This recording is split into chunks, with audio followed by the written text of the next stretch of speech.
ನಮೋ ಆಂಜನೇಯಂ ನಮೋ ದಿವ್ಯಕಾಯಂ ನಮೋ ವಾಯುಪುತ್ರಂ ನಮೋ ಸೂರ್ಯಮಿತ್ರಂ ನಮೋ ನಿಖಿಲ ರಕ್ಷಾಕರಂ ರುದ್ರರೂಪಂ ನಮೋ ಮಾರುತಿಂ ರಾಮದೂತಂ ನಮಾಮಿ.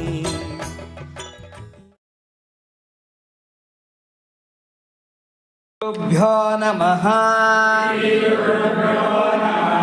ಹರಿಃ ಓಂ.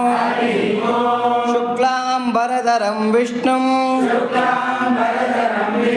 ಶಶಿವರ್ಣಂ ಚತುರ್ಭುಜಂ ಪ್ರಸನ್ನವದನಂ ಧ್ಯಾಯೇತ್ ಸರ್ವವಿಘ್ನೋಪಶಾಂತಯೇ. ಕೂಜಂತಂ ರಾಮ ರಾಮೇತಿ ಮಧುರಂ ಮಧುರಾಕ್ಷರಂ ಆರುಹ್ಯ ಕವಿತಾ ಶಾಖಾಂ ವಂದೇ ವಾಲ್ಮೀಕಿ ಕೋಕಿಲಂ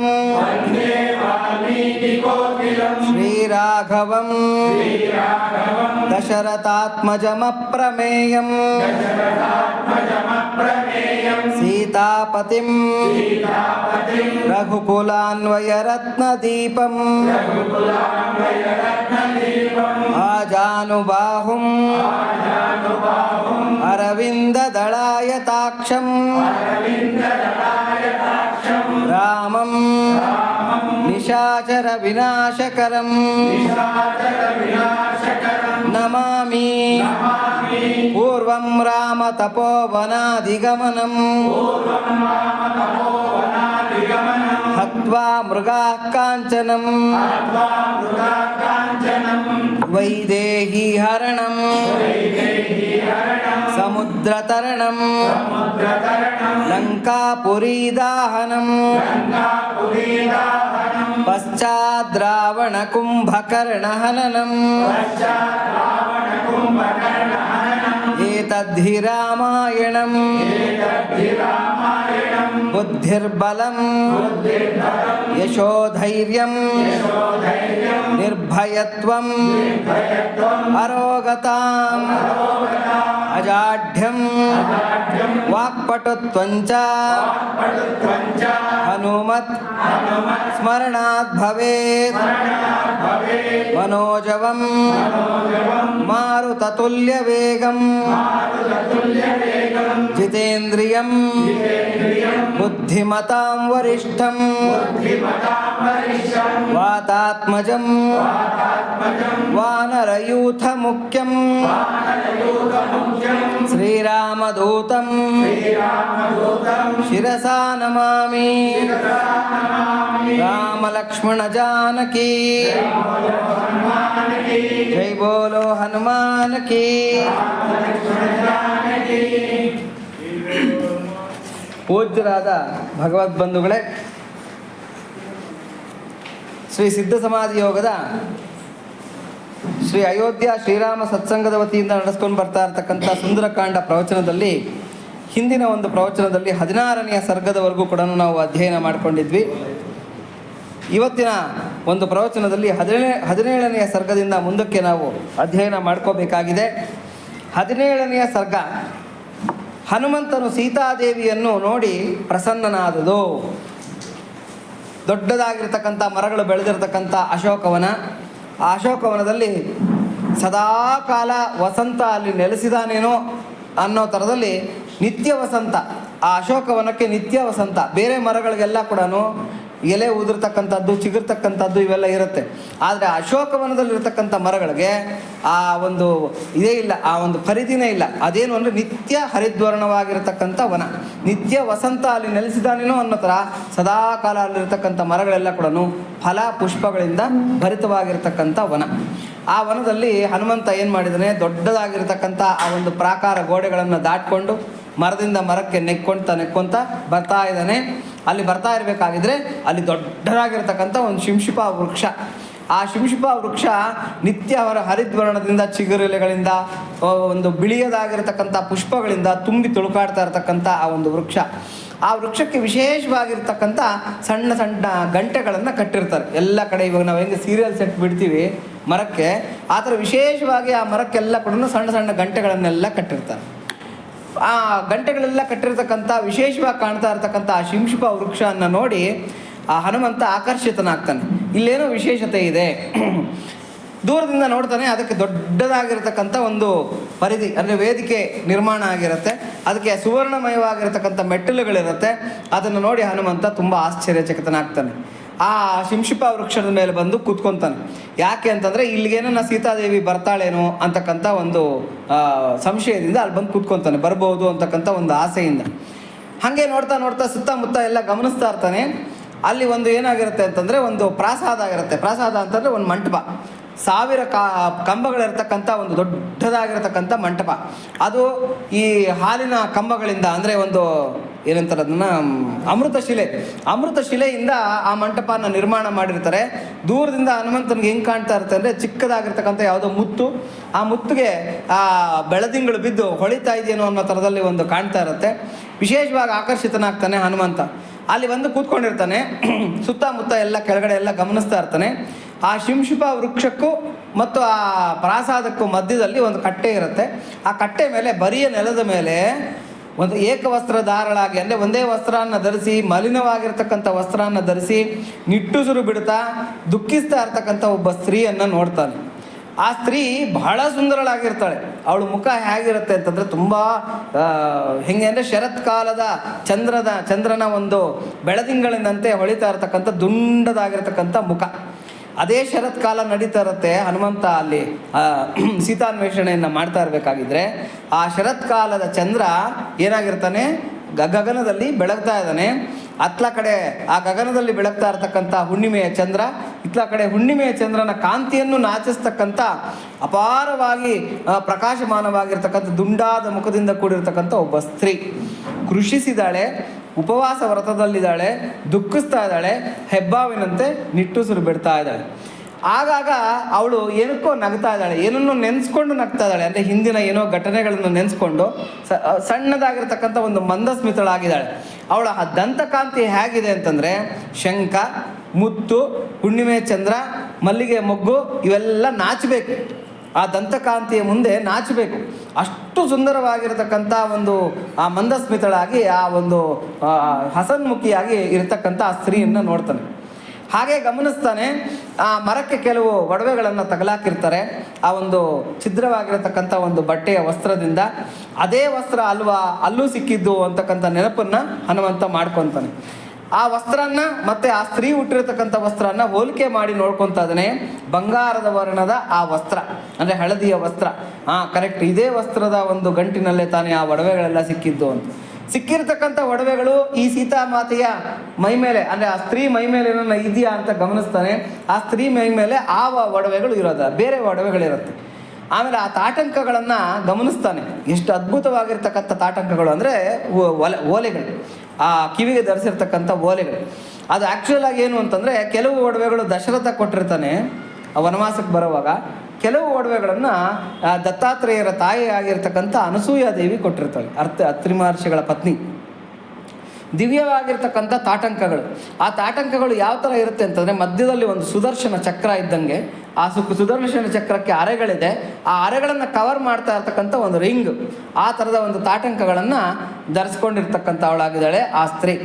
ಆ ತಾಟಂಕಗಳಿಗೆ ಏನಂತ ಕರೀತಾರೆ ಅಂತಂದರೆ ಶ್ವದಂಷ್ಟ್ರ ಅಂತ ಕರೀತಾರೆ. ಅಂದರೆ ಆ ಡಿಸೈನ್, ಆ ಧರಿಸಿರ್ತಕ್ಕಂಥ ಕಿವಿಗಳ ಆ ತಾಟಂಕದ ಡಿಸೈನ್ಗೆ ಶ್ವದಂಷ್ಟ್ರ ಅಂತ ಕರೀತಾರೆ. ಇದೆಲ್ಲ ಹನುಮಂತ ಬಹಳ ಸೂಕ್ಷ್ಮವಾಗಿ ಗಮನಿಸ್ತಾ ಇದ್ದಾನೆ. ನಮ್ಮಂಥವರಾಗಿದ್ದರೆ ಅಷ್ಟೆಲ್ಲ ಸೂಕ್ಷ್ಮವಾಗಿ ಗಮನಿಸ್ತಾ ಇದ್ವೋ ಇಲ್ವೋ, ಆದರೆ ಹನುಮಂತನಿಗೆ ಅಷ್ಟು ಸೂಕ್ಷ್ಮ ದೃಷ್ಟಿ, ಪ್ರತಿಯೊಂದನ್ನು ಎಲ್ಲದನ್ನು ಕೂಡ ಗಮನಿಸ್ತಾ ಇದ್ದಾನೆ. ಆ ಸ್ತ್ರೀ ಸುತ್ತೂರ ರಾಕ್ಷಸಿಯರು ನಿಂತ್ಕೊಂಡಿದ್ದಾರೆ. ಆ ರಾಕ್ಷಸಿಯರು ವಿಚಿತ್ರವಾಗಿರ್ತಕ್ಕಂಥ ಆಕಾರ ಬಣ್ಣದಿಂದ ಕೂಡಿರ್ತಾರೆ. ಅವರೆಲ್ಲ ಕೂಡ ಆ ಸ್ತ್ರೀಗೆ ಹೆದರಿಸ್ತಾ ಇರ್ತಾರೆ.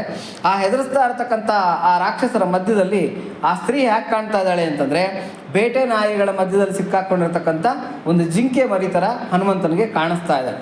ಇಷ್ಟು ದೃಶ್ಯಗಳನ್ನು ಹಿಂದಿನ ಒಂದು ಸರ್ಗಗಳಲ್ಲಿ ಹನುಮಂತ ಅದೆಲ್ಲ ಗಮನಿಸ್ತಾ ಕೂತ್ಕೊಂಡಿದ್ದಾನೆ. ಈಗ ಮುಂದಿನ 17ನೆಯ ಸರ್ಗ. ನಿರ್ಮಲ ಸರೋವರವನ್ನು ರಾಜಹಂಸವು ಪ್ರವೇಶಿಸುವಂತೆ ನಿರ್ಮಲವಾದ ಪಶ್ಚಿಮಾಕಾಶವನ್ನು ಚಂದ್ರನು ಪ್ರವೇಶಿಸಿದನು. ಈಗೇನಾಗಿದೆ ಅಂತಂದರೆ ಒಂದು 2:45-3 ಗಂಟೆ ಆ ಟೈಮ್ ಆಗ್ತಾ ಇದೆ. ಅಂದರೆ ರಾತ್ರಿಯ 4ನೇ ಜಾವಕ್ಕೆ ಕಾಲಿಡ್ತಾ ಇದ್ದಾರೆ. ಇಷ್ಟೆಲ್ಲ ಹುಡುಕಿದ್ದಾಯಿತು. ಈಗ ಕೊನೆ ಅಂದರೆ ಬೆಳದಿಂಗಳು ಬ್ರಾಹ್ಮಿ ಮುಹೂರ್ತಕ್ಕೆ ಕಾಲಿಡ್ತಾ ಇದ್ದಾರೆ. ಬ್ರಾಹ್ಮಿ ಮುಹೂರ್ತಕ್ಕೆ ಕಾಲಿಡ್ತಾ ಇರ್ತಕ್ಕಂಥ ಸಮಯದಲ್ಲಿ ಆ ಶರತ್ಕಾಲದ ಆ ಕಾರ್ತೀಕದ ಹುಣ್ಣಿಮೆಯ ಚಂದ್ರ ಏನಾಗಿದ್ದಾನೆ, ನಿಧಾನಕ್ಕೆ ಜಾರ್ಕೊಂತ ಆಕಾಶದಲ್ಲಿ ಬಂದು ಪಶ್ಚಿಮದ ದಿಕ್ಕಿನ ಕಡೆಗೆ ವಾಲ್ತಾ ಇದ್ದಾನೆ. ಅಂದರೆ ಮುಳುಗೋದಕ್ಕೆ ಹತ್ರ ಆಗ್ತಾ ಇದ್ದಾನೆ. ಪಶ್ಚಿಮದ ದಿಕ್ಕಿನ ಕಡೆಗೆ ಆ ಚಂದ್ರ, ಹುಣ್ಣಿಮೆಯ ಚಂದ್ರ ಬರ್ತಾ ಇದ್ದಾನೆ. ಶೋಕಭಾರದಿಂದ ಮುಳುಗುತ್ತಿರುವ ಹಡಗಿನಂತಿದ್ದ ಚಂದ್ರಮುಖಿಯಾದ ಸೀತಾದೇವಿಯನ್ನು ಹನುಮಂತನು ನೋಡಿದನು. ಇತ್ಲ ಕಡೆ ಚಂದ್ರ ಏನಾಗ್ತಾ ಇದ್ದಾನೆ, ಪಶ್ಚಿಮದ ಕಡೆಗೆ ಮುಳುಗೋದಕ್ಕೆ ಹತ್ರ ಆಗ್ತಾ ಇದ್ದಾನೆ. ಇತ್ಲ ಕಡೆ ಆ ಸೀತಾದೇವಿ ಅಂತ ಹೋಲಿಸ್ಕೊಂಡು ನೋಡ್ಕೊಂಡಿದ್ದಾನೆ. ಇವಳೇ ಸೀತಾದೇವಿ ಅಂತಕ್ಕಂಥ ಕನ್ಫರ್ಮೇಷನನ್ನು ಹನುಮಂತ ಮಾಡ್ಕೊಂಡಿದ್ದಾನೆ. ಆ ಸೀತಾದೇವಿ ಹೇಗಿದ್ಲಪ್ಪ ಅಂತಂದರೆ, ದುಃಖದ ಸಮುದ್ರದಲ್ಲಿ ಮುಳುಗಿ ಹೋಗ್ತಾ ಇರ್ತಕ್ಕಂಥ ಹಡಗಿನ ಥರ ಆ ಸೀತಾದೇವಿ ಕಾಣ್ತಾ ಇದ್ದಾಳಂತೆ. ಇತ್ಲ ಕಡೆ ಚಂದ್ರ ಸಮುದ್ರದಲ್ಲಿ ಮುಳುಗ್ತಾ ಇದ್ದಾನೆ, ಅತ್ಲ ಕಡೆ ಸೀತಾದೇವಿ ಏನಾಗಿದ್ದಾಳೆ, ದುಃಖದ ಸಾಗರದಲ್ಲಿ ಮುಳುಗ್ತಾ ಇದ್ದಾಳೆ. ಅವಳ ಮುಖ ಹೇಗಿದೆ ಅಂದರೆ ಚಂದ್ರಮುಖಿ ಆಗಿರ್ತಕ್ಕಂಥ ಸೀತಾದೇವಿಯನ್ನು ಹನುಮಂತ ಗಮನಿಸ್ತಾ ಇದ್ದಾನೆ. ಆ ಸೀತಾದೇವಿಗೆ ಎಷ್ಟು ಕಷ್ಟ ಬಂತಪ್ಪ ಅಂತ ಹೇಳ್ಬಿಟ್ಟು ಹನುಮಂತನು ಆಕೆಯ ಸುತ್ತಲಿದ್ದ ವಿಚಿತ್ರವಾಗಿದ್ದ ರಾಕ್ಷಸ ಸ್ತ್ರೀಯರನ್ನು ಕಂಡನು. ಈಗೇನು ಮಾಡ್ತಾ ಇದ್ದಾನೆ ಅಂದರೆ, ಆತನ ದೃಷ್ಟಿ ಆ ಸುತ್ತೂರ ಇರ್ತಕ್ಕಂಥ ರಾಕ್ಷಸ ಸ್ತ್ರೀಯರ ಮೇಲೆ ಹೋಗ್ತಾ ಇದೆ. ಇದೇನು ಈಕೆ ಒಬ್ಬಳು ಮಾತ್ರ ಸುಂದರಿಯಾಗಿದ್ದಾಳೆ, ಈ ರಾಕ್ಷಸ ಸ್ತ್ರೀಯರೆಲ್ಲ ವಿಚಿತ್ರವಾಗಿದ್ದಾರಲ್ಲ ಅಂತ ಹೇಳ್ಬಿಟ್ಟಂತ. ಈ ರಾಕ್ಷಸ ಸ್ತ್ರೀಯರಿಗೆ ಕೆಲವರಿಗೆ ಒಂದೇ ಕಣ್ಣಿತ್ತಂತೆ, ಕೆಲವರಿಗೆ ಮೂಗು ಮೇಲ್ಮುಖವಾಗಿತ್ತಂತೆ, ಅಂದರೆ ಹೀಗೆ ಎತ್ಕೊಂಡಿರ್ತಕ್ಕಂಥ ಮೂಗು ಮೇಲ್ಮುಖವಾಗಿತ್ತಂತೆ. ಕೆಲವರಿಗೆ ಒಂದೇ ಕಿವಿ ಇತ್ತಂತೆ. ಕೆಲವರಿಗೆ ಕಿವಿಗಳು ಎಷ್ಟಗಲ ಇತ್ತಂತೆ ಅಂದರೆ, ಆನೆ ಕಿವಿಗಿಂತ ಅಗಲವಾಗಿರ್ತಕ್ಕಂಥ ಕಿವಿಗಳು. ಆ ಕಿವಿಗಳು ಅವ್ರ ಮುಖನೇ ಮುಚ್ಚೋ ಥರ ಇತ್ತಂತೆ. ಇನ್ನು ಕೆಲವ್ರಿಗೆ ಆ ರಾಕ್ಷಸಿಯರಿಗೆ ಕಿವಿಗಳು ಜೋತು ಬಿದ್ದಿತ್ತಂತೆ, ಅಲ್ಲಾಡ್ತಾ ಇತ್ತಂತೆ ಜೋತು ಬಿದ್ದು. ಅಂಥ ವಿಚಿತ್ರವಾಗಿರ್ತಕ್ಕಂಥ ರಾಕ್ಷಸ ಸ್ತ್ರೀಯರು. ಕೆಲವರಿಗೆಲ್ಲ ತೋಳದ ಮುಖ, ಕೆಲವರಿಗೆಲ್ಲ ಸಿಂಹದ ಮುಖ, ಈ ಥರ ಇತ್ತಂತೆ. ಕೆಲವು ರಾಕ್ಷಸ ಸ್ತ್ರೀಯರಿಗೆ ಉಬ್ಬಲ್ಲುಗಳು, ಈ ತುರೋಮಣೆ ಅಂತ ಕರೀತಾರೆ, ಹಿಂಗೆ ಕೊಬ್ಬರಿ ತುರಿಯೋ ಇದಿರುತ್ತಲ್ಲ ಆ ಥರ ಇರುತ್ತೆ, ಹಿಂಗೆ ಬಾಯಿನಲ್ಲಿ ಹಿಂಗೆ ಹಲ್ಲುಗಳೆಲ್ಲ ಕೂಡ ಆ ಥರದ ಹಲ್ಲುಗಳಿತ್ತಂತೆ. ಆ ಥರ ಹಲ್ಲುಗಳಿರ್ತಕ್ಕಂಥ ರಾಕ್ಷಸಿಯರನ್ನೆಲ್ಲ ನೋಡ್ತಾ ಇದ್ರಂತೆ. ಅವ್ರ ಕಾಲುಗಳ ಕಡೆ ಗಮನಿಸಿದಂತೆ ಹನುಮಂತ, ಅವ್ರ ಕಾಲುಗಳು ತುಂಬ ವಿಚಿತ್ರವಾಗಿತ್ತಂತೆ. ಕೆಲವು ಸ್ತ್ರೀಯರಿಗೆ ದಪ್ಪವಾಗಿರತಕ್ಕಂಥ ಆನೆ ಕಾಲುಗಳು, ಕೆಲವರಿಗೆಲ್ಲ ಕುದುರೆಯಂತೆ ಒಂಟೆಯಂತೆ ಇದ್ದ ಆ ಪಾದಗಳನ್ನೆಲ್ಲ ಗಮನಿಸಿದಂತೆ.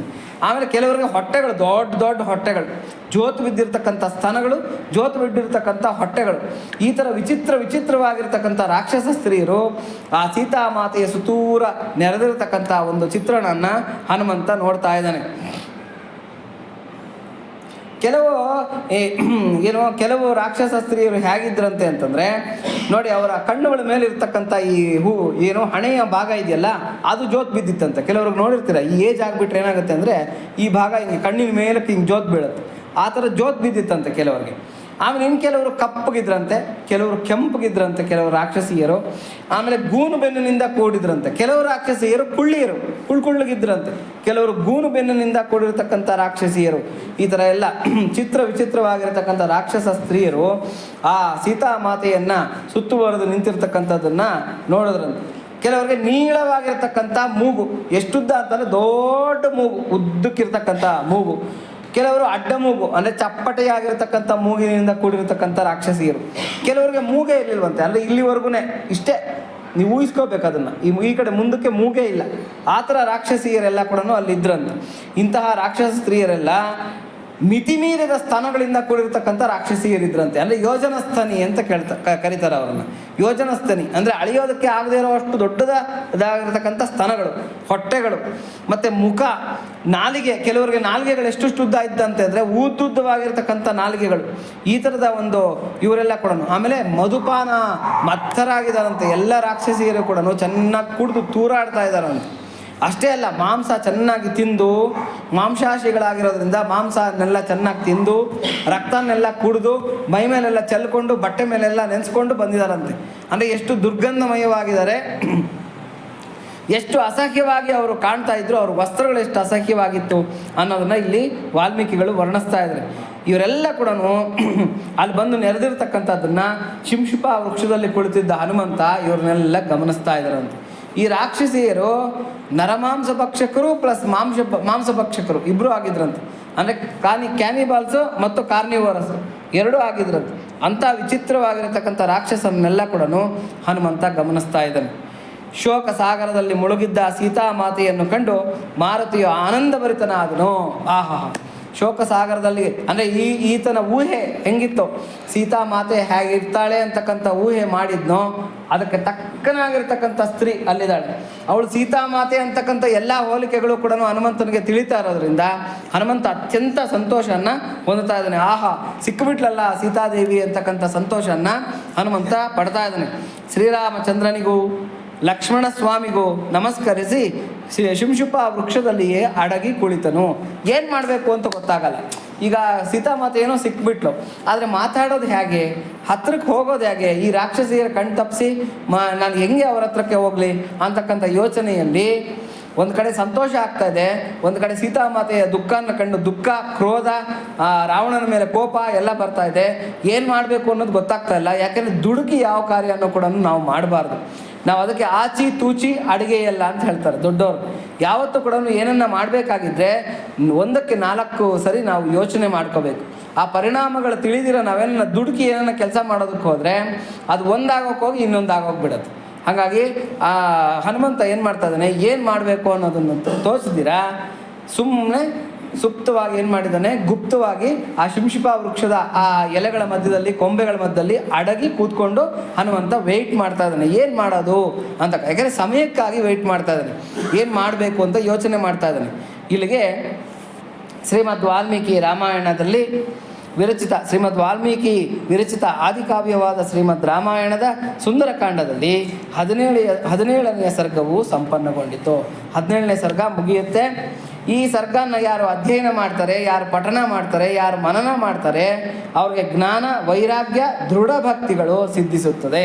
ಈ ಸರ್ಗನ ಯಾರು ಅಧ್ಯಯನ ಮಾಡ್ತಾರೆ, ಹೇಳ್ತಾರೆ, ಕೇಳ್ತಾರೆ, ಮನನ ಮಾಡ್ತಾರೆ, ಯಾವಾಗಾದರೂ ನಮಗೆ ಮನಸ್ಸಿಗೆ ನೋವಾದಾಗ, ಮನಸ್ಸಿಗೆ ನಮಗೆ ಬೇಜಾರು ಅನ್ನಿಸಿದಾಗ ಈ ಸರ್ಗನ ನಾವು ಮನಸ್ಸಿನಲ್ಲೇ ಮನನ ಮಾಡ್ಕೋಬೇಕು. ಆವಾಗ ಏನಾಗುತ್ತೆ, ನಮಗೆ ಇದರ ಒಂದು ಸಿದ್ಧಿ, ಜ್ಞಾನ ಸಿದ್ಧಿ, ವೈರಾಗ್ಯ ಸಿದ್ಧಿ, ದೃಢಭಕ್ತಿ ಇವೆಲ್ಲ ಕೂಡ ಸಿದ್ಧಿಸುತ್ತೆ ಅಂತಕ್ಕಂಥ ಫಲನ ಹೇಳ್ತಾ ಇದ್ದಾರೆ.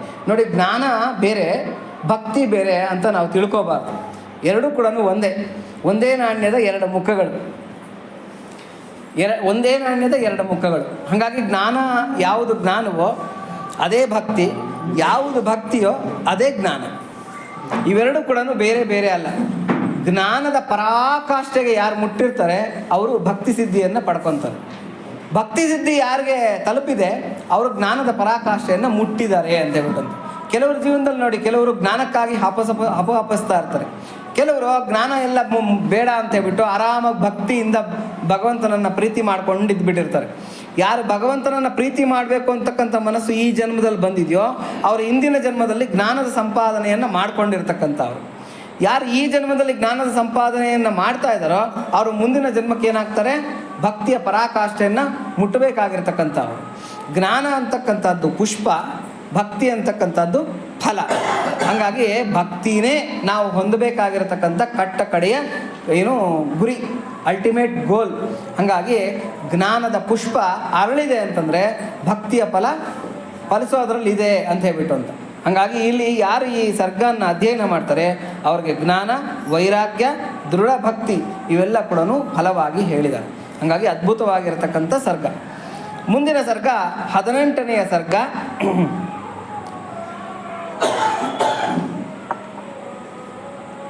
ರಾವಣನು ಅಂತಃಪುರದ ಸ್ತ್ರೀಯರಿಂದ ಪರಿವೃತನಾಗಿ ಅಶೋಕವನಕ್ಕೆ ಬಂದುದನ್ನು ಹನುಮಂತನು ಕಂಡನು. ಈಗ ನೆಕ್ಸ್ಟು ರಾವಣ ಬರೋದರಲ್ಲಿದ್ದಾನೆ. ಈ ಹನುಮಂತ ಶಿಂಶುಪ ವೃಕ್ಷದಲ್ಲಿ ಅಡಗಿ ಕೂತ್ಕೊಂಡಿದ್ದಾನೆ. ರಾತ್ರಿ ಕಳೆಯುತ್ತಾ 4ನೆಯ ಜಾವ ಸಮೀಪಿಸುತ್ತಿದ್ದಂತೆ ಸಾಂಗ ವೇದಾಧ್ಯಯನ ಮಾಡಿದ್ದ ಮಹಾಯಜ್ಞಗಳ ಯಾಜಕರಾಗಿದ್ದ ಬ್ರಹ್ಮರಾಕ್ಷಸರು ಮಾಡುತ್ತಿದ್ದ ವೇದಘೋಷಗಳನ್ನು ಹನುಮಂತನು ಕೇಳಿದನು. ಆ ಲಂಕೆನೆಲ್ಲ ಕೂಡ ಬ್ರಹ್ಮರಾಕ್ಷಸರಿದ್ದರು, ಅಂದರೆ ವೇದಾಂಗಗಳನ್ನೆಲ್ಲ ತಿಳಿದಿರ್ತಕ್ಕಂಥ ರಾಕ್ಷಸರು. ಇವರೆಲ್ಲ ಏನು ಮಾಡ್ತಾಯಿದ್ರು ಅಂತಂದರೆ 3:30 ಸಮಯ ಆಗೋ ಅಷ್ಟೊತ್ತಿಗೆ ಎಲ್ಲರೂ ಕೂಡ ಬೆಳಗ್ಗೆ ಗೆದ್ದು ಸ್ನಾನ ಸಂಧ್ಯಾವಂದನಾದಿಗಳನ್ನು ಮುಗಿಸ್ಕೊಂಡು ಎಲ್ಲರೂ ಕೂಡ ಅಂಗಗಳ ಸಹಿತವಾಗಿರತಕ್ಕಂಥ ವೇದಾಧ್ಯಯನನ, ಅಂದರೆ ವೇದಘೋಷನ ಜೋರಾಗಿ ಮಾಡ್ತಾ ಇದ್ದಾರೆ. ಎಲ್ಲಿ? ರಾವಣನ ಅಂತಃಪುರದ ಹತ್ರ ಮಾಡ್ತಾ ಇದ್ದಾರೆ, ವೇದಘೋಷಗಳನ್ನು ಮಾಡ್ತಾ ಇದ್ದಾರೆ. ಅದೇ ಸಮಯದಲ್ಲಿ ಕಿವಿಗಳಿಗೆ ಇಂಪಾಗಿದ್ದ ಸಂಗೀತದಿಂದ, ಮಂಗಳ ವಾದ್ಯ ಘೋಷಗಳಿಂದ ದಶಗ್ರೀವನನ್ನು ಅನುಚರರು ಎಬ್ಬಿಸುವ ಧ್ವನಿಯನ್ನು ಕೇಳಿದನು.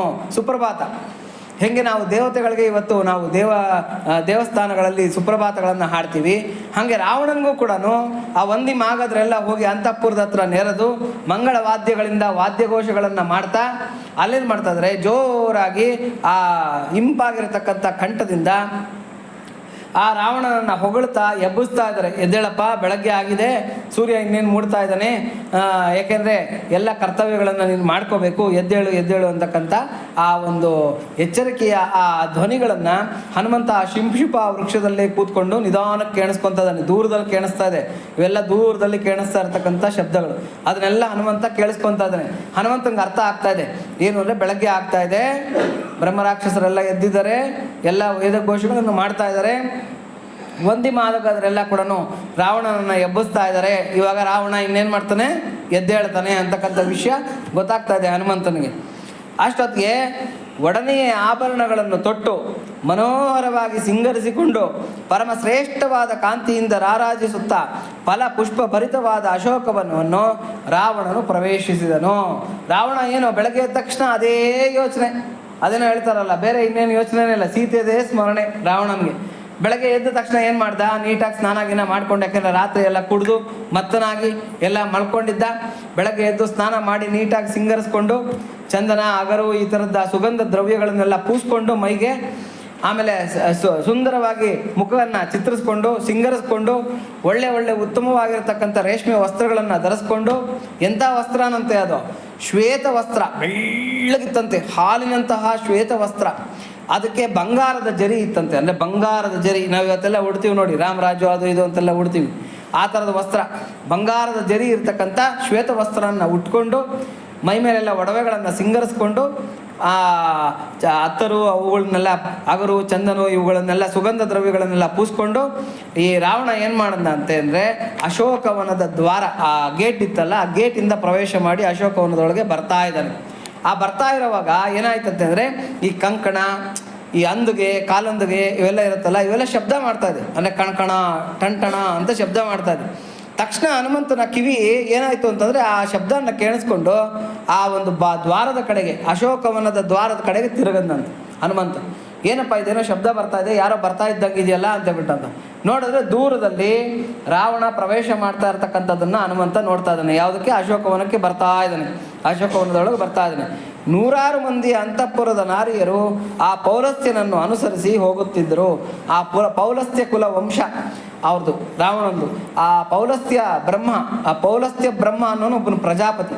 ಆ ಪ್ರಜಾಪತಿ ವಂಶದಲ್ಲಿ ಬಂದಿರತಕ್ಕಂಥವನು ರಾವಣ, ಅದಕ್ಕೆ ರಾವಣ ಬ್ರಹ್ಮ ಅಂತ ಕರೆಯೋದವನು. ಆ ರಾವಣ ಬ್ರಹ್ಮ ಅಂತಃಪುರದ ನಾನಾ ಸ್ತ್ರೀಯರನ್ನು, ಈ ಕಡೆ ಒಂದಷ್ಟು ಜನನ ಆ ಕಡೆ ಒಂದಷ್ಟು ಜನನ ಹಾಕ್ಕೊಂಡು ಅವರ ಭುಜಗಳ ಮೇಲೆ ಇವನ ಎರಡು ಕೈಗಳನ್ನು ಊರ್ಕೊಂಡು ರಾತ್ರಿ ಕುಡಿದಿರ್ತಕ್ಕಂಥ ಅಮಲು ಇನ್ನೂ ಇಳಿದಿರೋದಿಲ್ಲ, ಸ್ವಲ್ಪ ತೂರಾಡ್ತಾ ಇರ್ತಾನೆ, ನಿಧಾನಕ್ಕೆ ತೂರಾಡ್ತಾ ಇರ್ತಾನೆ. ಹ್ಯಾಂಗ್ ಓವರ್ ಅಂತ ಕರೀತಾರೆ ಅದನ್ನು. ಸ್ವಲ್ಪ ತೂರಾಡ್ತಾ ಇರ್ತಾನೆ.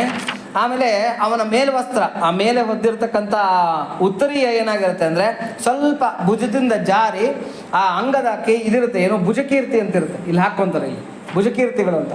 ಆ ಭುಜಕೀರ್ತಿಗೆ ಸಿಕ್ಕಾಕೊಂಡಿರುತ್ತೆ, ಅದು ಸ್ವಲ್ಪ ಸಿಕ್ಕಾಕೊಂಡಿರುತ್ತೆ ಆ ವಸ್ತ್ರ. ಸಿಕ್ಕಾಕೊಂಡು ಈ ನೆಲನ ಹಿಂಗೆ ಗೂಡಿಸ್ಕೊಂಡು ಬಂದಂಗಿರುತ್ತೆ. ಈ ಬೆಳಗ್ಗೆ ಹಿಂಗೆ ನೆಲ ಗೂಡಿಸ್ಕೊಂಡು ಹೋಗ್ತಾ ಇದ್ದಾನೇನೋ ಆ ಉತ್ತರೀಯದಿಂದ ಅನ್ನೋ ಥರದಲ್ಲಿ ಆ ಉತ್ತರೀಯ ಕೆಳಗಡೆ ಜಾರಿ ಇರುತ್ತೆ. ಈ ಕಡೆ ಆ ಕಡೆ ದೇವ ಗಂಧರ್ವ ನಾಗಕನ್ಯೆಯರೆಲ್ಲ ಕೂಡ ಪರಿವೃತರಾಗಿರ್ತಾರೆ ಅಂತಃಪುರದ ಸ್ತ್ರೀಯರು. ಅವ್ರ ಮೇಲೆಲ್ಲ ಆ ಕೈಗಳನ್ನು ಊರ್ಕೊಂಡು ಸ್ವಲ್ಪ ಆ ಕಡೆ ಈ ಕಡೆ ತೂರಾಡ್ತಾ ತಪ್ಪಡೆಜ್ಜನ್ನು ಹಿಡಿತಾ ನಿಧಾನಕ್ಕೆ ಅಶೋಕವನದ ಈ ಶಿಂಶುಪ ವೃಕ್ಷದ ಕಡೆಗೆ ಬರ್ತಾ ಇರ್ತಕ್ಕಂಥದ್ದನ್ನ ಹನುಮಂತ ನೋಡ್ತಾನೆ. ಕೆಲವರು ದೀವಟಿಕೆಗಳನ್ನು ಹಿಡಿದು ಚಾಮರ ಬೀಸುತ್ತಾ ಮದಿರೆಯಿಂದ ತುಂಬಿದ ಮಣಿಮಯ ಪಾನಪಾತ್ರೆಗಳನ್ನು, ಶ್ವೇತಛತ್ರ ಇವುಗಳನ್ನು ಹಿಡ್ಕೊಂಡು ಆ ಸ್ತ್ರೀಯರು ಮಧು ಹಾಗೂ ನಿದ್ರಾಮತ್ತಿನಿಂದ ತೂರಾಡುತ್ತಾ ನಡೆಯುತ್ತಿದ್ದರು. ಅಲ್ಲಿ ಬರ್ತಾ ಇರ್ತಕ್ಕಂಥ ಸ್ತ್ರೀಯರು ಏನು ಕಡಿಮೆ ಏನಿರಲಿಲ್ಲ. ಅವರು ರಾತ್ರಿ ಎಲ್ಲ ಕುಡಿದು ಹ್ಯಾಂಗ್ ಓವರ್ ಆಗಿಬಿಟ್ಟಿದ್ರು. ಅವರು ಸ್ವಲ್ಪ ಹಂಗೂ ಹಿಂಗೂ ತೂರಾಡ್ತಾ ಇದ್ರು. ಹಿಂಗೆ ಚಿತ್ರಣ ನೋಡ್ಕೊಳ್ರಿ, ಸ್ವಲ್ಪ ಹಿಂಗೆ ತೂರ ಆಡ್ಕೊಂತ ಬರ್ತಾ ಇದ್ದಾರೆ. ನೋಡಿದ ತಕ್ಷಣ ಗೊತ್ತಾಗುತ್ತೆ ಎಲ್ಲರೂ ಕೂಡ ಇನ್ನೂ ಟೈಟ್ ಆಗಿದ್ದಾರೆ, ಇನ್ನೂ ಇದು ಬಂದಿಲ್ಲ, ಇನ್ನು ಈ ಅವಸ್ಥೆಗೆ ಬಂದಿಲ್ಲ ಅಂತಕ್ಕಂಥದ್ದು ನೀಟಾಗಿ ಗೊತ್ತಾಗ್ತಾ ಇದೆ. ಹಿಂಗೆ ಬರ್ತಾ ಇರಬೇಕಾಗಿದ್ರೆ ಏನು ಆ ಮಣಿಮಯವಾಗಿರ್ತಕ್ಕಂಥ ಛತ್ರನ ಹಿಡಿದಿದ್ದಾರಂತೆ ಕೆಲವು ಸ್ತ್ರೀಯರು. ಏನು ಮಾಡಿದ್ದಾರೆ, ಆ ಶ್ವೇತ ಛತ್ರನ ಆ ರಾವಣನ ಮೇಲೆ ಹಿಡ್ಕೊಂಡಿದ್ದಾರೆ. ಅಜಾನುಬಾಹು ರಾವಣ, ಕಪ್ಪಾಗಿರ್ತಕ್ಕಂಥ ಕಾಡಿಗೆ ಅಂತ ಶರೀರ, ಬರ್ತಾ ಇದ್ದಾನೆ. ಆ ವಿಭೂತಿ ಎಳೆಗಳು ಬೇಡ ಮೈ ಮೇಲೆ, ಹಣೆ ಮೇಲೆ ಎಲ್ಲ ಕೂಡ. ಅದು ಹೆಂಗಿರುತ್ತೆ ಅಂತಂದರೆ ಒಂಥರ ಆತ ಕಪ್ಪಗಿರೋದಕ್ಕೂ ಆ ವಿಭೂತಿ ಎಳೆಗಳನ್ನು ಎಳ್ಕೊಂಡಿರೋದು ಅದ್ಭುತವಾಗಿ ಕಾಣ್ತಾ ಇರ್ತಕ್ಕಂಥ ಸುಂದರಾಕಾರನಾಗಿ ಕಾಣ್ತಾ ಇದ್ದಾನೆ. ಆ ಶ್ವೇತಛತ್ರ ಹೆಂಗಿತ್ತಂತೆ ಅಂದರೆ ಹುಣ್ಣಿಮೆಯ ಚಂದ್ರನ್ನೇ, ಯಾವುದೋ ಹಂಸದಿಂದ ಅಂದರೆ ಹಂಸದ ರೆಕ್ಕೆಗಳಿಂದ ಮಾಡಿರ್ತಕ್ಕಂಥ ಹುಣ್ಣಿಮೆಯ ಚಂದ್ರನ್ನೇ ತಲೆ ಮೇಲೆ ಹಿಡ್ಕೊಂಡು ಬರ್ತಾ ಇದ್ದಾರೋ ಅನ್ನೋ ಥರದಲ್ಲಿ ಶ್ವೇತಛತ್ರ ಇದೆಯಂತೆ. ಬಂಗಾರದ ದಂಡ ಇತ್ತಂತೆ ಆ ಶ್ವೇತಛತ್ರಕ್ಕೆ. ಅಂಥ ಒಂದು ಮಣಿಮಯವಾಗಿರ್ತಕ್ಕಂಥ ಶ್ವೇತಛತ್ರನ ಹಿಡ್ಕೊಂಡು ಬರ್ತಾ ಇದ್ದಾರೆ. ಇನ್ನು ಕೆಲವು ಸ್ತ್ರೀಯರು ಏನು ಮಾಡಿದ್ದಾರೆ ಅಂತಂದರೆ ಅದನ್ನು ಬೆಳಗ್ಗೆ ಎದ್ದ ತಕ್ಷಣ ಆಚಮನ ಯಾವುದರಿಂದ ಅಂತಂದರೆ ಬೆಳಗ್ಗೆ ಎದ್ದ ತಕ್ಷಣ ಮುಖ ತೊಳೆಯೋದು ಆಚಮನ. ಈ ಕುಡಿಯೋರಿಗೆಲ್ಲ ಅದೇ ತಾನೆ, ಬೆಳಗ್ಗೆ ಎದ್ದ ತಕ್ಷಣ ನೀರು ಬೇಕಾಗಿಲ್ಲ ಅವ್ರಿಗೆ, ಬಾಟ್ಲು ಬೇಕಷ್ಟೇ, ಅದರಲ್ಲೇ ಮುಖ ತೊಳೆಯೋದು, ಅದರಲ್ಲೇ ಬಾಯಿಗೆಲ್ಲ ಹಾಕ್ಕೊಳ್ಳೋದು, ಬಾಯಿ ಮುಕ್ಕಿಡ್ಸೋದು ಎಲ್ಲ ಅದರಲ್ಲೇ. ಆ ಥರ ರಾತ್ರಿ ಎಲ್ಲ ಕುಡಿದು ಬಿದ್ದಿರೋದು ಸಾಲದು ಅಂತ ಹೇಳ್ಬಿಟ್ಟು ಅಂತ ಆ ಪಕ್ಕದಲ್ಲಿರ್ತಕ್ಕಂಥ ಸ್ತ್ರೀಯರು ಅಕಸ್ಮಾತ್ ಏನ ಕೇಳಿಬಿಟ್ರೆ ಕೊಡು ಒಂದು ಬಾಟ್ಲು ಕುಡಿಬೇಕು ಅಂತ ಹೇಳ್ಬಿಟ್ಟು ಅಂತ ಅದಕ್ಕೆ ಆ ಪಾನ ಪಾತ್ರೆಗಳನ್ನು ಹಿಡ್ಕೊಂಡು, ಬಾಟ್ಲುಗಳನ್ನು, ಆ ಲೋಟಗಳನ್ನು ಹಿಡ್ಕೊಂಡು, ಏನು ಮಣಿಮಯವಾಗಿರ್ತಕ್ಕಂಥ ಲೋಟಗಳಂತೆ ಎಲ್ಲ ನಾನಾ ವಿಧವಾಗಿರ್ತಕ್ಕಂಥ ರತ್ನಗಳನ್ನೆಲ್ಲ ಸೇರಿಸಿ ಮಾಡಿರ್ತಕ್ಕಂಥ ಬಂಗಾರದ ಆ ಮಣಿಮಯವಾಗಿರ್ತಕ್ಕಂಥ ಆ ಪಾತ್ರೆಗಳನ್ನು ಹಿಡ್ಕೊಂಡು ಅವನು ಹಿಂದೆ ಬರ್ತಾ ಇದ್ದಾರೆ. ಅಂದರೆ ಯಾವಾಗ ಕೇಳ್ತಾನೋ ಹಿಂಗೆ ಅಂದ ತಕ್ಷಣ ಗ್ಲಾಸ್ ಕೊಡೋದಕ್ಕೆ ರೆಡಿ ಇರಬೇಕು, ಬಗ್ಸ್ಬಿಟ್ಟು ಆ ಥರ ಎಲ್ಲ ರೆಡಿ ಮಾಡ್ಕೊಂಡು ಬರ್ತಾ ಇದ್ದಾರೆ ಅವರೆಲ್ಲ ಕೂಡ. ದೀವಟಿಗೆಗಳನ್ನು ಹಿಡ್ಕೊಂಡು ದಾರಿ ತೋರಿಸ್ತಾ ಬರ್ತಾ ಇದ್ದಾರಂತೆ. ಅದೊಂದು ನೋಡಿ, ದೀವಟಿಗೆ ಅಂತಕ್ಕಂಥದ್ದು ಎರಡು ಸಂಕೇತ. ಒಂದು ಗೌರವದ ಸಂಕೇತ, ಎರಡನೇದು ದಾರಿ ತೋರಿಸ್ತಕ್ಕಂಥ ಸಂಕೇತ. ಇವತ್ತಿಗೂ ಕೂಡ ಮಠಾಧೀಶರು, ಪೀಠಾಧೀಶರು ಎಲ್ಲನ ಬರಬೇಕಾಗಿದ್ದರೆ ಅವರ ಪಾದದ ಹತ್ರಕ್ಕೆ ಒಂದು ದೀಪನ ಹಿಂಗೆ ಹಿಡ್ಕೊಂಡು ಬರ್ತಾರೆ. ಹಿಂಗೆ ಹಗಲಾಗಿರಲಿ ರಾತ್ರಿ ಆಗಿರಲಿ ಒಂದು ದೀವಟಿಗೆಯನ್ನು ಹಿಂಗೆ ಪಂಜು ಅಥವಾ ದೀಪನ ಹಿಂಗೆ ಹಿಡ್ಕೊಂಡು ಬರ್ತಾರೆ, ಕಾಗಡ. ಯಾಕೆ ಇವತ್ತಿಗೂ ನೋಡಿ, ನಾವು ಯಾವುದಾದ್ರೂ ದೇವಸ್ಥಾನದ ಉತ್ಸವಗಳು ಬಂದರೆ, ತಿರುಪತಿ ಬ್ರಹ್ಮೋತ್ಸವಗಳು ಬಂದರೆ ಆ ದೀವಟಿಗೆಗಳನ್ನು ಹಿಂಗೆ ಹಿಡ್ಕೊಂಡು ಬರ್ತಾರೆ. ಅಂದರೆ ಆ ಪಂಜುಗಳನ್ನು ದೇವ್ರ ಮುಂದೆ ಹಿಡ್ಕೊಂಡು ಬರ್ತಾರೆ. ಅದು ಒಂದು ಗೌರವದ ಸಂಕೇತ. ಎರಡನೇದು ಅವ್ರಿಗೆ ನಾವು ದಾರಿ ತೋರಿಸ್ತಾ ಇದ್ದೀವಿ ಅಂತ ಬಿಟ್ಟು. ಅದನ್ನೇ ನಾವು ಕಾಮನ್ ವರ್ಡಲ್ಲಿ ಏನು ಹೇಳ್ತೀವಿ ಅಂದರೆ ದಾರಿದೀಪ ಅಂತ ಹೇಳ್ತೀವಿ. ದಾರಿದೀಪ ನಮಗೆ ದಾರಿನ ತೋರಿಸ್ತಾ ಇರ್ತಕ್ಕಂಥ ದೀಪ.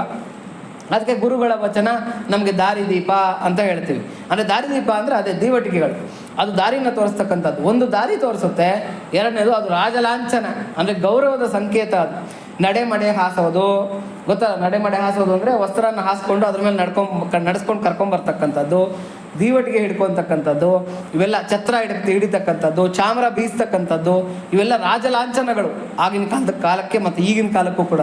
ಆ ರಾಜಲಾಂಛನಗಳನ್ನೆಲ್ಲ ತೋರಿಸ್ತಾ ಆ ಹೆಣ್ಮಕ್ಳೆಲ್ಲ ಏನು ಮಾಡ್ತಾ ಇದ್ದಾರಂತೆ ಅಂದರೆ ಕರ್ಕೊಂಬರ್ತಾ ಇದ್ದಾರಂತೆ ರಾವಣನನ್ನು.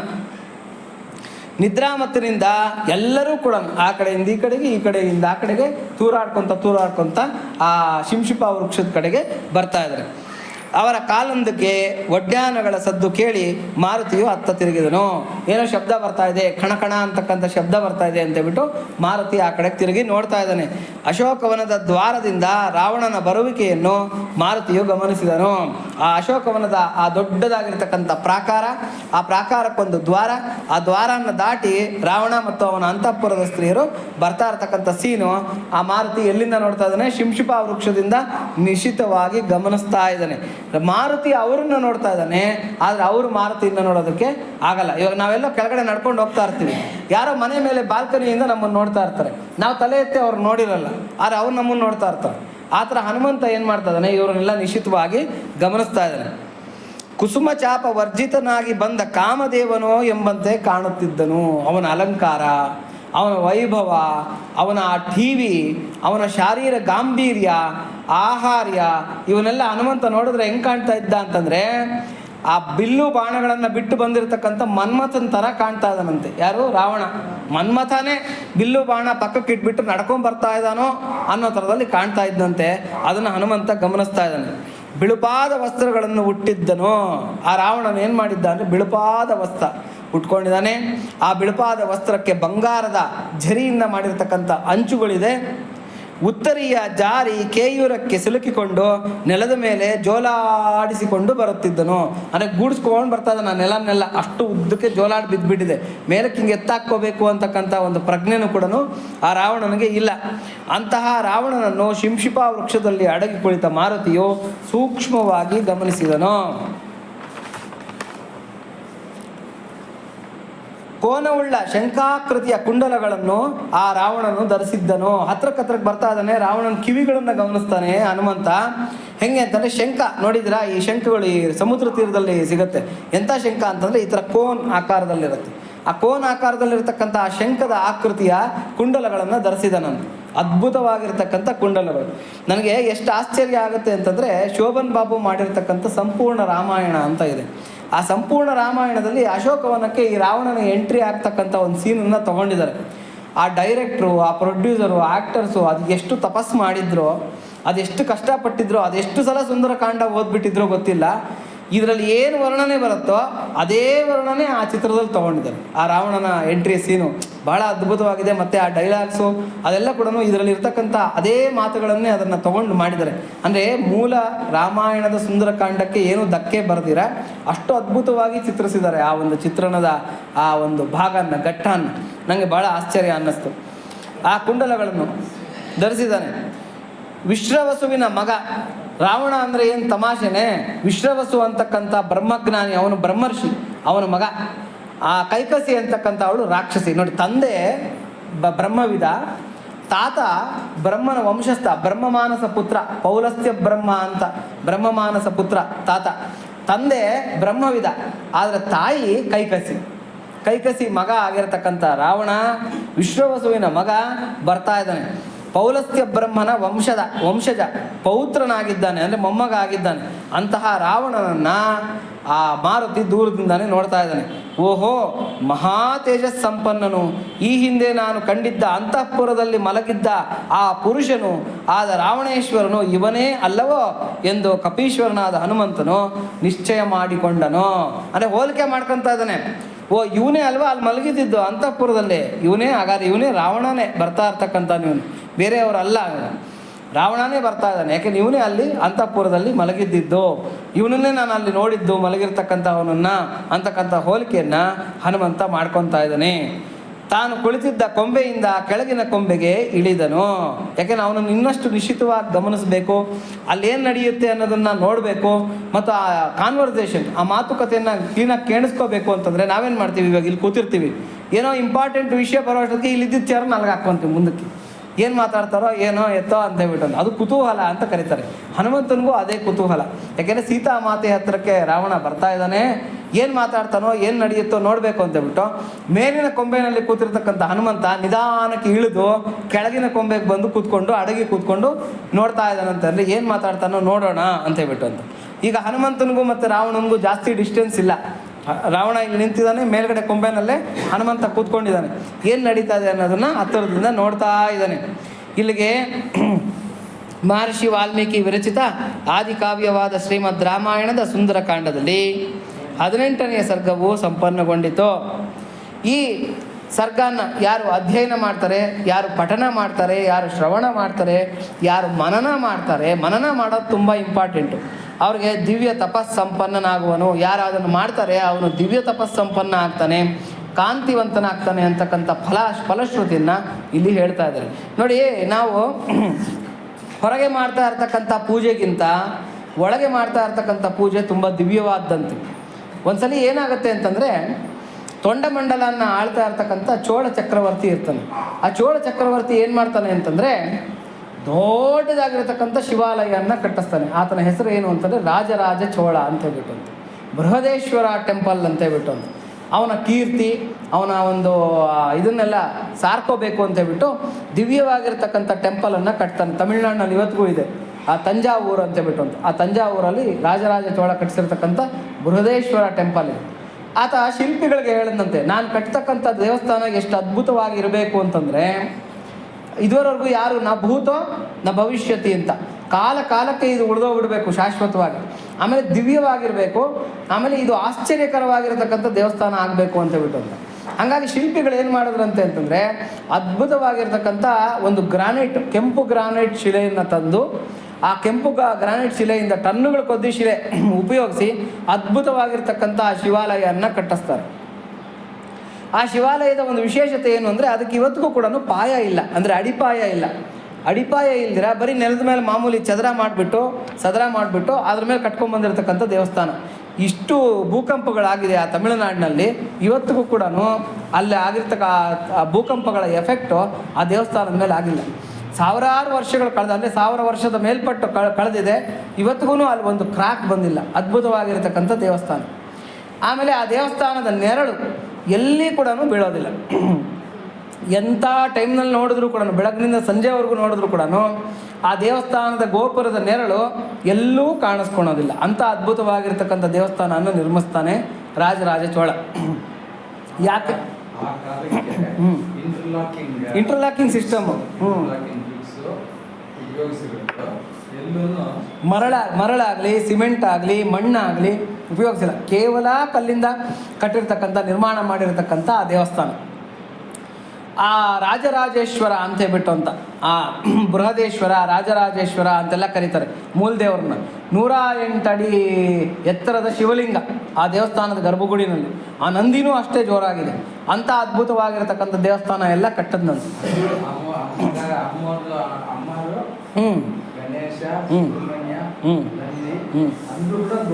ಬೃಹತ್ತೆ ಎಲ್ಲ ದೊಡ್ಡದಾಗಿರ್ತಕ್ಕಂಥ ಮೂರ್ತಿಗಳೇ ಅಲ್ಲಿರ್ತಕ್ಕಂಥದ್ದು.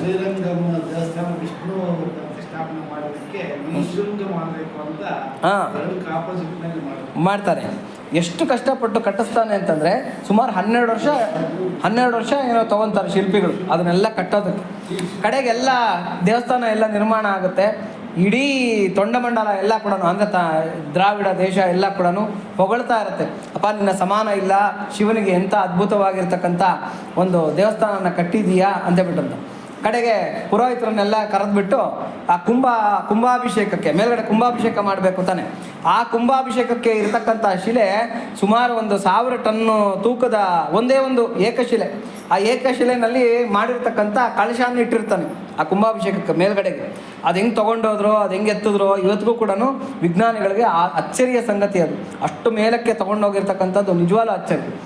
ಅಂಥ ಒಂದು ಕಳಶಾನ ಸ್ಥಾಪನೆ ಮಾಡಿ ಅಲ್ಲಿ ಕುಂಭಾಭಿಷೇಕ ಮಾಡಬೇಕು. ಆ ಕುಂಭಾಭಿಷೇಕ ಅಂದರೆ ಗೊತ್ತಲ್ವ, ಆವತ್ತಿನ ದಿವಸ ಇನಾಗ್ರೇಷನ್, ಆ ದೇವಸ್ಥಾನ ಇನಾಗ್ರೇಷನ್ ಆಗಿ ನೀರು ಹಾಲು ಎಲ್ಲ ಹಾಕಿ ಅಭಿಷೇಕ ಮಾಡಿ ಆವತ್ತು ಏನಂತಾರೆ ಅದನ್ನು ಲೋಕಾರ್ಪಣೆ ಮಾಡ್ತಕ್ಕಂಥ ದಿನ.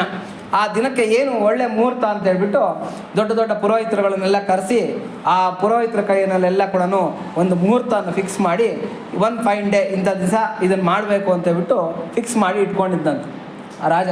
ಇನ್ನೊಂದು 3 ದಿವಸ ಇತ್ತಂತೆ ಕುಂಭಾಭಿಷೇಕಕ್ಕೆ. ಎಲ್ಲರೂ ಹೊಗಳ್ತಾ ಇದ್ದಿದ್ದರಿಂದ ರಾಜನಿಗೆ ಒಂದು ಸ್ವಲ್ಪ ಗರ್ವನೂ ಬಂದಿತ್ತಂತೆ, ನನ್ನ ಸಮಾನ ಇಲ್ಲ, ನಾನೇನೋ ಮಾಡಿದ್ದೀನಿ ಹಾಗೆ ಹೀಗೆ ಅಂತ ಹೇಳ್ಬಿಟ್ಟು ಅಂತ. ಬಹಳ ಹೆಮ್ಮೆಯಿಂದ ಅವತ್ತು ರಾತ್ರಿ ನಿದ್ದೆ ಮಾಡೋದಂತೆ. ಇನ್ನು 3 ದಿವಸಕ್ಕೆ ಕುಂಭಾಭಿಷೇಕ, ಅದ್ಭುತವಾಗಿರ್ತಕ್ಕಂಥ ಫಂಕ್ಷನ್ ಮಾಡಬೇಕು ಅಂತಕ್ಕಂಥ ಪ್ಲ್ಯಾನ್.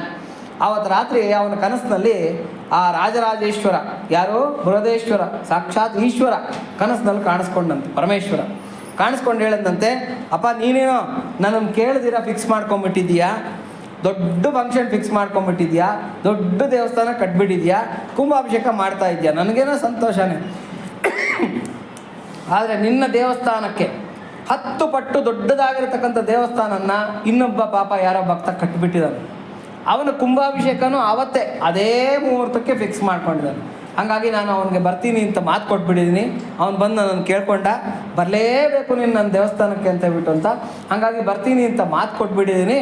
ಹಾಗಾಗಿ ನಾನು ನಿನ್ನ ದೇವಸ್ಥಾನಕ್ಕೆ ಬರೋಕ್ಕಾಗ್ತಾ ಇಲ್ಲ, ಆವತ್ತಿನ ದಿವಸ ಕುಂಭಾಭಿಷೇಕಕ್ಕೆ ಬರೋಕ್ಕಾಗ್ತಾಯಿಲ್ಲ, ನಾನು ಅಲ್ಲಿ ಹೋಗ್ತೀನಿ ಅಂತ ಹೇಳ್ತಾನೆ. ಈತನಿಗೆ ಸಿಡಿಲೇ ತಲೆ ಮೇಲೆ ಬಡ್ದಂಗೆ ಆಗ್ಬಿಡುತ್ತೆ. ಯಾವಾಗ ಅಂಥ ಗಾಢವಾದ ನಿದ್ದೆನಲ್ಲಿ, ಅಂಥ ಕನಸಿನಲ್ಲಿ ಇವನಿಗೆ ಬೆವ್ತು ಗಾಬರಿಯಿಂದ ಎದ್ದು ಕೂತ್ಕೊತಾನೆ ನಿದ್ದೆನಲ್ಲಿ. ಅಲ್ಲೆಲ್ಲೇ ಈ ತೊಂಡಮಂಡಲದಲ್ಲಿ ಇಷ್ಟು ದೊಡ್ಡ ದೇವಸ್ಥಾನ, ಇಂಥ ಅದ್ಭುತವಾಗಿರ್ತಕ್ಕಂಥ ದೇವಸ್ಥಾನ ಯಾರೂ ಕಟ್ಟಿಲ್ಲ, ಇವತ್ತಿಗೂ ನಿಂತಿದೆ ನೋಡಿ. 1000 ವರ್ಷ ಆದರೂ ಕೂಡ ಇವತ್ತಿಗೂ ಚಕ್ಕ ಚೆದರದೆ ಹಾಗೆ ನಿಂತಿದೆ. ಅಂಥ ಅದ್ಭುತವಾಗಿರ್ತಕ್ಕಂಥ ದೇವಸ್ಥಾನ ನಾನು ಕಟ್ಟಿದರೆ, ನಾನು ಕಟ್ಟಿರ್ತಕ್ಕಂಥ ದೇವಸ್ಥಾನಕ್ಕೆ 10 ಪಟ್ಟು ದೊಡ್ಡದಾಗಿರ್ತಕ್ಕಂಥ ದೇವಸ್ಥಾನ ಕಟ್ಟಿರೋದು ಸಾಲದು ಅಂತ ಹೇಳ್ಬಿಟ್ಟು ಅದು ಇದೇ ತೊಂಡಮಂಡಲದಲ್ಲೇ ಅಂತ ಹೇಳ್ತಾ ಇದ್ದಾನೆ ಈಶ್ವರ. ಅಂದರೆ ಇದೇ ತಮಿಳುನಾಡಿನಲ್ಲೇ ಕಟ್ಟಿದ್ದಾರೆ ಅಂತ. ಸಾಲದಕ್ಕೆ ಅದೇ ಮುಹೂರ್ತಕ್ಕೆ ಕುಂಭಾಭಿಷೇಕ. ನನಗೆ ಆಹ್ವಾನನೇ ಬರ್ದಿರ, ನಾನೇ ರಾಜ ಅಲ್ವಾ ಇದಕ್ಕೆಲ್ಲ, ನನಗೆ ಆಹ್ವಾನ ಬರ್ದಿರಾ ಇಷ್ಟು ದೊಡ್ಡ ದೇವಸ್ಥಾನದ ಕುಂಭಾಭಿಷೇಕ ಅವ್ನು ಯಾವನು ಫಿಕ್ಸ್ ಮಾಡ್ಕೊಂಡಿದ್ದಾನೆ, ಯಾರು ಇವನು ಅಂತ ತಿಳ್ಕೊಬೇಕು ಅಂತ ಹೇಳ್ಬಿಟ್ಟು ಎಲ್ಲ ಕಡೆ ಹುಡುಕ್ಸೋದಕ್ಕೆ ಶುರು ಮಾಡಿದ್ನಂತೆ. ಯಾರು ದೊಡ್ಡ ದೇವಸ್ಥಾನ ಕಟ್ಟಿದ್ದಾರೆ. ತಮಿಳ್ನಾಡೆಲ್ಲ ಹುಡುಕಾಡಿದ್ರು ಕೂಡ ಆ ದೇವಸ್ಥಾನ ಎಲ್ಲಿದೆ, ಯಾರು ಕಟ್ಟಿದ್ದಾರೆ ಅಂತಕ್ಕಂಥದ್ದು ಗೊತ್ತಾಗಲಿಲ್ವಂತೆ. ಕಡೆಗೆ ಯಾರೋ ಒಬ್ಬರು ನಾಯನಾರು ಕಟ್ಟಿದ್ದಾರೆ ನೋಡಿ ಅಂತ ಹೇಳಿದರು. ಆವಾಗ ಯಾರು ಅಂತ ಹುಡ್ಕೊಂಡು ಬರ್ತಾರಂತೆ. ಹುಡ್ಕೊಂಡು ಆ ಊರಿಗೆ, ಆ ಈಶ್ವರ ಯಾವ ಊರು ಹೇಳಿದ್ನೋ ಆ ಊರಿಗೆ ಹುಡ್ಕೊಂಬಂದ್ರಂತೆ. ಅಲ್ಲಿ ಹುಡ್ಕೊಂಬಂದು ಈ ನಾಯನಾರ ಮನೆ ಎಲ್ಲಿದೆ ಅಂತ ಕೇಳಿದ್ರಂತೆ. ನೋಡಿದ್ರೆ ಆ ಮನೆ ನೋಡಿ ಅಲ್ಲಿದೆ ಅಂತ. ಊರಾಚೆ ಒಂದು ದೊಡ್ಡ ಸಣ್ಣ ಗುಡಿಸಲು, ಆ ಗುಡಿಸಲು ಮುಂದೆ ಒಂದು ದೊಡ್ಡ ಮರ, ಬಿಲ್ಪತ್ರೆ ಮರ. ಆ ಬಿಲ್ಪತ್ರೆ ಮರದ ಕೆಳಗಡೆ ಆತ ಧ್ಯಾನಸ್ಥನಾಗಿ ಕೂತ್ಕೊಂಡು ಧ್ಯಾನ ಮಾಡ್ಕೊಳ್ತಾ ಇದ್ರಂತೆ. ಈತ ಬಂದು ಆ ರಾಜ ಹೇಳದಂತೆ, ನೀವೇನಾ ಅವರು ಇಂಥ ವ್ಯಕ್ತಿ ನೀವೇನಾ ಅಂತ ಹೇಳ್ಬಿಟ್ಟು. ಯಾಕಂದರೆ ಈಶ್ವರ ಹೇಳಿದ್ನಂತೆ ಇವನೇ ಕಟ್ಟಿರ್ತಕ್ಕಂಥದ್ದು ಅಂತ. ಆವಾಗ ಹೌದು ನಾನೇ ಸ್ವಾಮಿ ಅಂತ ಹೇಳಿದೆ. ನೀವು ಕಟ್ಟಿರ್ತಕ್ಕಂಥ ದೇವಸ್ಥಾನ ನಾನು ನೋಡಬೇಕು, ಅದೆಷ್ಟು ಅದ್ಭುತವಾಗಿದೆ ಅಂತ ಹೇಳ್ಬಿಟ್ಟು ನೋಡಬೇಕು ಅಂತ ಹೇಳಿದ್ರಂತೆ.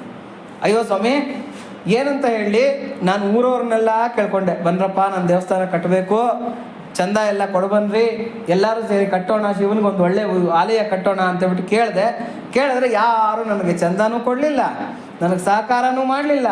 ನಿನಗೆ ನಮ್ಮ ಸಹಕಾರ ಇಲ್ಲ ಹೋಗು ಅಂತ ಹೇಳಿಬಿಟ್ರು. ಕಡೆಗೆ ನಾನೇನು ಮಾಡಲಿ, ನನಗೆ ದೇವಸ್ಥಾನ ಕಟ್ಟೋದಕ್ಕೆ ಆಗಲಿಲ್ಲ.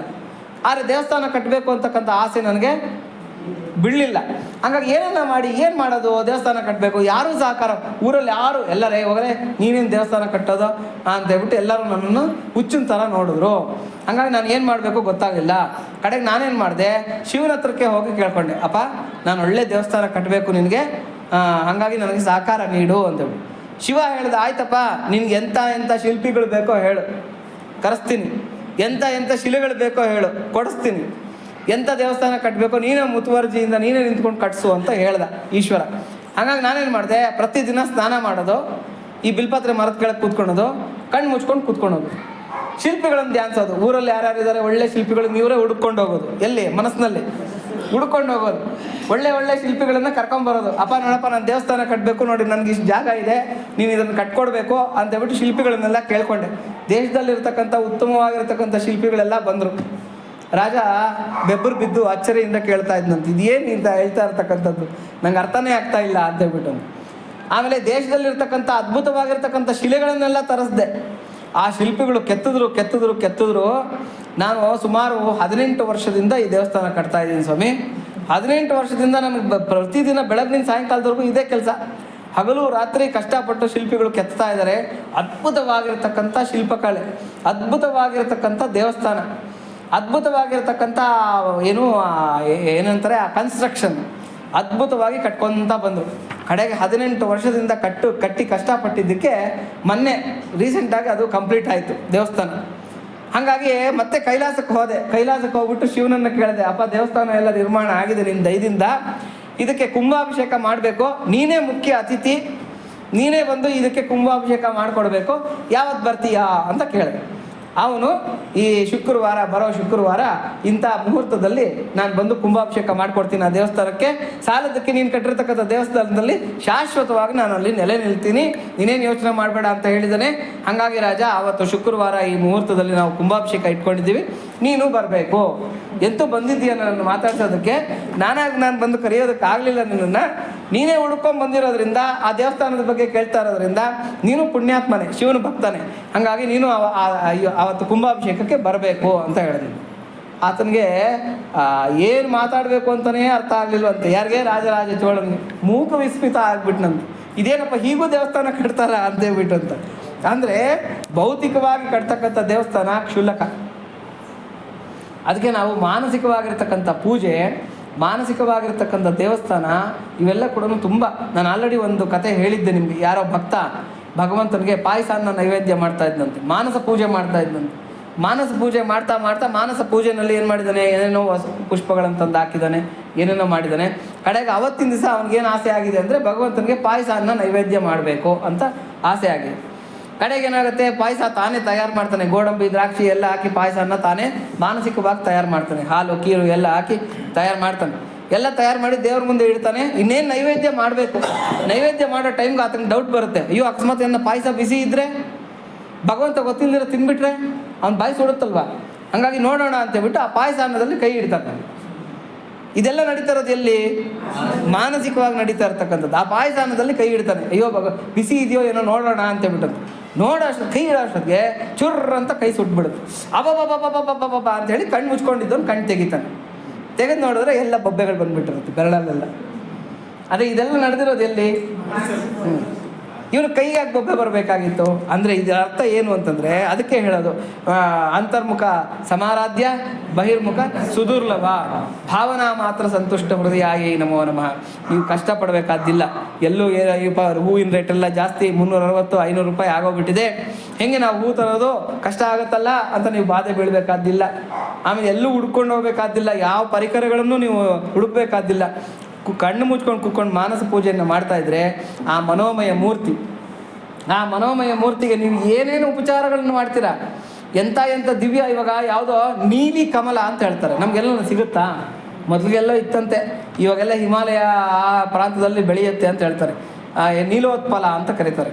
ಆ ನೀಲೋತ್ಪಲಗಳು ನಮಗೇನು ಇಲ್ಲಿ ಸಿಗುತ್ತಾ? ಆದರೆ ನೀವು ಮಾನಸ ಪೂಜೆ ಮಾಡುವಾಗ ನೀಲೋತ್ಪಲ ಸಿಗುತ್ತೆ, ಸ್ವರ್ಗದಲ್ಲಿರ್ತಕ್ಕಂಥ ಪಾರಿಜಾತ ಸಿಗುತ್ತೆ, ಆಮೇಲೆ ಬಂಗಾರದ ಪುಷ್ಪಗಳಿಂದ ಪೂಜೆ ಮಾಡ್ತೀರಾ ದೇವರಿಗೆ, ಬಂಗಾರದ ಪುಷ್ಪಗಳು ರೆಡಿಯಾಗಿರುತ್ತೆ. ತುಪ್ಪದ ಬತ್ತಿ ಬೇಕಾ, ತುಪ್ಪದ ಬತ್ತಿ ರೆಡಿ ಇರುತ್ತೆ. ಯಾವ ನಂದಿನಿ ಬುದ್ಧಿಗೆ ಹೋಗ್ಬೇಕಾದಿಲ್ಲ, ನೀವು ತುಪ್ಪ ತರಬೇಕಾದಿಲ್ಲ. ನೋಡಿ ಎಂಥ ಅದ್ಭುತವಾಗಿರತಕ್ಕಂಥ ಪೂಜೆ ಇದು. ಹಾಗಾಗಿ ಮಾನಸ ಪೂಜೆಯನ್ನು ಭಗವಂತ 100 ಪಟ್ಟು 1,00,000 ಪಟ್ಟು ಅದನ್ನು ಇಷ್ಟಪಡ್ತಾನೆ. ನಾವು ಹೊರಗಡೆ ಮಾಡ್ತಾ ಇರ್ತಕ್ಕಂಥ ಪೂಜೆ, ಇವಾಗ ನಮಗೆ ಜ್ವರ ಬಂದುಬಿಟ್ಟಿರುತ್ತೆ, ಫಾರ್ ಎಕ್ಸಾಂಪಲ್ ಹೇಳೋದು ನಂಗೆ ಜ್ವರ ಬಂದುಬಿಟ್ಟಿರುತ್ತೆ, ಸ್ನಾನ ಮಾಡಿರಲ್ಲ, 3 ದಿನದಿಂದ ಸ್ನಾನ ಮಾಡಿರಲ್ಲ, ಬೆಡ್ ಮೇಲೆ ಮಲ್ಕೊಂಡಿರ್ತೀನಿ. ಡಾಕ್ಟ್ರ್ ಹೇಳಿರ್ತಾರೆ 3 ದಿನ ಸ್ನಾನ ಮಾಡಬಾರ್ದು, ನೀನು ನೆಗಡಿ ಜಾಸ್ತಿ ಇದೆ, ಜ್ವರ ಜಾಸ್ತಿ ಇದೆ ಅಂತ ಹೇಳಿರ್ತಾರೆ. ಕಡೆಗೆ ಏನಾಗುತ್ತೆ, ಹೆಂಡತಿ ಗಂಜಿ ಮಾಡ್ಕೊಂಡು ಬಂದು ಕೊಟ್ಟಿರ್ತಾಳೆ, ರೀ ಮಾತ್ರೆ ಎಲ್ಲ ತೊಗೊತಾ ಇದ್ರೆ ಗಂಜಿ ಆದರೂ ಕುಡಿದು ಮಲ್ಕೊಳ್ಳಿ ಅಂತ. ಗಂಜಿ ಕುಡಿದು ಮಲ್ಕೊಂಡಿದ್ದಾನೆ, ನಿದ್ದೆ ಬರ್ತಾ ಇಲ್ಲ, ತಲೆನೋವು, ನರಳಾಟ, ಹೌದಲ್ವಾ, ಜ್ವರ ಬಂದಾಗಿರುತ್ತೆ. ಅವಾಗೇನು ಮಾಡ್ತೀವಿ ನಾವು, ಮಾನಸ ಪೂಜೆ ಮಾಡೋಣ ಹೋಲಿ ಕೂತ್ಕೊಂಡು ಅಂತೇಳ್ಬಿಟ್ಟು ಮಾನಸಿಕವಾಗಿ ಸುಮ್ಮನೆ ಮಲ್ಕೊಂಡೆ, ಇನ್ನೇನು ಕೂತ್ಕೊಂಡಲ್ಲ, ಮಲ್ಕೊಂಡೇ ಊಹಿಸ್ಕೊಳೋದಕ್ಕೆ ಶುರು ಮಾಡೋದು. ಏನಂತ, ಈ ಮನಸ್ಸಿನಲ್ಲೇ ಮಂಡಿಗೆ ತಿನ್ನೋದು ಅಂತೇಳ್ಬಿಟ್ಟು, ಭಗವಂತನಿಗೆ ನಾನು ಇಂಥ ಉಪಚಾರ ಮಾಡ್ತಾಯಿದ್ದೀನಿ, ಅಂಥ ಉಪಚಾರ ಮಾಡ್ತಾಯಿದ್ದೀನಿ. ಆವಾಗ ನಿಮ್ಗೆ ಸ್ನಾನದ ಅವಶ್ಯಕತೆಯೇ ಇಲ್ಲ, ಮಡಿ ಅವಶ್ಯಕತೆಯೇ ಇಲ್ಲ ಅಲ್ವಾ, ಸ್ವಚ್ಛತೆ ಬೇಕಾಗಿಲ್ಲ, ನಿಮ್ಗೆ ಯಾವ ಪರಿಕರಗಳು ಬೇಕಾಗಿಲ್ಲ, ಹೆಂಡತಿಗೆ ಮಕ್ಕಳಿಗೆ ಕಾಟ ಕೊಡುವಷ್ಟಿಲ್ಲ, ಆರಾಮಾಗಿ ಮಲಗಿರ್ತಕ್ಕಂಥ ಜಾಗದಲ್ಲೇ ನೆಮ್ಮದಿಯಾಗಿ ಭಗವಂತನ ಪೂಜೆ ಮಾಡ್ಕೋಬೋದು. ಆಮೇಲೆ ಎರಡನೇದೇನು ಗೊತ್ತಾ, ಈ ಪೂಜೆ ಯಾರಿಗೂ ಹೇಳ್ಕೋಬೇಕಾದ್ದು ಇಲ್ಲ, ನಾನು ಹಿಂಗೆ ಮಾಡಿದೆ, ನಾನು ಹಂಗೆ ಮಾಡಿದೆ. ಆಮೇಲೆ ನಾವು ಹೊರಗಡೆ ಏನನ್ನ ಪೂಜೆ ಮಾಡ್ತಾ ಇದ್ದೀವಿ ಅಂತಂದರೆ ನಮಗೆ ಸ್ವಲ್ಪ ಬೂಸ್ಟಿಂಗ್ ಇರುತ್ತೆ. ನಾನು ಇಷ್ಟು ಪತ್ರೆ ಪೂಜೆ ಮಾಡಿದೆ, ಬಿಲ್ಪತ್ರೆ ನಂಗೆ ಇಲ್ಲಿ ಸಿಕ್ಕಲಿಲ್ಲ, ಬೆಂಗಳೂರಿಂದ ತರಿಸ್ದೆ, ಹೂವು ಇಷ್ಟು kg ನಾನು ಬುಕ್ ಮಾಡಿ ತರಿಸ್ದೆ, ಇಂಥವ್ರ ಕೈನಲ್ಲಿ ಕಟ್ಟಿಸ್ದೆ, ಇಷ್ಟು ರೂಪಾಯಿ ಆಯಿತು, ಇವೆಲ್ಲ ಹೇಳ್ಕೊತೀವಿ ನಾವೆಲ್ಲ. ಆದರೆ ಮಾನಸ ಪೂಜೆನಲ್ಲಿ ಅವೆಲ್ಲ ಬೇಕಾಗೇ ಇಲ್ಲ. ಯಾಕೆ ಹೇಳ್ತಾ ಇದ್ದೀನಿ ಅಂತಂದರೆ, ಮಾನಸ ಪೂಜೆ ಅಂತಕ್ಕಂಥದ್ದು ಭೌತಿಕ ಪೂಜೆಗಿಂತ 1,000,000,000 ಪಟ್ಟು ಹೆಚ್ಚಾಗಿರ್ತಕ್ಕಂಥದ್ದು. ಇಲ್ಲಿ ಹೇಳ್ತಾ ಇರ್ತಕ್ಕಂಥದ್ದು ಏನು ಅಂತಂದರೆ, ಈ ಸರ್ಗಗಳನ್ನು ಪಠಣ ಮಾಡೋದ್ರಿಂದ ಒಂದು ಫಲ ಆದರೆ, ಶ್ರವಣ ಮಾಡೋದ್ರಿಂದ ಒಂದು ಫಲ ಆದರೆ, ಮನನ ಮಾಡೋದಕ್ಕೆ 1,00,000 ಪಟ್ಟು ಫಲ. 1,00,000 ಪಟ್ಟು ಫಲ ಅಂದರೆ ನೀವು ಮಾಮೂಲಿಯಾಗಿ ಏನು ಮಾಡ್ತೀರೋ ಅದಕ್ಕೆ 1,00,000 ಪಟ್ಟು ಫಲ. ಅದನ್ನೇನು ಹೇಳ್ತಾರೆ ಅಂದರೆ ಮನೋಲಯ ಅಂತ ಹೇಳ್ತಾರೆ. ನಿಮ್ಗೆ ಗೊತ್ತಿಲ್ದಿರೋನೇ ನಿಮ್ಮ ಮನಸ್ಸು ಲಯ ಆಗೋಗ್ಬಿಡತ್ತೆ, ಗೊತ್ತಿಲ್ದಿರೋನೇ ಲಯ ಆಗೋಗ್ಬಿಡುತ್ತೆ. ನಮಗೆ ನಾನು ಯಾರು, ನಾನು ಎಲ್ಲಿದ್ದೀನಿ, ನಾನು ಏನು ಮಾಡ್ತಾ ಇದ್ದೀನಿ, ಇವೆಲ್ಲ ಮರ್ತೋಗ್ಬಿಡುತ್ತೆ. ನೀವು ಯಾವಾಗ ಇದನ್ನು ಮನಸ್ಸಿನಲ್ಲಿ ಭಾವಿಸೋದಕ್ಕೆ ಶುರು ಮಾಡ್ತೀರೋ, ನಿಮಗೆ ಗೊತ್ತಿಲ್ದಿರೋನೇ ಅಶೋಕವನದಲ್ಲಿ ಇರ್ತೀರ, ನೀವೇ ಹನುಮಂತ ಆಗಿಬಿಟ್ಟಿರ್ತೀರ, ನೀವೇ ಸೀತೆ ಆಗಿಬಿಟ್ಟಿರ್ತೀರ, ನೀವೇ ರಾಮ ಆಗಿಬಿಟ್ಟಿರ್ತೀರ. ಅಷ್ಟು ಹತ್ತಿರದಿಂದ ಅದನ್ನು ಎಂಜಾಯ್ ಮಾಡ್ತಾ ಇರ್ತೀವಿ. ಅಷ್ಟು ಇವಾಗ ನೋಡಿ, ತುಳಸಿದಾಸರು ವಾದ ಮಾಡ್ತಾರೆ, ಯಾರ ಜೊತೆನಲ್ಲಿ, ಹನುಮಂತನ ಜೊತೆ ವಾದ ಮಾಡ್ತಾರೆ. ಇಲ್ಲ, ಅಶೋಕವನದಲ್ಲಿ ಇರ್ತಕ್ಕಂಥದ್ದೆಲ್ಲ ಬಿಳಿಯ ಪುಷ್ಪಗಳು ಅಂತ ವಾದ ಮಾಡ್ತಾರೆ ತುಳಸಿದಾಸರು. ಐ ವಿಟ್ನೆಸ್ ಯಾರು? Hanumantha eye witness. ಆತನ ಮುಂದೆ ಹೋಗಿ ಇವರು ವಾದ ಮಾಡ್ತಾರೆ, ಇಲ್ಲ ಅಲ್ಲಿ ಬಿಟ್ಟಿದ್ದು ಬಿಳಿ ಪುಷ್ಪನೇ ಅಂತ ಹೇಳಿ. ಅಷ್ಟು ದೃಢವಾಗಿ ಹೇಳೋದಕ್ಕೆ ಸಾಧ್ಯ ಆಯಿತು ತುಳಸಿದಾಸರಿಗೆ? ಹೆಂಗೆ ಹೇಳಿದ್ರು ಅಷ್ಟು ದೃಢವಾಗಿ ಅಂತಂದರೆ, ಮನೋಮಯವಾಗಿರತಕ್ಕಂಥ ದೃಷ್ಟಿ, ಅದರಲ್ಲಿ ಅವ್ರು ಪ್ರತ್ಯಕ್ಷವಾಗಿ ನೋಡಿದ್ರು. ಅದಕ್ಕೆ ಅವ್ರು ಅಷ್ಟು ಕಾನ್ಫಿಡೆಂಟಾಗಿ ಹೇಳಿದ್ರು, ಇಲ್ಲ ಅಲ್ಲಿ ಬಿಟ್ಟಿದ್ದು ಬಿಳಿ ಪುಷ್ಪನೇ ಅಂತ ಹೇಳ್ಬಿಟ್ಟು. ಹಾಗಾಗಿ ಮನೋಮಯವಾಗಿರ್ತಕ್ಕಂಥ ಭಾವನೆ ಇದೆಯಲ್ಲ, ಆ ಭಾವನೆ ಮಹತ್ತರವಾಗಿರ್ತಕ್ಕಂಥ ಫಲನ ಕೊಡುತ್ತೆ. ಈ ಎಲ್ಲ ಪೂಜೆಗಳಿಗಿಂತ ಆ ಪೂಜೆ ತುಂಬ ದೊಡ್ಡದು. ಅದಕ್ಕೆ ನಾವೇನು ಮಾಡಬೇಕು, ಭಾವಿಸ್ಬೇಕು. ಇಲ್ಲಿ ಕೂತಿದ್ರು ಅಷ್ಟೇ, ನೀವು ಇಲ್ಲಿ ಕೂತಿದ್ರು ಶ್ರವಣ ಮಾಡ್ತಾ ಇದ್ರು ಕೂಡ ಈ ಕತೆ ಹೇಳ್ತಾ ಇದ್ದೀನಿ ಅಂತಂದರೆ ಆ ಚಿತ್ರಣ ಎಲ್ಲ ಮನಸ್ಸು ಮುಂದೆ ಬರ್ತಾ ಇರಬೇಕು. ನಿಮ್ಗೆ ಗೊತ್ತಿಲ್ದಿರನೇ ಧ್ಯಾನ ಅಂತಕ್ಕಂಥದ್ದು ನಡೆದೋಗ್ತಾ ಇರತ್ತೆ. ನಿಮಗೆ ಗೊತ್ತಿಲ್ದಿರನೇ ಕುಂಡಲಿನಿ ಶಕ್ತಿ ಜಾಗೃತ ಆಗುತ್ತೆ. ನಿಮಗೆ ಗೊತ್ತಿಲ್ದಿರನೇ ಷಟ್ಚಕ್ರಗಳನ್ನು ಭೇದಿಸ್ಕೊಂಡು ಮೇಲಕ್ಕೆ ಬಂದುಬಿಡುತ್ತೆ. ಸಿದ್ಧಿ ಅಂತಕ್ಕಂಥದ್ದು ಸಿಕ್ಕಿಬಿಡುತ್ತೆ, ತುಂಬ ಈಸಿ. ಅದು ಏನು ಮಾಡಬೇಕು ಅಂತಂದರೆ, ನಾವು ಒಂದೇ ಮಾಡಬೇಕಾಗಿರೋ ಕೆಲಸ ಭಾವನೆ ಅಷ್ಟೆ. ಭಾವಿಸ್ಬೇಕು. ಅದನ್ನೇ ಇಲ್ಲಿ ಹೇಳ್ತಾ ಇದ್ದಾರೆ, ಯಾರು ಶ್ರವಣ ಮಾಡ್ತಾರೆ, ಯಾರು ಪಠಣ ಮಾಡ್ತಾರೆ, ಯಾರು ಅದನ್ನು ಭಾವಿಸ್ತಾರೆ, ಮನನ ಮಾಡ್ತಾರೆ, ದಿವ್ಯ ತಪಸ್ಸಂಪನ್ನರಾಗುತ್ತಾರೆ ಮತ್ತು ಕಾಂತಿಮಂತರಾಗುತ್ತಾರೆ ಅಂತಕ್ಕಂಥದ್ದೇ ಫಲನ ಹೇಳ್ತಾ ಇದ್ದಾರೆ. ಇನ್ನು 19ನೆಯ ಸರ್ಗ, ರಾವಣನನ್ನು ನೋಡಿ ದುಃಖ ಭಯ ಚಿಂತಾಮಗ್ನಳಾದ ಸೀತಾದೇವಿಯ ಸ್ವರೂಪ ವರ್ಣನೆ. ಇನ್ನು ರಾವಣನನ್ನು ನೋಡಿದ್ರೆ ಎಷ್ಟು ಭಯ ಆಗುತ್ತೆ ಅಂದರೆ, ಭಯ ಅನ್ನೋದಕ್ಕಿಂತ ಹೆಚ್ಚಾಗಿ ಏನಾಗುತ್ತೆ ಅಂತಂದರೆ ಇಲ್ಲಿ ಒಂದು ಈ ಗೌರವಸ್ಥರಿಗೆ ಏನಾಗುತ್ತೆ ಅಂತಂದರೆ, ಎಲ್ಲಿ ನಾನು ಅಧರ್ಮದ ಹಾದಿ ತುಳಿದು ಬಿಡ್ತೀನೋ, ಎಲ್ಲಿ ದಾರಿ ತಪ್ತೀನೋ ಅಂತಕ್ಕಂಥ ಭಯ ತುಂಬ ದೊಡ್ಡದು. ಈ ಏನೂ ಇಲ್ಲದೆ ಇರ್ತಕ್ಕಂಥವ್ರಿಗೆ ಯಾವ ಭಯನೂ ಇರೋದಿಲ್ಲ. ಅಂದರೆ ಅದಕ್ಕೆ ಓಟು ಬಿಟ್ಟವರು ಊರಿಗೆ ದೊಡ್ಡವರು ಅಂತ ಹೇಳ್ತಾರೆ. ಅಂದರೆ ಎಲ್ಲ ಬಿಟ್ಟಿದ್ದೀವಿ ಅಂತಂದರೆ ಅವ್ರಿಗೇನು ಭಯ ಇರೋದಿಲ್ಲ. ನಿನ್ನ ಮುನುಗ್ನವನಿಗೆ ಚೆಲೆಮೆ ಗಾಲೆಮೆ ಅಂತ ಹೇಳ್ಬಿಟ್ಟು ಅಂತ. ಒಂದು ಕೊಲೆ ಮಾಡಿದ್ರು ಅದೇ ಶಿಕ್ಷೆನೇ, 10 ಕೊಲೆ ಮಾಡಿದ್ರು ಅದೇ ಶಿಕ್ಷೆನೇ. ಅವ್ರಿಗೆ ಯಾವ ಭಯನೂ ಇರೋದಿಲ್ಲ. ಆದರೆ ನೀತಿ ನಿಯಮದಿಂದ ಧರ್ಮ ಮಾರ್ಗದಲ್ಲಿ ನಡೀತಕ್ಕಂಥವ್ರಿಗೆ ಅದ್ರ ಭಯ ತುಂಬ ಇರುತ್ತೆ. ಯಾಕೆಂತಂದರೆ ಎಲ್ಲಿ ನಾನು ಆ ಒಂದು ದಾರಿಯಿಂದ ಮಾರ್ಗದಿಂದ ತಪ್ಪೋಗ್ತೀನೋ ಅಂತ ಹೇಳ್ಬಿಟ್ಟು ಅಂತ. ಅದಕ್ಕೆ ಶ್ರೀರಾಮಕೃಷ್ಣರು ಹೇಳ್ತಾರೆ, ಇಡೀ ಪ್ರಪಂಚ ಅಂತಕ್ಕಂಥದ್ದು ಮಸಿಯಿಂದ ಕೂಡಿರ್ತಕ್ಕಂಥ ಅಡುಗೆ ಮನೆ ಅಂತೆ. ಇಡೀ ಪ್ರಪಂಚ ಮಸಿಯಿಂದ ಕೂಡಿರ್ತಕ್ಕಂಥ ಅಡುಗೆ ಮನೆನಂತೆ.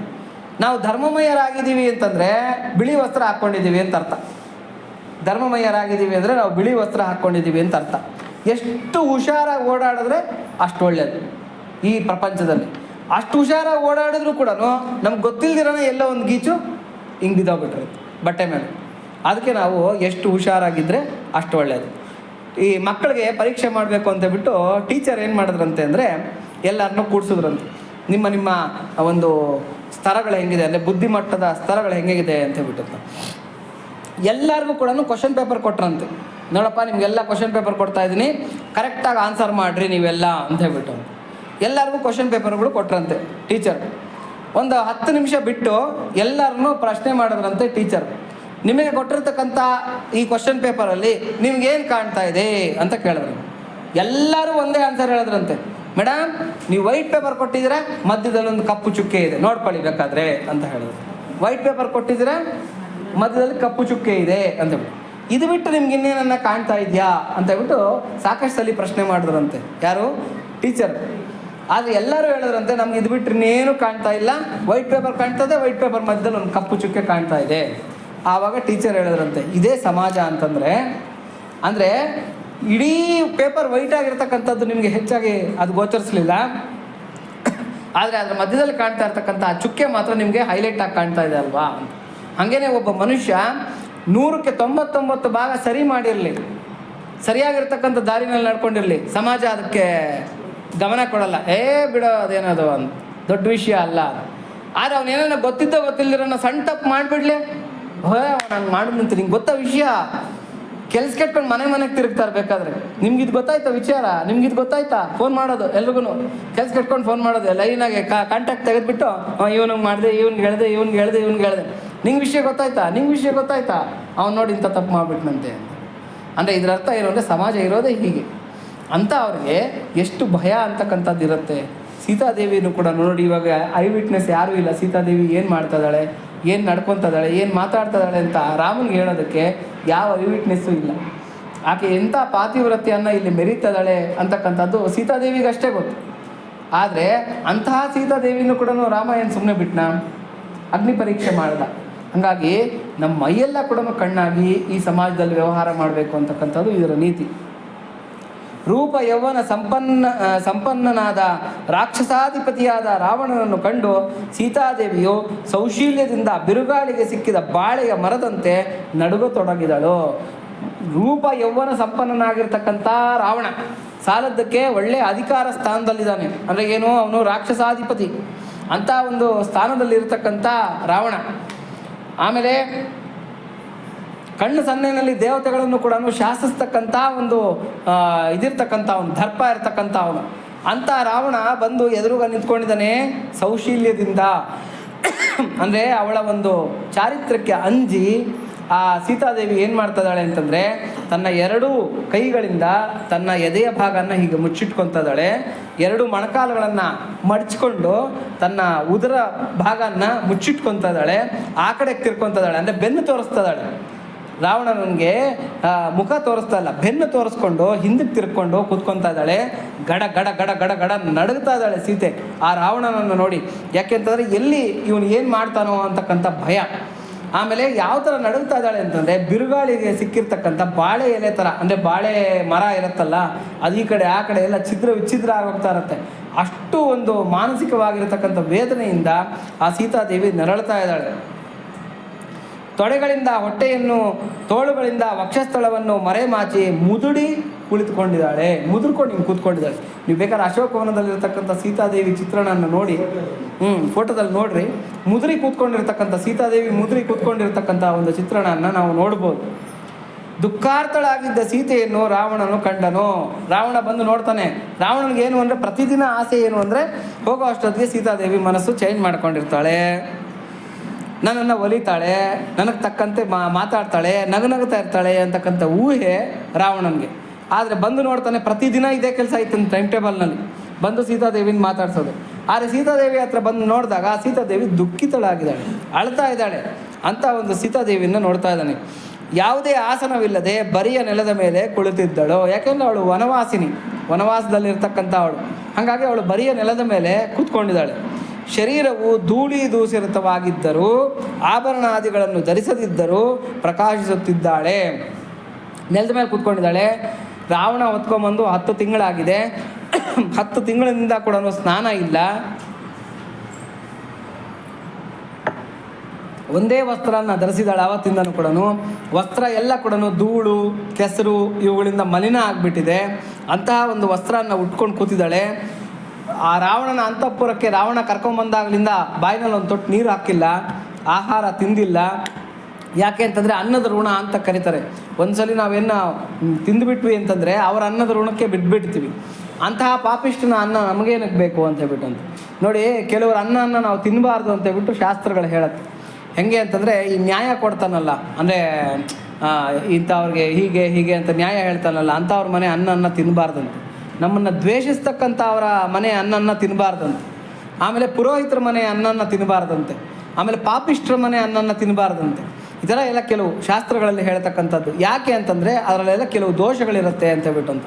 ಆ ಅನ್ನನ ತಿನ್ನಬಾರ್ದು, ಅದನ್ನು ಪರಾನ್ನ ಅಂತ ಕರೀತಾರೆ ಅಂತ ಹೇಳ್ಬಿಟ್ಟು ಅಂತ. ಹಾಗಾಗಿ ಇಲ್ಲಿ ಬಂದಾಗಲಿಂದ ಕೂಡ ಆ ಆಹಾರನ ತೊಗೊಂಡಿರೋದಿಲ್ಲ. ಆ ರಾವಣನ ಅಶೋಕವನದಲ್ಲಿ ಉದುರಿರ್ತಕ್ಕಂಥ ಎಲೆಗಳನ್ನು ಕೂಡ ತಿಂದಿರೋದಿಲ್ಲ. ಅವನ ಮನೆ ಅನ್ನ ನನಗೆ ತೃಣಪ್ರಾಯಕ್ಕೂ ಕೂಡ ಬೇಡ ಅಂತ ಹೇಳ್ಬಿಟ್ಟು ಅಂತ. ಅಂತಹ ಕಠಿಣವಾಗಿರ್ತಕ್ಕಂಥ ಉಪವಾಸ ವ್ರತದಲ್ಲಿರ್ತಾಳೆ. ಕೃಷಕಾಯಳಾಗ್ಬಿಟ್ಟಿರ್ತಾಳೆ. ದುಃಖದ ಪಾರವನ್ನು ಕಾಣದೇ ಇರ್ತಾಳೆ. ಅಂದರೆ ಹೆಂಗಪ್ಪ ಈ ದುಃಖದಿಂದ ನಾನು ತಪ್ಪಿಸ್ಕೊಳೋದು ಅಂತಕ್ಕಂಥ ಒಂದು ಮನಸ್ಸಿನಿಂದ ವಿಲ ಅಂತ ಒದ್ದಾಡ್ತಾ ಇರ್ತಾಳೆ.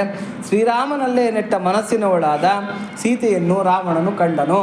ಹೋಗಲಿ, ಅವಳ ಮನಸ್ಸು ಬೇರೆ ಏನನ್ನ ಇದೆಯಾ, ಅಟ್ಲೀಸ್ಟ್ ಯಾವಾಗಾದರೂ ಬೇಜಾರಾಯಿತು ಅಂತ ಆ ರಾಕ್ಷಸಿಯರ ಜೊತೆಯಲ್ಲಿ ಏನಮ್ಮ, ಏನು ಸಮಾಚಾರ, ನಿಮ್ಮ ಲಂಕೆ ಹೆಂಗಿದೆ, ನಿನ್ನ ಗಂಡ ಏನು ಮಾಡ್ತಾರೆ, ನಮ್ಗೆ ಸಾಮಾನ್ಯ ಅಲ್ವಾ. ಯಾರನ್ನ ಕಾಣ್ತಾರೆ, ನಿಮ್ಮ ಯಜಮಾನ್ರು ಏನು ಮಾಡ್ತಾರೆ, ನಿಮ್ಗೆ ಎಷ್ಟು ಜನ ಮಕ್ಕಳು, ಏನು ಸಮಾಚಾರ, ಇವೆಲ್ಲ ಕೇಳ್ತೀವಿ. ಆ ಥರದ್ದು ಏನು ಪ್ರಶ್ನೆಯೂ ಸೀತಾದೇವಿ ಮಾಡ್ತಾ ಇಲ್ಲ. ಯಾರು ಏನನ್ನ ಹಾಕ್ಕೊಂಡೋಗ್ಲಿ, ಯಾರೇನನ್ನ ಮಾಡ್ಕೊಂಡೋಗ್ಲಿ, ಆಕೆ ಮನಸ್ಸಿನಲ್ಲಿ ಇರ್ತಕ್ಕಂಥದ್ದೆಲ್ಲ ರಾಮನ ಚಿಂತನೆ ಬಿಟ್ಟರೆ ಬೇರೆ ಏನೂ ಇಲ್ಲ. ಅಂತಹ ಒಂದು ಸೀತಾದೇವಿಯನ್ನು ರಾವಣ ನೋಡ್ತಾ ಇದ್ದಾನೆ. ಸದಾ ಶ್ರೀರಾಮನನ್ನೇ ಧ್ಯಾನಿಸುತ್ತಾ ಶೋಕ ಪಡುತ್ತಿದ್ದಳು. ಧಾರ್ಮಿಕತೆಗೆ ಪ್ರಸಿದ್ಧವಾಗಿದ್ದ ನಿಮಿ ವಂಶಜೆಯಾದ ಜಾನಕಿಯು, ಜನಕರಾಜ ಇದನ್ನಲ್ಲ, ಅವನು ನಿಮಿ ವಂಶಸ್ಥ. ಆ ನಿಮಿ ವಂಶಜೆಯಾಗಿರತಕ್ಕಂಥ ಆ ಜಾನಕಿಯು ಬಾಲಕರಿಗೆ ಉಪನಯನವು ದ್ವಿತೀಯ ಜನ್ಮವಾಗಿರುತ್ತದೆ. ಈ ಗಂಡ್ಮಕ್ಕಳಾದರೆ ಉಪನಯನ ಮಾಡಿದ್ರೆ ಅವ್ರಿಗೆ ದ್ವಿತೀಯ ಜನ್ಮ ಅಂತ ಕರೀತಾರೆ. ಉಪನಯನ ಆಯಿತು ಅಂತಂದರೆ ಅಂದರೆ ಒಂದು ಸಂಸ್ಕಾರವಂತರಾದರು ಅಂತ, ಅವರನ್ನು ದ್ವಿಜ ಅಂತ ಕರೀತಾರೆ. ಸ್ತ್ರೀಯರಿಗೆ ಯಾವುದಪ್ಪ ದ್ವಿಜತ್ವ ಅಂತಂದರೆ ಕಲ್ಯಾಣವೇ ದ್ವಿಜತ್ವ. ಅಂದರೆ ಒಬ್ಬ ಗಂಡನ್ನ ಕೊಟ್ಟು ಮದುವೆ ಮಾಡಿದ್ದಾರೆ, ಆಕೆಗೆ ವಿವಾಹ ಆಗಿದೆ ಅಂತಂದರೆ ಅವ್ರಿಗೆ ದ್ವಿಜತ್ವ ಬಂತು ಅಂತ. ಯಾರಿಗೆ? ಆ ಲೇಡೀಸ್ಗೆ, ಅಂದರೆ ಹೆಂಗಸರಿಗೆ ದ್ವಿಜತ್ವ ಬಂತು ಅಂತ. ಗಂಡಸರಿಗೆ ಹೆಂಗೆ ಉಪನಯನ ಸಂಸ್ಕಾರ ಆದರೆ ಆ ದ್ವಿಜತ್ವ ಬರುತ್ತೋ, ಹೆಣ್ಮಕ್ಕಳಿಗೆ ಮದುವೆ ಆದ ತಕ್ಷಣ ದ್ವಿಜತ್ವ ಅಂತಕ್ಕಂಥದ್ದು ಬರುತ್ತೆ. ಗಂಡನೇ ಗುರು ಮತ್ತು ದೈವ ಎರಡೂ ಕೂಡ. ಅಂದರೆ ಗುರುವು ಅವನೇ, ಯಾಕೆಂದರೆ ಒಳ್ಳೆಯದು ಕೆಟ್ಟದ್ದು ಹೇಳಿ ನಮಗೆ ದಾರಿ ತೋರಿಸಿ ನಡೆಸ್ತಕ್ಕ. ಸಾಮಾನ್ಯಕ್ಕೆ ನೋಡಿ, ಈ ಗಂಡನ್ನು ವಯಸ್ಸಿನಲ್ಲಿ ಹಿರಿದಾಗಿರ್ತಕ್ಕಂಥ ಒಬ್ಬ ಹುಡುಗನ್ನೇ ಹುಡುಕಿ ಮದುವೆ ಮಾಡ್ತಾರೆ. ಇವಾಗೆಲ್ಲ ಬಿಡಿ, ಇವಾಗೆಲ್ಲ ಸಮಾನ ವಯಸ್ಕರು, ಕೆಲವರು ಹೆಂಡತಿ ದೊಡ್ಡವಳಾಗಿರ್ತಾಳೆ, ಗಂಡ ಚಿಕ್ಕವನಾಗಿರ್ತಾನೆ, ಇವೆಲ್ಲ ಕಾಮನ್ ಆಗಿಬಿಟ್ಟಿದೆ. ಹಿಂದಿನ ಕಾಲದಲ್ಲಿ ಹಿಂಗಿರಲಿಲ್ಲ. ಗಂಡ ವಯಸ್ಸಿನಲ್ಲಿ ಹಿರಿಯನಾಗಿರ್ತಾ ಇದ್ದ, ಹೆಂಡತಿ ಚಿಕ್ಕವಳಾಗಿರ್ತಾ ಇದ್ಲು. ಈ ಹೆಂಡತಿಯನ್ನು ಗಂಡ ಏನು ಮಾಡ್ತಾ ಇದ್ದ, ಶಿಷ್ಯಳನ್ನಾಗಿ ತಾನೇ ಗುರುವಾಗಿ, ಶಿಷ್ಯಳನ್ನಾಗಿ ಆಕೆಯನ್ನು ಸ್ವೀಕಾರ ಮಾಡಿ ತಾನೇ ಗುರುವಾಗಿ ದೈವವಾಗಿ ಕೈ ಹಿಡಿದು ಮುನ್ನಡೆಸ್ತಾ ಇದ್ದ. ಯಾವುದು ಒಳ್ಳೆಯದು ಕೆಟ್ಟದ್ದು ಎಲ್ಲ ಹೇಳ್ಕೊಡ್ತಾ ಇದ್ದ. ಹಾಗಾಗಿ ದ್ವಿಜತ್ವ ಅಂತಕ್ಕಂಥದ್ದು ಸ್ತ್ರೀಯರಿಗೆ ಯಾವುದಪ್ಪ ಅಂತಂದರೆ, ವಿವಾಹ ಆಯಿತು ಅಂತಂದರೆ ಅವ್ರಿಗೆ ದ್ವಿಜತ್ವ ಅಂತಕ್ಕಂಥದ್ದು ಸಿದ್ಧಿಸ್ಬಿಡುತ್ತೆ. ಅಂತಹ ವಿವಾಹ ಸಂಸ್ಕಾರದಿಂದ ಪವಿತ್ರವಾದ ಇಕ್ಷ್ವಾಕು ಕುಲವನ್ನು ಮೆಟ್ಟಿದವಳಾಗಿದ್ದೇನೆ. ಸೀತಾದೇವಿ ಅನ್ಕೊತಾ ಇದ್ದಾಳೆ ಮನಸ್ಸಿನಲ್ಲಿ, ನನಗೆ ವಿವಾಹ ಸಂಸ್ಕಾರ ಆಗಿದೆ, ರಾಮನೇ ನನಗೆ ಗುರು ಮತ್ತು ದೈವ ಎರಡೂ ಕೂಡ ಆಗಿದ್ದಾನೆ, ಸರ್ವಸ್ವ ಆಗಿದ್ದಾನೆ. ವಿವಾಹ ಸಂಸ್ಕಾರ ಆಗಿ ನಾನು ಸಂಸ್ಕಾರವಂತಳಾಗಿ ದಿವ್ಯವಾಗಿರ್ತಕ್ಕಂಥ ಇಕ್ಷ್ವಾಕು ವಂಶ, ಸೂರ್ಯವಂಶ, ಆ ಸೂರ್ಯವಂಶ ಮನೆಯನ್ನು ನಾನು ಹೊಕ್ಕಿದವಳಾಗಿದ್ದೀನಿ. ಇಲ್ಲದ ದೋಷಾರೋಪಣೆಯಿಂದ ಕುಂದಿದ ಕೀರ್ತಿಯಂತೆ. ನೋಡಿ, ಸುಮ್ಮನೆ ಏನೂ ಇಲ್ಲೇ ಇದ್ರೂ ಕೂಡ ನಮ್ಮ ಮೇಲೆ ದೋಷಾರೋಪಣೆ ಆಗಿಬಿಟ್ರೆ ನಮ್ಗೆ ಎಷ್ಟು ನೋವಾಗುತ್ತೆ. ಅಂತಹ ಒಂದು ಕುಂದಿದ ಕೀರ್ತಿಯಂತೆ, ಅಭ್ಯಾಸವಿಲ್ಲದೆ ಮರೆತ ವೇದ ವಿದ್ಯೆಯಂತೆ. ವೇದ ವಿದ್ಯೆ ಹೆಂಗೆ ಅಂತಂದರೆ ಪ್ರತಿದಿನ ಅದನ್ನು ಹೇಳ್ಕೊತಾ ಇದ್ರೆ ಮಾತ್ರ ಅದು ನೆನಪಿನಲ್ಲಿರುತ್ತೆ. ಒಂದು ಸ್ವಲ್ಪ ದಿನ ಹೇಳ್ಕೊಂಡಿರೋ ಏನನ್ನ ಮರ್ತೋಗ್ಬಿಟ್ವಿ ಅಂತಂದರೆ ವೇದ ವಿದ್ಯೆ ಮರ್ತೋಗ್ಬಿಡುತ್ತೆ. ಗರುಡ ಪುರಾಣದಲ್ಲಿ ಏನು ಹೇಳ್ತೆ ಅಂದರೆ, ನಾವು ಕಲಿತ ವಿದ್ಯೆಯನ್ನು ಯಾರಾದರೂ ಮರ್ತೋಗಿದ್ದಾರೆ ಅಂತಂದರೆ ಅವ್ರ ನಾಲ್ಗೆಯನ್ನು ಪಟ್ಕಾರಿಗಳಿಂದ ಎಳೆದು ಬರ್ರೆ ಹಾಕ್ತಾರಂತೆ ನಾಲ್ಗೆ ಮೇಲೆ, ಯಮಭಟ್ರು ನರಕದಲ್ಲಿ. ಹಾಗಾಗಿ ನಾವು ಕಲಿತ ವಿದ್ಯೆಯನ್ನು ಮರಿಬಾರ್ದು ಅಂತ. ಕಲಿತ ವಿದ್ಯೆ ಮರಿಬಾರ್ದು ಅಂದರೆ ಏನು ಮಾಡಬೇಕು?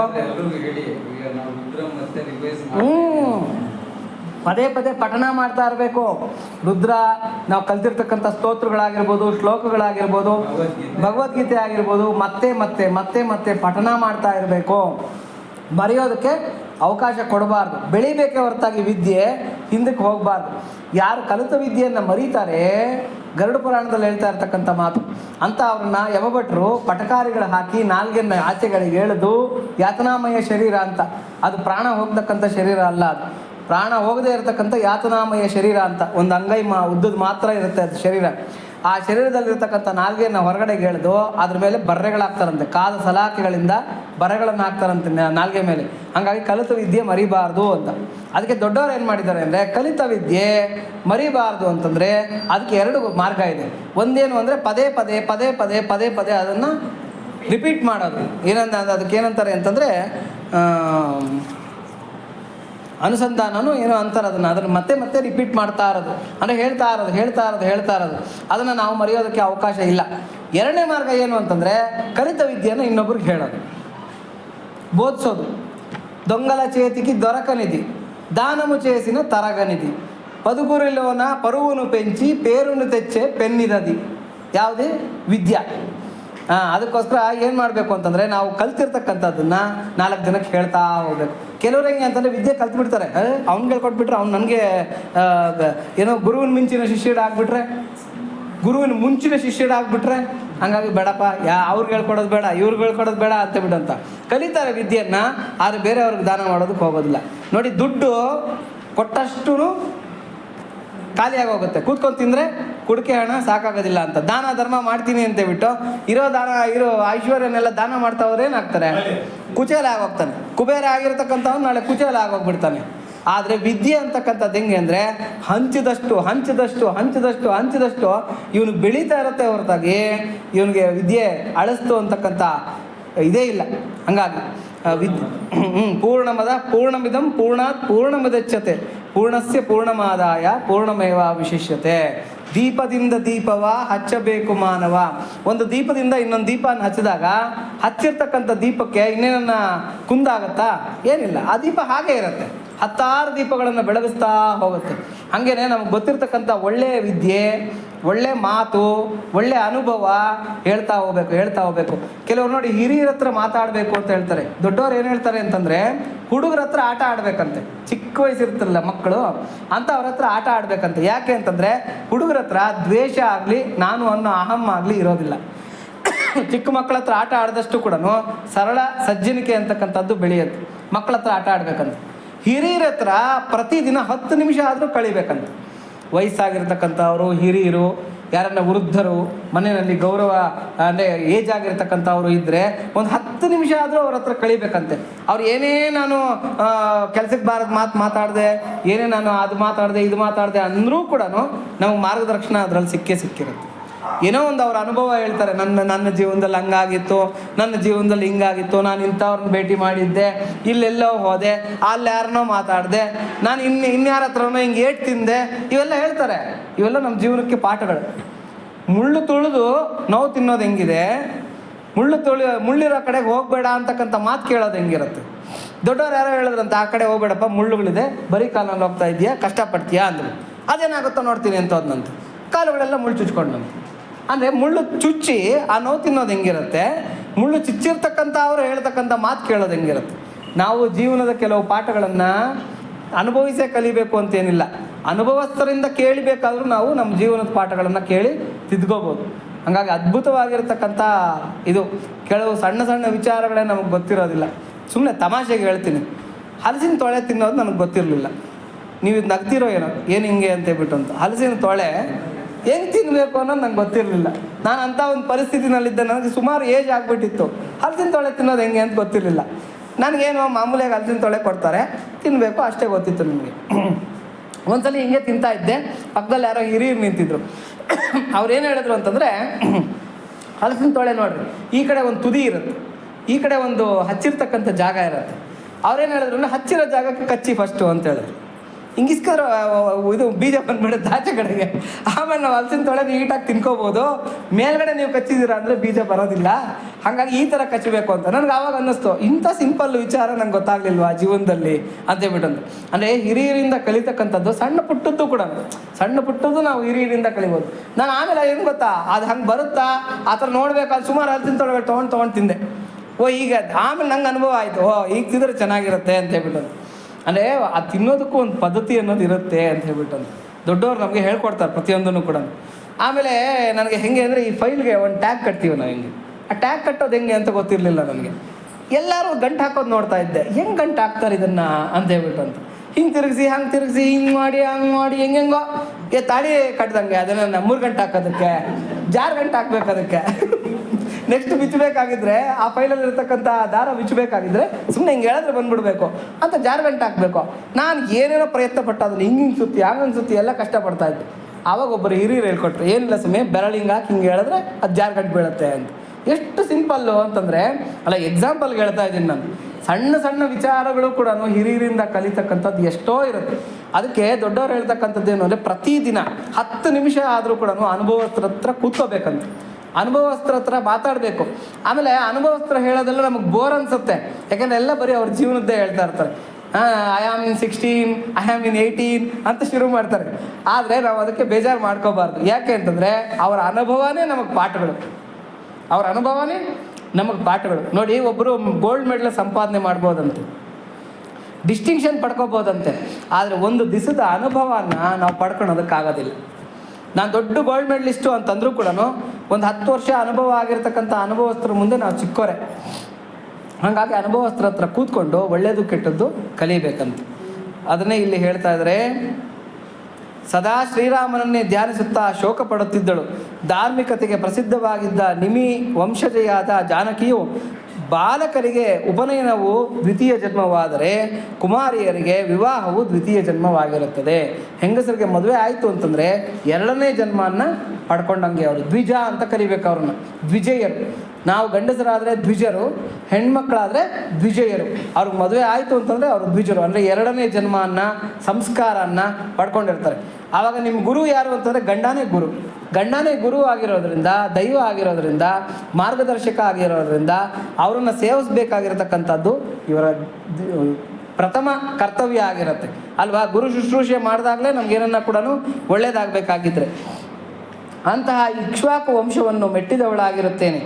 ಇಲ್ಲದ ದೋಷಾರೋಪಣೆಯಿಂದ ಕುಂದಿದ ಕೀರ್ತಿಯಂತೆ, ಅಭ್ಯಾಸವಿಲ್ಲದೆ ಮರೆತ ವೇದವಿದ್ಯೆಯಂತೆ, ಅಪಮಾನದಿಂದ ಶಿಥಿಲವಾದ ಶ್ರದ್ಧೆಯಂತೆ.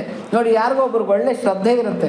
ಒಂದು ದೇವಸ್ಥಾನಕ್ಕೆ ಹೋಗ್ತಾ ಇದ್ದಾನೆ, ನೀಟಾಗಿ ವಿಭೂತಿ ಹಚ್ಕೊಂಡು ಕಚ್ಚೆ ಹಾಕ್ಕೊಂಡು ದೇವಸ್ಥಾನಕ್ಕೆ ಹೋಗ್ತಾ ಇದ್ದಾನೆ ಅಂತ ಇಟ್ಕೊಳ್ಳಿ. ಪ್ರತಿದಿನ ಅವ್ರನ್ನ ಯಾರೋ ಟೀಕೆ ಮಾಡೋಕ್ಕೆ ಶುರು ಮಾಡಿದ್ರು. ನೀನು ವಿಭೂತಿ ಇಡ್ತೀಯಾ, ಕಿವಿಗೆ ವಾಲೆ ಇಡ್ತೀಯಾ, ಗೋಷಿಗೆ ಹಾಕ್ತೀಯಾ ಅಂತೇಳ್ಬಿಟ್ಟು ನಿಮಗೆ ಅವಮಾನ ಮಾಡೋದಕ್ಕೆ ಶುರು ಮಾಡಿದ್ರೆ ಒಂದು 10 ದಿವಸ ನೋಡ್ತೀರಾ. 11ನೇ ದಿವಸ ನೀವೇನು ಮಾಡ್ತೀರಾ? ದಿನ ಅವನು ಅವಮಾನ ಮಾಡ್ತಾನೆ, ಯಾಕೆ ಅವನಿಗೆ ದೇವಸ್ಥಾನಕ್ಕೆ ಇನ್ಮೇಲಿಂದ ಪ್ಯಾಂಟು ಶರ್ಟ್ ಹಾಕ್ಕೊಂಡು ಹೋಗೋಣ ಅಂತೇಳ್ಬಿಟ್ಟು ಚೇಂಜ್ ಆಗ್ತೀವೋ ಇಲ್ವೋ ನಾವು? ಹಂಗೆ ಆಗಬಾರ್ದು. ಅದೇ ಥರನೇ ಅವಮಾನ ಮಾಡೋರು ಇದ್ದೇ ಇರ್ತಾರೆ. ನೋಡಿ, ಈ ಒಳ್ಳೆಯದಕ್ಕೆ 100 ವಿಘ್ನಗಳನ್ನು ಸುಮ್ಮನೆ ಇರೋದಿಲ್ಲ. ಯಾಕೆಂದರೆ ಕಲಿಪುರುಷ ಸುಮ್ಮನೆ ಬಿಡೋದಿಲ್ಲ, ಉದ್ಧಾರ ಆಗ್ಬಿಡ್ತೀವಿ ಅಂತ ಹೇಳ್ಬಿಟ್ಟು. ನೋಡಿ, ಎಲ್ಲ ಕಡೆನೂ ಇದೆ ಸರ್ ಆ ಥರದ್ದು. ಇಲ್ಲಿ ನಮ್ಮ ಸುತ್ತೂರನೂ ಇದೆ, ನಮ್ಮ ಸುತ್ತಮುತ್ತೂರನೂ ಕೂಡ ಇದೆ. ಹೆಂಗೆ ಅಂದರೆ, ನಮಗೆ ಕುಂಕುಮ ಇಡೋದಕ್ಕೆ ನಾಚಿಕೆ, ಹಣೆಗೆ ವಿಭೂತಿ ಇಡೋದಕ್ಕೆ ನಾಚಿಕೆ, ಆಮೇಲೆ ನಾವು ಪಂಚೆ ಉಡೋದಕ್ಕೆ ನಾಚಿಕೆ, ದೇವಸ್ಥಾನಗಳಿಗೆ ಹೋಗೋದಕ್ಕೆ ನಾಚಿಕೆ, ದೇವ್ರ ಹೆಸರು ಹೇಳೋದಕ್ಕೆ ನಾಚಿಕೆ. ಗೋವಿಂದ ಅಂತ ಮಕ್ಕಳನ್ನ ಕೂಗ್ಬಿಟ್ರೆ ಅಪ್ಪ ಅಮ್ಮಂಗೆ ಎಷ್ಟು ಕೋಪ ಬಂದ್ಬಿಡುತ್ತೆ. ಮುಚ್ಕೊಳ್ಳೋ, ನನ್ನ ಸ್ಟೇಟಸ್ ಎಲ್ಲ ಏನಾಗಬೇಕು, ನೀನು ಹಿಂಗೆ ಕೂಗ್ಬಿಟ್ರೆ ಎಲ್ಲರ ಮುಂದೆ ಅಂತ ಬಿಟ್ಟು ಮಕ್ಕಳು ಗೋವಿಂದ ಅಂತ ಕೂಗಿದ್ರೆ ಇವ್ರ ಸ್ಟೇಟಸ್ ಹೊಟ್ಟೋಗುತ್ತಂತ. ಆಮೇಲೆ ಸುತ್ತು ತಿರುಗಿ ನಮಸ್ಕಾರ ಮಾಡ್ರಪ್ಪ ದೇವ್ರಿಗೆ ಅಂತಂದರೆ ಶರ್ಟ್ ಕೊಳೆ ಆಗುತ್ತೆ, ಪ್ಯಾಂಟ್ ಕೊಳೆ ಆಗುತ್ತೆ. ಈ ಪರಿಸ್ಥಿತಿಗೆ ಬಂದ್ಬಿಟ್ಟಿದ್ದೀವಿ ನಾವು. ಅಂದರೆ ಇಲ್ಲ ಏನೇನೋ. ಹಾಗಾಗಿ ಏನಾಗುತ್ತೆ ಅಂತಂದರೆ ಹುಷಾರಾಗಿರಬೇಕು. ಈಗಿನ ಕಾಲದಲ್ಲಿ ಯಾರೋ ಏನೋ ಟೀಕೆ ಮಾಡಿದ್ರು ಅಂತೇಳ್ಬಿಟ್ಟು ನಮ್ಮತನನ ನಾವು ಬಿಟ್ಕೊಡ್ಬಾರ್ದು. ರಾವಣ ನೋಡಿ ಅಷ್ಟು ಪ್ರಲೋಭನೆ ಮಾಡ್ತಾ ಇದ್ದಾನೆ. ಬೇರೆ ಸ್ತ್ರೀಯರಾಗಿದ್ದಿದ್ರೆ ನೋಡಿ ಹೊಗಳಿಕೆಗೆ ಅಲ್ಲ, ಬೇಜಾರು ಮಾಡ್ಕೋಬೇಡಿ, ಹೆಣ್ಮಕ್ಳಿಗೆ ಹೊಗಳಿದ್ರೆ ತುಂಬ ಇಷ್ಟ ಅಂತ. ಈ ಲವ್ನಲ್ಲಿ ಬಿದ್ದೋಗ್ಬಿಡ್ತಾರಲ್ಲ, ಚಿಕ್ಕ ವಯಸ್ಸಿಗೆ ಲವ್ನಲ್ಲಿ ಕಾಲೇಜುಗಳಲ್ಲಿ ಬಿದ್ದೋಗ್ಬಿಡ್ತಾರೆ ಹುಡುಗರು. ಇವರನ್ನು ಟ್ರ್ಯಾಪ್ ಮಾಡೋದು ಹೆಂಗೆ ಅಂತಂದರೆ, ಆಹಾ ಎಷ್ಟು ಚೆನ್ನಾಗಿದೆಯಾ, ನಿನ್ನ ವಾಯ್ಸ್ ಎಷ್ಟು ಚೆನ್ನಾಗಿದೆ, ನಿನ್ನ ಹಾಡು ಹೇಳಿದ್ದು ಚೆನ್ನಾಗಿದೆ, ನಿನ್ನ ಡ್ರೆಸ್ ಚೆನ್ನಾಗಿದೆ, ನೀನು ಚೆನ್ನಾಗಿದೆ ಅಲ್ಲ, ನಿನ್ನ ಡ್ರೆಸ್ ಚೆನ್ನಾಗಿದೆ ಅಂತ. ಡ್ರೆಸ್ ಚೆನ್ನಾಗಿದ್ರೆ ಇವಳಿಗೇನಾಗಬೇಕು? ಅವನು ಯಾವನೋ ಮಾಡಿರೋನು ಫ್ಯಾಕ್ಟ್ರಿ, ಅವನು ಹೊಲ್ದಿರೋನು ಯಾವನೋ ಹೊಲ್ದಿರ್ತಾನೆ. ಇವರು ಅಮ್ಮ ನಿಮ್ಮ ಡ್ರೆಸ್ ಎಷ್ಟು ಚೆನ್ನಾಗಿದೆ, ಆಹಾ ನನ್ನ ಡ್ರೆಸ್ಸನ್ನು ಕಾಮೆಂಟ್ ಮಾಡಿಬಿಟ್ಟ ಅಂತೇಳ್ಬಿಟ್ಟು. ಡ್ರೆಸ್ ಚೆನ್ನಾಗಿದೆ ಅಂದರೆ ನಿನ್ನನ್ನು ಕಾಮೆಂಟ್ ಮಾಡ್ದಂಗ ಹೊಗಳೋ ಅಷ್ಟೊತ್ತಿಗೆ ಬಿದ್ದೋಗ್ಬಿಡೋದು. ನೀನು ಹಂಗೆ ನಾನು ಹಿಂಗೆ ಅಂತಂದರೆ ಅವ್ರು ಈಲ್ಡಾಗ್ಬಿಡ್ತಾರೆ. ನೋಡಿ ಅಪ್ಪ ಅಮ್ಮ ಪಾಪ 20 ವರ್ಷ 22 ವರ್ಷ ಸಾಕಿರ್ತಾರೆ, ಎಷ್ಟು ಕಷ್ಟಪಟ್ಟಿರ್ತಾರೆ, ಅವ್ರಿಗೋಸ್ಕರ ತಮ್ಮ ಜೀವನನೇ ತೇದಿರ್ತಾರೆ. ಅವ್ರು ತಿಂದಿರ್ತಾರೋ ಬಿಟ್ಟಿರ್ತಾರೋ ಇದು ಮಾಡಿರ್ತಾರೋ, ಎಷ್ಟು ಕಷ್ಟಪಟ್ಟು ಜೀವನ ಪರ್ಯಂತ ಕಷ್ಟಪಟ್ಟು ಬೆಳೆಸಿರ್ತಾರೆ. ಯಾವನೋ ಒಬ್ಬನು ಬರ್ತಾನೆ, ಅದೇನೋ ಊಫರ್ಸಾ, ಅದೇನೋ ಇದರಲ್ಲಿ ಸ್ಪೀಕರಲ್ಲಿ ಊಫರ್ಸೋ ಡಾಲ್ಮಿನೋ ಏನೋ ಇರುತ್ತಂತೆ ಎಫೆಕ್ಟ್, ಅದನ್ನ ಹಾಕ್ಬಿಟ್ಟು ಡಿಜ್ಜಿ ಅಂತ ಹಾಕೊಂಡು ಬರ್ತಾನೆ. ಅವನೇನೋ ಒಂದು ಹಾಕೊಂಡು ಬಂದ್ಬಿಟ್ಟು ಏನೋ ಒಂದು ಸ್ವಲ್ಪ ಅವಳು ಹಿಂದೆ ಮುಂದೆ ಓಡಾಡ್ಬಿಡೋ ಅಷ್ಟೊತ್ತಿಗೆ, ಒಂಚೂರು ಬಿಲ್ಡಪ್ ತೋರಿಸ್ಕೊಂಡ್ಬಿಡೋ ಅಷ್ಟೊತ್ತಿಗೆ, ಒಂದು ಕ್ಯಾಡ್ಬರೀಸ್ ಚಾಕ್ಲೇಟ್ ಕೊಡಿಸ್ಬಿಡೋ ಅಷ್ಟೊತ್ತಿಗೆ ಐ ಲವ್ ಯು ಅಷ್ಟೇ, ಮುಗೀತು, ಹೋಗು. ಅಪ್ಪನೂ ಬೇಡ ಅಮ್ಮನೂ ಬೇಡ, ಹೊರಟೋಗೋದು ಅವಳ ಜೊತೆನಲ್ಲಿ. ಆಮೇಲೆ ಒಂದು 6 ತಿಂಗಳ 3 ತಿಂಗಳ ಕಳ್ಕೊಂಡು ವಾಪಸ್ ಮತ್ತೆ ಅಪ್ಪ ನೀನೇ ಗತಿಯಪ್ಪ, ನನಗೆ ಯಾರೂ ಇಲ್ಲಪ್ಪ, ಅವ್ನು ಬಿಟ್ಬಿಟ್ಟು ಹೊರಟೋಗ್ಬಿಟ್ಟಪ್ಪ, ನನಗಿರೋಕ್ಕಾಗೋದಿಲ್ಲಪ್ಪ, ನನಗೇನಾರ ಮಾಡಪ್ಪ. ಇದು ಕೊಳತು ತರಕಾರಿ ಆಗೋಗಿರುತ್ತೆ, ಇಟ್ಕೊಳೋ ಹಂಗಿಲ್ಲ, ಬಿಸಾಕೋ ಹಂಗಿಲ್ಲ. ಹೋಗ್ಲಿ ಬಾಮ್ಮ ಅಂತ ಹೇಳ್ಬಿಟ್ಟು ಮನೇಲಿ ಇಟ್ಕೊಂಡ್ರೆ ಮಿಕ್ಕಿದ ತರಕಾರಿಗಳೆಲ್ಲ ಕೊಳೆಯುತ್ತೆ. ಹಂಗಂತ ಬಿಸಾಕಕ್ಕೆ ಹೋದರೆ ಮನಸ್ಸು ಬರೋದಿಲ್ಲ. ತಾನೇ ಬೆಳೆದಿರ್ತಕ್ಕಂಥ ತರಕಾರಿ ಅಂತ ಒಂದು ಪರಿಸ್ಥಿತಿಗೆ ವಾಪಸ್ ಬರ್ತಾ ಇದ್ದಾರೆ. ಇದೆಲ್ಲ ಆಗ್ತಾ ಇರ್ತಕ್ಕಂಥ ಆದರೆ ಸೀತಾದೇವಿ ನೋಡಿ ಅಷ್ಟೆಲ್ಲ ಅಧಿಕಾರ ತೋರಿಸ್ತಾ ಇದ್ದಾನೆ ರಾವಣ, ಅಷ್ಟೆಲ್ಲ ವೈಭೋಗ ತೋರಿಸ್ತಾ ಇದ್ದಾನೆ. ಅಂತಹ ಮನ್ಮತಾಕಾರ, ಅಂತಹ ಒಂದು ಅಧಿಕಾರದಲ್ಲಿರ್ತಕ್ಕಂಥವನು ಎಷ್ಟೆಲ್ಲ ಪ್ರಲೋಭನೆಗಳನ್ನು ಮಾಡ್ತಾ ಇದ್ರು ಕೂಡ ಸೀತಾದೇವಿ ಚಕ್ಕ ಚದರುತ್ತಾ ಇಲ್ಲ. ದೃಢವಾಗಿ ನಿಂತಿರ್ತಕ್ಕಂಥ ಬೇರು ಪರ್ವತದಂತೆ ಅವಳ ಒಂದು ಶೀಲ ಚಾರಿತ್ರ ನಿಂತ್ಕೊಂಡಿದೆ. ರಾಮ ಬಿಟ್ಟರೆ ಅವಳಿಗೆ ಪ್ರಪಂಚನೇ ಇಲ್ಲ. ಅಂತಹ ಒಂದು ಪಾತಿವ್ರತ್ಯದಲ್ಲಿ ಸೀತಾದೇವಿ ಇದ್ದಾಳೆ. ಆಮೇಲೆ ಪೂಜಾ ದ್ರವ್ಯಗಳಿಲ್ಲದ ಪೂಜೆಯಂತೆ, ಪೂಜಾ ದ್ರವ್ಯಗಳೇ ಇಲ್ಲ, ಪೂಜೆ ಮಾಡಿದ್ದೆ. ಆ ಥರದ್ದು ಕತೆ ಇವತ್ತು ನಮ್ಮ ಜೀವನಗಳೆಲ್ಲ ಹಾಗೆ ಆಗೋಗಿರೋದು. ಪೂಜಾ ದ್ರವ್ಯಗಳಿಲ್ಲದ ಪೂಜೆಯಂತೆ ಏನಾಗೋಗ್ಬಿಟ್ಟಿದೆ ಅಂದರೆ, ನೀತಿ ಇಲ್ಲ, ನಿಯಮ ಇಲ್ಲ, ಒಂದು ದೊಡ್ಡ ಇಲ್ಲ, ಚಿಕ್ಕ ಇಲ್ಲ, ನಾನು ಜೀವನ ಮಾಡ್ತೀನಿ ಅಂತ ಹೋಗ್ತಾಳೆ. ಅಪ್ಪ ಅಮ್ಮ ಮೊದಲೇ ಹೇಳಿರ್ತಾರೆ ನೋಡಿ, ಮೊದಲು ಇದು ಹೇಳ್ತೀನಿ, ನೆಕ್ಸ್ಟ್ ಬರುತ್ತೆ. ಅಪ್ಪ ಅಮ್ಮ ಮೊದಲೇ ಹೇಳಿರ್ತಾರೆ ಏನಂತ ಅಂದರೆ, ಸುಖ ಸಂಸಾರಕ್ಕೆ 12 ಸೂತ್ರಗಳು ಅಂತ ಹೇಳ್ಬಿಟ್ಟು. ಏನು, ಗಂಡನ ಮನೆಗೆ ಹೋಗೋ, ನೋಡು, ಅತ್ತೆ ಮಾವ ಏನನ್ನ ಅಂದರೆ ತಿರುಗಿಸನ್ನು, ಹೆಣ್ಮಕ್ಳು ಏನನ್ನ ಬಂದರೆ ಮುಖದ ಮೇಲೆ ಬಾಗ್ಲಾಕೋ, ರಿಲೇಟಿವ್ಸ್ ಯಾರನ್ನ ಬಂದರೆ ಓಡಿಸೋ, ಗಂಡ ಏನನ್ನ ಮಾತಾಡಿದಾನೆ ಅಂತಂದರೆ ಡೈವರ್ಸ್ ಕೊಟ್ಟು ಮನೆಗೆ ಬಾ ಅಂತ. ಇದು ಸುಖ ಸಂಸಾರಕ್ಕೆ 12 ಸೂತ್ರಗಳು ಅಂತ ತಂದೆ ತಾಯಿ ಹೇಳ್ಕೊಡ್ತಕ್ಕಂಥ ಅವರು. ಆದರೆ ಹಿಂದಿನ ಕಾಲಕ್ಕೆ ಹೇಳ್ಕೊಡೋರು ನೋಡಿ ಎಷ್ಟು ಚೆನ್ನಾಗಿರೋದು. ಹಿಂದಿನ ಕಾಲಕ್ಕೆ ಅಂತಂದರೆ, ಹಳೆ ಕಾಲದಲ್ಲಿ ಮದುವೆ ಆಗಿ ಹೆಣ್ಮಗು ತವ್ರ ಮನೆಗೆ ಬರ್ತಾ ಇರಬೇಕಾಗಿದ್ರೆ, ಇದು ಅತ್ತೆ ಮನೆಗೆ ಬರ್ತಾ ಇರಬೇಕಾದ್ರೆ ಪುರಂದ್ರದಾಸರು ಒಂದು ಕೀರ್ತನೆ ಬರೆದಿದ್ದಾರೆ. ಎಷ್ಟು ಅದ್ಭುತವಾಗಿರ್ತಕ್ಕಂಥ ಕೀರ್ತನೆ ಅಂದರೆ, ಬುದ್ಧಿ ಮಾತು ಹೇಳಿದರೆ ಕೇಳಬೇಕಮ್ಮ ಮಗಳೇ. ಕೇಳಿದಿರ ನೀವು? ಮನ ಶುದ್ಧಳಾಗಿ ಗಂಡನೊಡನೆ ಬಾಳಬೇಕಮ್ಮ ಮಗಳೇ. ಬುದ್ಧಿ ಮಾತು ಹೇಳಿದರೆ ಕೇಳಬೇಕಮ್ಮ ಮಗಳೇ. ಮನ ಶುದ್ಧಳಾಗಿ ಗಂಡನೊಡನೆ ಬಾಳಬೇಕಮ್ಮ ಮಗಳೇ. ಗಂಡನ ಜೊತೆ ಚೆನ್ನಾಗಿ ಬಾಳಮ್ಮ, ಬೇರೆ ಏನು ಡೈವರ್ಷನ್ಸ್ ಇಲ್ದಿರ ಚೆನ್ನಾಗಿ ಬಾಳು. ಅತ್ತೆ ಮಾವ ಗಂಜಿಕೊಂಡು ನಡೆಯಬೇಕಮ್ಮ, ಚಿತ್ತದೊಲ್ಲಭನ ಕರೆಯನು ಪಡೆಯಬೇಕಮ್ಮ. ಅತ್ತೆ ಮಾವ ಗಂಜಿಕೊಂಡು ನಡೆಯಬೇಕಮ್ಮ. ಗುರು ಹಿರಿಯರಿಗೆ, ಮನೆಯಲ್ಲಿರ್ತಕ್ಕಂಥ ದೊಡ್ಡವ್ರಿಗೆ, ಅತ್ತೆ ಮಾವಂದ್ರಿಗೆ ಹೆದರ್ಕೊಂಡು ನಡಿಬೇಕು, ಅಂದರೆ ಅವ್ರು ಹೇಳ್ದಂಗೆ ನಡ್ಕೋಬೇಕು. ಚಿತ್ತದೊಲ್ಲಭ ಅಂದರೆ ಗಂಡನ ಪ್ರೀತಿಯನ್ನು ಸಂಪಾದನೆ ಮಾಡ್ಕೊಳೋದ್ರಲ್ಲೇ ನಿನ್ನ ಎಲ್ಲ ಗುರಿನೂ ಇರಬೇಕು.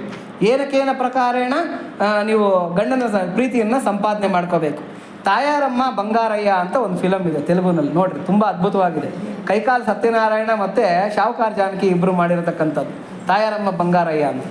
ಅದರಲ್ಲಿ ಮಗಳು ಬಂದು ಸತ್ಯನಾರಾಯಣನ್ನ ಕೇಳ್ತಾ ಇರ್ತಾಳೆ, ಅಂದರೆ ತಂದೆಯನ್ನ ಕೇಳ್ತಾ ಇರ್ತಾಳೆ, ಅಪ್ಪ ನಿನ್ಗೆ ಯಾಕಪ್ಪ ಅಮ್ಮನ ನೋಡಿದ್ರೆ ಅಷ್ಟೊಂದು ಭಯ, ಅಷ್ಟೊಂದು ಎದುರ್ಕೊಂತೀಯ ನೀನು ಅಂತೇಳ್ಬಿಟ್ಟು ಆಕೆ ಕೇಳ್ತಾ ಇರ್ತಾಳೆ. ಅವನು ಅಪ್ಪ ಹೇಳ್ತಾ ಇರ್ತಾನೆ, ಇಲ್ಲಮ್ಮ ಅದು ಭಯ ಅಲ್ಲ, ನಿಮ್ಮ ತಾಯಿ ಮೇಲೆ ಇರ್ತಕ್ಕಂಥ ಗೌರವ ಅಂತ ಹೇಳ್ತಾ ಇರ್ತಾನೆ. ಅಪ್ಪ ಏನು ಮಾಡಿದಾಳಪ್ಪ ಅಮ್ಮ, ನಿಂಗೆ ಏನು ಮಾಡಿ ಇಷ್ಟೊಂದು ಭಯ ಹಾಕ್ಸಿದಾಳೆ, ನೀನು ಯಾಕೆ ಅಮ್ಮನ ನೋಡಿದ್ರೆ ಇಷ್ಟು ಭಯ ಬೀಳ್ತೀಯ ಅಂತ ತಂದೆನ ಕೇಳ್ತಾ ಇರ್ತಾಳೆ. ಅಷ್ಟೊತ್ತಿಗೆ ಆ ಸತ್ಯನಾರಾಯಣ ಇರ್ತಾನಲ್ಲ, ಕೈಕಾಲ ಸತ್ಯನಾರಾಯಣ, ಅವ್ರ ತಾಯಿ ಕರೀತಾಳೆ, ಕೆಳಗಡೆ ಮನೆಯಲ್ಲಿ ಇರ್ತಾಳೆ, ಇವ್ರ ಮೇಲೆ ಇರ್ತಾರೆ ಅಪ್ಸ್ಟೇರ್ನಲ್ಲಿ. ಅವಳು ಕರೀತಾಳೆ, ಕೋಡಲ್ಪಿಲ್ಲ ಅಂತ ಕರೀತಾಳೆ, ಅಂದರೆ ಅಮ್ಮ ಸೊಸೆ ಅಂತೇಳ್ಬಿಟ್ಟು ಅಂತ. ಇವಳಿಗೆ ಏಜ್ ಆಗಿರುತ್ತೆ, ಯಾರಿಗೆ, ಶಾವುಕಾರ್ ಜಾನಕಿಗೆ. ಬಂದೆ ಅತ್ತೆ ಅಂತೇಳ್ಬಿಟ್ಟು ಒಂದು ನಿಮಿಷ ಮಾತಾಡ್ತಾ ಇದ್ದವಳು ಅಲ್ಲಿ ನಿಂತ್ಕೊಂಡಿರೋ ದಡ ದಡ ದಡ ದಡ ದಡ ದಡ ಅಂತ ಮೆಟ್ಲು ಇಳ್ಕೊಂಡು ಓಡಾಗ್ಬಿಡ್ತಾಳೆ. ಆವಾಗ ಕೈಕಾಲ ಸತ್ಯನಾರಾಯಣ ಹೇಳ್ತಾನೆ, ಈಗಮ್ಮ ಇದಕ್ಕೆ ನಿಮ್ಮ ತಾಯಿನ ನೋಡಿದ್ರೆ ನನ್ನ ಗೌರವ ಮತ್ತು ಭಯ ಎರಡೂ ವ್ಯಕ್ತಪಡಿಸೋದು. ನನ್ನ ತಾಯಿಗೆ ಏಜ್ ಆಗಿದೆ, ಬೆಡ್ ರಿಡನ್ ಆಗಿದ್ದಾಳೆ. ನನ್ನ ತಾಯಿ ಅಲ್ಲೆಲ್ಲಿಂದನೋ ಕೂಗೋ ಅಷ್ಟೊತ್ತಿಗೆ ನಿನ್ನನ್ನು ಇಲ್ಲೇ ಬಿಟ್ಟು ನನ್ನ ಮಾತಾಡೋದನ್ನು ಬಿಟ್ಟುಬಿಟ್ಟು ದಡ ದಡ ಅಂತ 16 ವರ್ಷದ ಹುಡುಗಿ ಥರ ಓಡೋದ್ಲಲ್ಲ ಮೆಟ್ಲಿಳ್ಕೊಂಡು, ಈ ಗುಣಕ್ಕೆ ನಾನು ದಾಸೋಹ ಅಂದಿದ್ದೀನಿ ನಿಮ್ಮ ತಾಯಿಗೆ ಅಂತ ಹೇಳ್ತಾನೆ. ಅದ್ಭುತವಾಗಿರ್ತಕ್ಕಂಥ ಸಂದರ್ಭ ನೋಡಿ, ಅದು ತುಂಬ ಚೆನ್ನಾಗಿದೆ. ಅಂದರೆ ಯಾಕೆ ಹೇಳ್ತಾ ಇದ್ದೀನಿ ಅಂತಂದರೆ, ಗಂಡನ ಪ್ರೀತಿಯನ್ನು ಸಂಪಾದನೆ ಮಾಡ್ಕೊಳೋದೇ ಹೆಂಗಸಿನ ದೊಡ್ಡ ಗುರಿ. ಅದನ್ನು ಸಂಪಾದನೆ ಮಾಡಿಕೊಂಡ್ರೆ ಎಲ್ಲ ದೊಡ್ಡ ಡಿಗ್ರಿ ಪಡ್ಕೊಂಡಂಗೆ. ಹಾಗಾಗಿ ಚಿತ್ತದೊಲ್ಲಬನ ಕರೆಯನ್ನು ಪಡೆಯಬೇಕಮ್ಮ, ಹೊತ್ತಿಗೆ ಮನೆಯ ಕೆಲಸ ಮಾಡಬೇಕಮ್ಮ, ಹೊತ್ತಿಗೆ ಮನೆಯ ಕೆಲಸ ಮಾಡಬೇಕಮ್ಮ. ನಮ್ಮಲ್ಲಿ ಹೆಂಗೆ ಅಂದರೆ ಹೊತ್ತಿಗೆ ಮನೆ ಕೆಲಸ ಮಾಡೋದಿಲ್ಲ. ಏನು ಮಾಡ್ತಾರೆ, ಟಿ ವಿ ಸೀರಿಯಲ್ ಬರುತ್ತೆ, ಅದೇನಾಯಿತು, ಪಕ್ಕದಲ್ಲಿ ಡಿಸ್ಕಷನ್ ಏನು ಗೊತ್ತಾ, ಇವರು ಸಂಸಾರಕ್ಕಿಂತ ಹೆಚ್ಚಾಗಿ ಸೀರಿಯಲ್ಸ್ ಡಿಸ್ಕಷನು. ಆ ಸೀರಿಯಲ್ನಲ್ಲಿ ಏನಾಯಿತು, ಪಾಪ ಅವಳಿಗೇನಾಯಿತು, ಇವಳೇನು ಮಾಡಿದ್ಲಂತೆ ಅಂತೇಳ್ಬಿಟ್ಟು. ಮುಂದೆ ಇರ್ತಕ್ಕಂಥ ಎಲ್ಲ ಒಂದು ಕಡೆ ಸೋಮಾರಿ ಕಟ್ಟೆ ಮೇಲೆ ಕೂತ್ಕೊಳ್ಳೋದು, ಅಕ್ಕಪಕ್ಕದವ್ರ ಮನೆಗಳದೆಲ್ಲ ಅವ್ರು ಏನಂತೆ, ಅವ್ರ ಮನೆಗೆ ಏನಾಯ್ತಂತೆ, ಇವ್ರ ಮನೆಗೆ ಏನಾಯ್ತಂತೆ, ಇಲ್ಲ ಅಡುಗೆ ಏನನ್ನ ಎಕ್ಕುಟ್ಟೋಗಿರ್ಲಿ, ಗಂಡ ಬಂದು ಬಾಯ್ ಬಿಡ್ಕೊಂತ ಇರಲಿ, ಊಟ ಆಗಿಲ್ಲ ಊಟ ಹಾಕು ಅಂತೇಳ್ಬಿಟ್ಟಂತ. ಅವ್ರಿಗೆ ಅದೆಲ್ಲ ಬೇಕಾಗಿಲ್ಲ. ಯಾಕೆ ಅಂತಂದರೆ ಹೊತ್ತಿಗೆ ಮನೆಯ ಕೆಲಸ ಮಾಡಬೇಕಮ್ಮ. ಏನೇ ಎಲ್ಲ ಹಂಗೆ ಬಿದ್ದಿದೆಯಲ್ಲ, ಏನು ಮಾಡಿಲ್ಲ ಅಂತಾರೆ, ಸುಮ್ಮನೆ ಇರ್ರಿ ಮಾಡ್ತೀನಿ, ನೀವೇನು ಬೇಕಾದ್ರೆ ಪಿಟ್ಟಿಯಾಗಿದ್ರೆ ನೀವೇ ಮಾಡ್ಕೊಳ್ರಿ ಅಂತೇಳ್ಬಿಟ್ಟು. ಈ ಕತೆ ನೀನೇ ಮಾಡ್ಕೊ, ಅವ್ನು ಗಂಡ ತೆಪ್ಪಗ ಹೋಗ್ತಾನೆ, ಯಾಕೆ ಬೇಕಪ್ಪ ಗ್ರಚಾರ ಅಂತೇಳ್ಬಿಟ್ಟದ್ದು. 10 ಮಂದಿ ಒಪ್ಪುವ ಹಾಗೆ ನುಡಿಯಬೇಕಮ್ಮ. 10 ಜನ ಎಸ್ ಅನ್ಬೇಕು. ಇವಳು ಮಾತಾಡ್ತಾ ಇದ್ದಾಳೆ ಅಂದರೆ 10 ಜನ ಎಸ್ ಅನ್ಬೇಕು. ಲೂಸ್ ಟಾಕ್ಸ್ ಯಾವತ್ತೂ ಕೂಡ ಮಾತಾಡೋದಕ್ಕೆ ಹೋಗ್ಬಾರ್ದು. ಅವ್ರು ಹಂಗಂತೆ, ಇವ್ರು ಹಿಂಗಂತೆ, ಹಂಗಂತ ಹಿಂಗಂತ. ಯಾರೋ ಮನೆಗೆ ಬಂದರೆ ಆಮೇಲೆ ಗಂಡಸರು ಏನೋ ಮಾತಾಡ್ತಾರೆ, ನುಡಿದರೆ ಮುತ್ತಿನ ಹಾರದಂತಿರಬೇಕು, ನುಡಿದರೆ ಮಾಣಿಕ್ಯದ ದೀಪ್ತಿ ಅಂತಿರಬೇಕು, ನುಡಿದರೆ ಮಾಣಿಕ್ಯದ ಸಲಾಕೆ ಅಂತಿರಬೇಕು, ನುಡಿದರೆ ಲಿಂಗ ಮೆಚ್ಚಿ ಅಹುದೆನಬೇಕು, ನುಡಿಯೊಳಗಾಗಿ ನಡೆಯದಿದ್ದರೆ ಮೆಚ್ಚನ ಕೂಡಲ ಸಂಗಮ ದೇವ ಅಂತ ಬಸವ ಜಯಂತಿ ಬರ್ತಾ ಇದೆ ನಾಳೆನೆ. ಹಾಗಾಗಿ ಅದ್ಭುತವಾಗಿರ್ತಕ್ಕಂಥ ನುಡಿಗಳು ಇವೆಲ್ಲ ಕೂಡ. ಇನ್ನೊಂದೇನು ಅಂದರೆ, ಮನೆಯಲ್ಲಿ ಗಂಡಸರು ಬಂದಿರ್ತಾರೆ, ಗಂಡಸರು ಏನೋ ಮಾತಾಡ್ಕೊತಾ ಇರ್ತಾರೆ, ಇವ್ರು ಮನೆಗೆ ಬಂದುಬಿಟ್ಟು ಭಯ ಆಗ್ಬಿಡೋದು. ಮಧ್ಯದಲ್ಲಿ ಏನೋ ವ್ಯವಹಾರ ಮಾತಾಡ್ತಾ ಇರ್ತಾರೆ, ತಾನೇನೋ ತಾನು ದೊಡ್ಡ ಇವಳು ಆಡ್ತೀರಿದ ಯಜಮಾನಿ ಅಂತೇಳ್ಬಿಟ್ಟು, ಹಂಗಲ್ಲ ಅದು ಹಿಂಗೆ ಅಂತೇಳ್ಬಿಟ್ಟು ಅಂತ ಅವ್ರೇನು ಮಾತಾಡೋದಕ್ಕಾಗಲ್ಲ, ಹೆಂಗಸ್ರಿಗೆ ಬಾಯಿ ಕೊಡೋಕ್ಕಾಗಲ್ಲ, ಹಂಗಂತೇನು ಮಾತಾಡೋಕ್ಕಾಗಲ್ಲ, ತೆಪ್ಪಗಾಗೋಗ್ತಾರೆ, ಇಲ್ಲಾಂದ್ರೆ ಆಚೆ ಎದ್ದೋಗ್ತಾರೆ. ಹಿಂಗೆ ಏನು ಅಂದರೆ 10 ಮಂದಿ ಒಪ್ಪುವ ಹಾಗೆ ನುಡಿಯಬೇಕಮ್ಮ. ಆಕೆ ಮಾತಾಡಿದಾಳೆ ಅಂತಂದರೆ ಅದಕ್ಕೊಂದು ಬೆಲೆ ಇರಬೇಕು. ಅಷ್ಟೇ ಕಣ್ಣೀರು ಕೂಡ ಸುಮ್ಮನೆ ಬೆಳಗ್ಗೆ ಇದ್ದರೆ ಕಣ್ಣೀರು ಹಾಕ್ಬಾರ್ದು. ಗಂಡ ಏನೇ ತಿಂಡಿ ಮಾಡಲಿಲ್ಲ ಅಂತ ಹತ್ತು ಬಿಡೋದು, ಊಟ ಮಾಡಲಿಲ್ಲ ಅಂತಂದ್ರೆ ಏನೇ ಇಂಥ ಸಾರು ಮಾಡಿದ್ಯಾ ಅದು ಬಿಡೋದು. ಹಿಂಗೆ ಸಲ್ಸಲಕ್ಕೂ ಕೂಡ ಅಳೋದನ್ನು ಬಿಡಬೇಕು. ಇವರು ಅಳುಮುಂಜಿಗಳು ಅಂತ ಬಿಟ್ಟಂತ ಇಂಥವ್ರನ್ನ ಮಾತ್ರ ಯಾವತ್ತಿಗೂ ನಂಬಬಾರ್ದು. ತುಂಬ ಡೇಂಜರಸ್ ಫೆಲೋಸ್ ಇವರೆಲ್ಲ ಕೂಡ. ತುಂಬ ಯಾವಾಗಲೂ ಮಾತಿಗೆ ಮುಂಚೆ ಅಳರ್ತಕ್ಕಂಥವ್ರನ್ನ ನಂಬೋಕೆ ಹೋಗಬಾರ್ದು. ಹೆಂಗಸಿನ ಕಣ್ಣೀರಿಗೆ ಎಷ್ಟು ಬೆಲೆ ಇದೆ ಅಂತಂದರೆ, ಅದು ಕರ್ಪೂರದ ಕಾಂತಿಗಿಂತ ಬಹಳ ಬೆಲೆ ಅಂತೆ. ಕಸ್ತೂರಿ ಇದಕ್ಕಿಂತನೂ ಕೂಡ ತುಂಬ ಬೆಲೆ ಅಂತೆ. ಕಣ್ಣೀರು ಹಾಕಿದರೆ ಹೆಣ್ಮಕ್ಳು ಅಂತಂದರೆ ಅದಕ್ಕೇನೋ ದೊಡ್ಡದಾಗಿರ್ತಕ್ಕಂಥ ಬಲವಾದ ಒಂದು ಕಾರಣ ಇರಬೇಕು. ಹಂಗೆ ಇಲ್ದಿರೋ ಸುಮ್ಮನೆ ಕಣ್ಣೀರು ಹಾಕೋದಕ್ಕೆ ಹೋಗಬಾರ್ದು. ಹಾಗಾಗಿ ಕಣ್ಣೀರನ್ನು ವೃಥಾ ಮಾಡಬಾರ್ದು. ಕಥ ಕಾನಿದಿ ವಿಲುವೈನದಿ ಬದುಕು ಕಣ್ಣೀಟಿ ಧಾರಲಲೋನೇ ಬಲಿ చేయకు ಕಥ ಕಾನಿದಿ. ನಮ್ಮ ಜೀವನ ಏನು ಕಥೆನಾ? ದಿನ ಹತ್ಕೊಂಡು ಕಾಲ ಹಾಕೋದಕ್ಕೆ ಕನಸು ಅಲ್ಲ, ಕಥೆನೂ ಅಲ್ಲ, ನಮ್ಮದು ಜೀವನ. ಹಾಗಾಗಿ ಇದನ್ನು ಸಾಧಿಸ್ಬೇಕೇ ಹೊರತಾಗಿ ಹತ್ತು ಹಾಳು ಮಾಡಬಾರ್ದು ಇದನ್ನು ಅಂತ ಹೇಳ್ತಕ್ಕಂಥದ್ದು. ಬುದ್ಧಿ ಮಾತು ಹೇಳಿದರೆ ಕೇಳಬೇಕಮ್ಮ, ಮನ ಶುದ್ಧಳಾಗಿ ಗಂಡನೊಡನೆ ಬಾಳಬೇಕಮ್ಮ ಮಗಳೇ. ಎಂತ ಅದ್ಭುತ ನೋಡಿ. ಆವಾಗ ಹೇಳ್ತಾ ಇದ್ರು ಪುರಂದರದಾಸರ ಕೀರ್ತನೆಯನ್ನ ಹೇಳಿ ಹೆಣ್ಣು ಒಪ್ಪಿಸ್ಕೊಡ್ತಾ ಇದ್ರು. ಇದನ್ನೆಲ್ಲ ಹಿಂಗೆ ನಡ್ಕೊಮ್ಮ ಅಂತ ಹೇಳ್ಬಿಟ್ಟು. ಕೊಟ್ಟು ಕೊಂಬುವ ನೆಂಟರೊಡನೆ ದ್ವೇಷ ಬೇಡಮ್ಮ. ಅಕ್ಕಪಕ್ಕದಲ್ಲಿ ನೆಂಟರು ಇರ್ತಾರೆ, ಅವ್ರಿಗೆ ನೋಡಿ ಯಾವತ್ತೂ ಕೂಡ ನೆಂಟರ ಸಂಘನ ನಾವು ಮುರಿಯೋದಕ್ಕಾಗೋದಿಲ್ಲ. ಅಂದರೆ ಎಷ್ಟೇ ಜಗಳ ಆಡಲಿ, blood is thicker than water ಅಂತ ಹೇಳ್ಬಿಟ್ಟು ಅಂತ. ಯಾವತ್ತೂ ಕೂಡ ಬ್ಲಡ್ ರಿಲೇಟಿವ್ಸ್ ಇರ್ತಾರಲ್ಲ, ಅವ್ರ ಜೊತೆಯಲ್ಲಿ ಜಾಸ್ತಿ ತಗಾದೆಗಳು ಇಟ್ಕೊಳೋದಕ್ಕೆ ಹೋಗಬಾರ್ದು. ಒಂದು ಹೋಗುತ್ತೋ ಒಂದು ಬರುತ್ತೋ ಏನಾಗುತ್ತೋ, ಕೆಲವು ಹೋಗುತ್ತೆ ಕೆಲವು ಬರುತ್ತೆ, ಏನು ಮಾಡೋಕ್ಕಾಗಲ್ಲ. ಜೀವನ ಅಂದಮೇಲೆ ಒಂದು ಬೇಕು ಅಂದರೆ ಅಲ್ವಾ, ಜೀವನದ ಸತ್ಯ ಅದು. ಒಂದು ಬೇಕು ಅಂದರೆ ಒಂದು ಬಿಡಬೇಕು. ಹಾಗಾಗಿ ನೆಂಟರಿಷ್ಟರು ಬಂದಾಗ ಅಯ್ಯೋ ಸಣ್ಣ ಸಣ್ಣದಕ್ಕೂ ಅವ್ರು ನೋಡಿ ಹಂಗೆ ಮಾಡಿಬಿಟ್ರು, ಮನೆಗೆ ಬಂದುಬಿಟ್ಟು ಜಿಲೇಬಿ ಮಾಡ್ತೀಯಮ್ಮ, ಜಾಮೂನ್ ಮಾಡ್ತೀಯಮ್ಮ ಅಂತ ಕೇಳಿಬಿಟ್ರು, ಎಣ್ಣೆ ವ್ಯರ್ಥ ಆಗೋಯ್ತು, ಗ್ಯಾಸ್ ವ್ಯರ್ಥ ಆಗೋಯ್ತು ಅಂತಬಿಟ್ಟು ಜಗಳ ಮಾಡ್ಕೋಬಾರ್ದು. ಕೆಲವು ಬರುತ್ತೆ ಕೆಲವು ಹೋಗುತ್ತೆ, ಏನೂ ಮಾಡೋದಕ್ಕಾಗೋದಿಲ್ಲ. ಆಮೇಲೆ ಅಟ್ಟು ಉಂಬುವ ಕಾಲದಲ್ಲಿ ಆಟ ಬೇಡಮ್ಮ. ಅಟ್ಟು ಉಂಬೋದು ಅಂದರೆ ಅಡುಗೆ ಮಾಡಿ ಊಟ ಮಾಡ್ತಾ ಇರ್ತಕ್ಕಂಥ ಸಮಯದಲ್ಲಿ, ಅಂದರೆ ಒಳ್ಳೆ ಮಧ್ಯಾಹ್ನ ಟೈಮ್ 1:30 ಗಂಡ ಮನೆಗೆ ಬರ್ತಾನೆ, ಏನೇ ತಟ್ಟೆ ಹಾಕ್ತೀಯಾ ಊಟ ಮಾಡಬೇಕು ಅಂತಂದರೆ, ಇರ್ಲಿ ಪಕ್ಕದ ಮನೆ ಹೇಳ್ಜಾತೆ ಚೌಕಾಬಾರ ಆಡ್ತಾ ಇದ್ದೀನಿ ಬರ್ತೀನಿ ಅಂತೇಳ್ಬಿಟ್ಟು. ಇವಳು ಚೌಕಾಬಾರ ಮೂವಿ ಅಲ್ಲ, ಅವ್ರ ಗಂಡ ಪಕ್ಕ ಕಡೆಗಿನ ಹೋಟ್ಲುಗಳು ಹುಡ್ಕೊಂಡು ಹೋಗ್ಬೇಕಾಗತ್ತೆ. ಅವನು ಹಸಿವು ತಡೆಯೋದಕ್ಕಾಗದಿರ, ಇಲ್ಲ ರೋಡ್ ಸೈಡ್ ಇರ್ತಕ್ಕಂಥ ಯಾವುದನ್ನ ಬಂಡಿಗಳಲ್ಲಿ ಊಟ ಮಾಡ್ಕೊಂಡು ಜೀವನ ಮಾಡಬೇಕಾಗತ್ತೆ.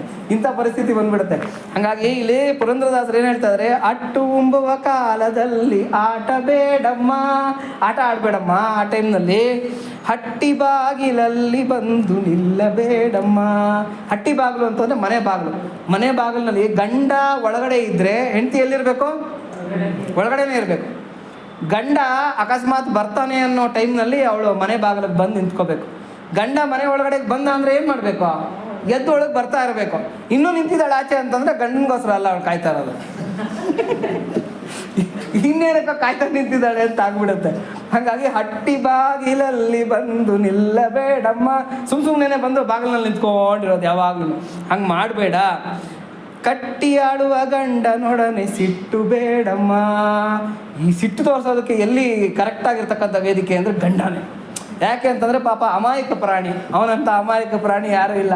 ಅಂದಿದ್ದೆಲ್ಲ ಅನ್ನಿಸ್ಕೊತಾನೆ, ಎಲ್ಲದನ್ನು ಬರೆಸ್ತಾನೆ. ಅದಕ್ಕೆ ಭರಿಂಚೆ ಮಾಡೇ ಬರ್ತಾ ಅಂತ ಪಾಪ. ಏನಂದ್ರು ಏನು ಮಾಡಿದ್ರು ತಟ್ಕೊತಕ್ಕಂಥ ಅವನೇ ಗಂಡ ಅಂತೇಳ್ಬಿಟ್ಟು, ಭರಿಂಚೆ ಮಾಡೇ ಬರ್ತಾ ಅಂತೇಳ್ಬಿಟ್ಟಂತ. ನೋಡಿ ಬೇರೆಯವ್ರು ಯಾರನ್ನ ಅನ್ಬಿಡ್ಲಿ ಅವನಿಗೇನ, ನೀನೇ ನನ್ನ ಪ್ರೆಸ್ಟೀಜ್ ನಾನೇನು ನನಗೆ ಗೊತ್ತಾ ಅಂತ ಗಲಾಟೆಗೆ ಹೋಗ್ತಾನೆ. ಹೆಂಡ್ತಿ ಏನನ್ನ ಅನ್ಲಿ, ಆಯ್ತು ಬಿಡೆ, ಏನೋ ಹೋಗ್ಲಿ ಬಿಡ, ಇರ್ಲಿ ಬಿಡ ಅಂತೇಳ್ಬಿಟ್ಟು ಅಂತ. ಯಾಕೆ ಅಂದರೆ ಗಂಡಂದ್ರ ಪರಿಸ್ಥಿತಿ ಹಿಂಗೆ ಆಗೋಗಿದೆ ಇವತ್ತಿನ ಕಾಲಕ್ಕೆ. ಹಾಗಾಗಿ ಕಟ್ಟಿ ಆಡುವ ಗಂಡನೊಡನೆ ಸಿಟ್ಟು ಬೇಡಮ್ಮ. ಅಂತೆಗದ ಅಂತೆಗ ಅಂತೆಗ ಅಂತೆಗ ಆಯ್ತಾ ನೀನು ಒಪ್ಕೋನು ಅಂತಾನೆ ಫಸ್ಟು. ಅವಳೇನೋ ಮಾಡ್ತಾಳೆ ಅಷ್ಟೇ, ಅಂತೆಗ ಅಂತೆಗ ಅಂತ. ಈ ಪರಿಸ್ಥಿತಿಗೆ ಬಂದ್ಬಿಟ್ಟಿದ್ದೀವಿ ನಾವು. ಅದಕ್ಕೋಸ್ಕರ ನೋಡಿ, ಕಟ್ಟಿ ಆಳುವ ಗಂಡನೊಡನೆ ಸಿಟ್ಟು ಬೇಡಮ್ಮ. ಯಾವತ್ತೂ ಕೂಡ ಗಂಡನ ಜೊತೆಯಲ್ಲಿ ಸಿಟ್ಟು ಮಾಡ್ಕೋಬಾರ್ದು ಅಂತೆ. ಅಂದರೆ ಕೋಪ ಮಾಡ್ಕೊಳೋದಾಗಲಿ, ಆತನ ನಿಂದೆ ಮಾಡೋದಾಗಲಿ, ಮಾತಿಗೆ ಮಾತು ಎದುರುತ್ತರ ಕೊಡೋದಾಗಲಿ, ಅಥವಾ ಆತನನ್ನು ಅರ್ಥ ಮಾಡ್ಕೊತೀರಾ ಅಪಾರ್ಥ ಮಾಡ್ಕೊಳೋದಾಗಲಿ ಅಂತ ಆತ ಏನೋ ಹೇಳಿರ್ತಾನೆ. ಅಂದರೆ ಯಾವುದೋ ಉದ್ದೇಶದಿಂದ ಹೇಳಿರ್ತಾನೆ, ಇವಳು ಯಾವುದೋ ಉದ್ದೇಶದಲ್ಲಿ ಅರ್ಥ ಮಾಡ್ಕೊಂಬಿಡೋದು. ಆ ಥರ ಗಲಾಟೆ ಸ್ಟಾರ್ಟ್ ಮಾಡಿಬಿಡೋದು. ಈ ಥರ ಎಲ್ಲ ಮಾಡೋದು ಅವೆಲ್ಲ ಮಾಡಬಾರ್ದು. ಯಾಕೆಂದರೆ ಅದು ಪಾತಿವ್ರತ್ಯ ಧರ್ಮ ಅಲ್ಲ. ಪಾತಿವ್ರತ್ಯ ಧರ್ಮ ಅಂದರೆ ಏನು ಅಂದರೆ ಗಂಡನೇ ಸರ್ವಸ್ವ ಸಕಲವು ಅಂತ ತಿಳ್ಕೊಂಡು ಜೀವನ ಮಾಡ್ತಕ್ಕಂಥದ್ದು. ಯಾಕೆಂದರೆ ಈ ವಿಡಾಕಲು ಅಂತ ಹೇಳ್ತಾರಲ್ಲ, ಏನು ಡೈವರ್ಸ್ ಅಂತ ಹೇಳ್ತಾರಲ್ಲ, ಅದು ನಮ್ಮ ಸಂಸ್ಕೃತಿ ಅಲ್ಲ, ಸನಾತನ ಸಂಸ್ಕೃತಿ ಅಲ್ಲ.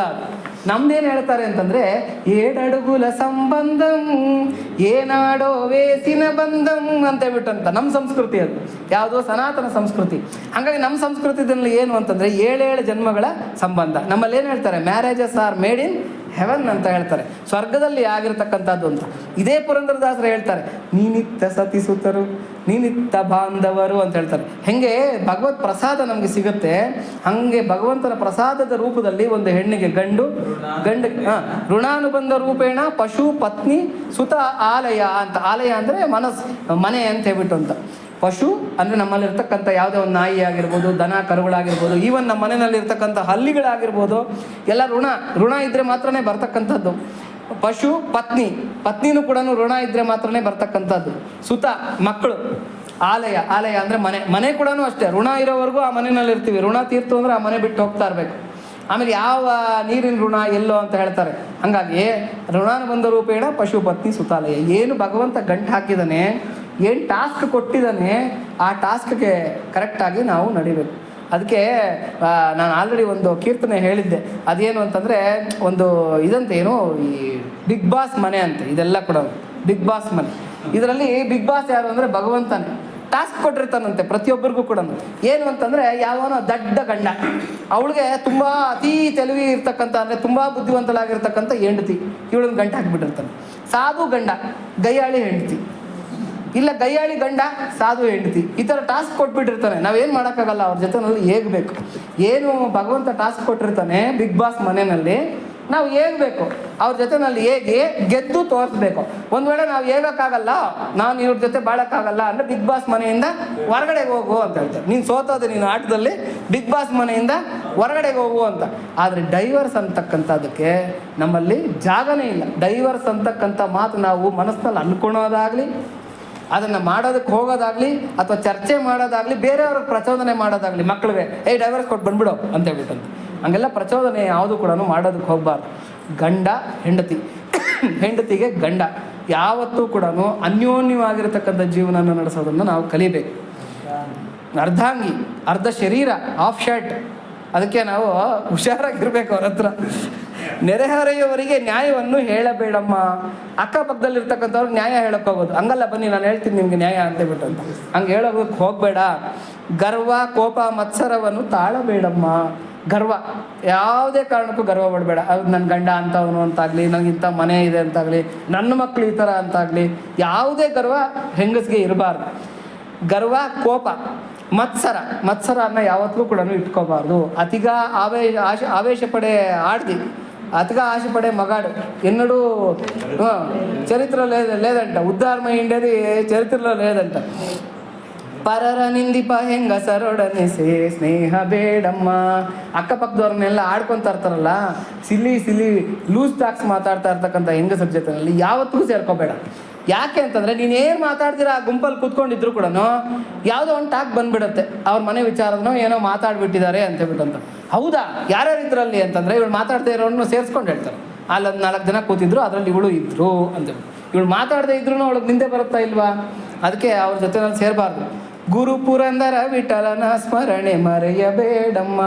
ಯಾವತ್ತಿಗೂ ಭಕ್ತಿನ, ಭಗವಂತನ ಸ್ಮರಣೆಯನ್ನು ಮರಿಬೇಡಮ್ಮ ಅಂತ ಒಂದು ಬುದ್ಧಿ ಮಾತನ್ನು ಹೇಳಿ ಹೆಣ್ಣನ್ನು ಒಪ್ಪಿಸ್ಕೊಡ್ತಾ ಇದ್ರು ಹಿಂದಿನ ಕಾಲದಲ್ಲಿ. ಈಗಿನ ಕಾಲದಲ್ಲಿ ಏನು ಮಾಡ್ತಾರೆ, ಹೋಗು ಅತ್ತೆ ಮಾವ ಏನಂದರೆ ರಿವರ್ಸ್ ಮಾತಾಡು, ಗಂಡ ಏನನ್ನಾದರೆ ಹಿಂಗನ್ನು, ಹೆಣ್ಮಕ್ಳನ್ನ ಬಂದರೆ ಬಾಗಿಲಾಕು, ಜಾಸ್ತಿ ಮಾತಾಡೋರು ಡೈವರ್ಸ್ ತಗೊಂಬ. ಇದನ್ನೇ ಹೇಳ್ಕೊಡ್ತಕ್ಕಂಥದ್ದು ಸುಖ ಸಂಸಾರಕ್ಕೆ 12 ಸೂತ್ರಗಳು ಅಂತೇಳ್ಬಿಟ್ಟು. ಈಗಿನ ಸೂತ್ರಗಳು ಇವೆಲ್ಲ ಕೂಡ.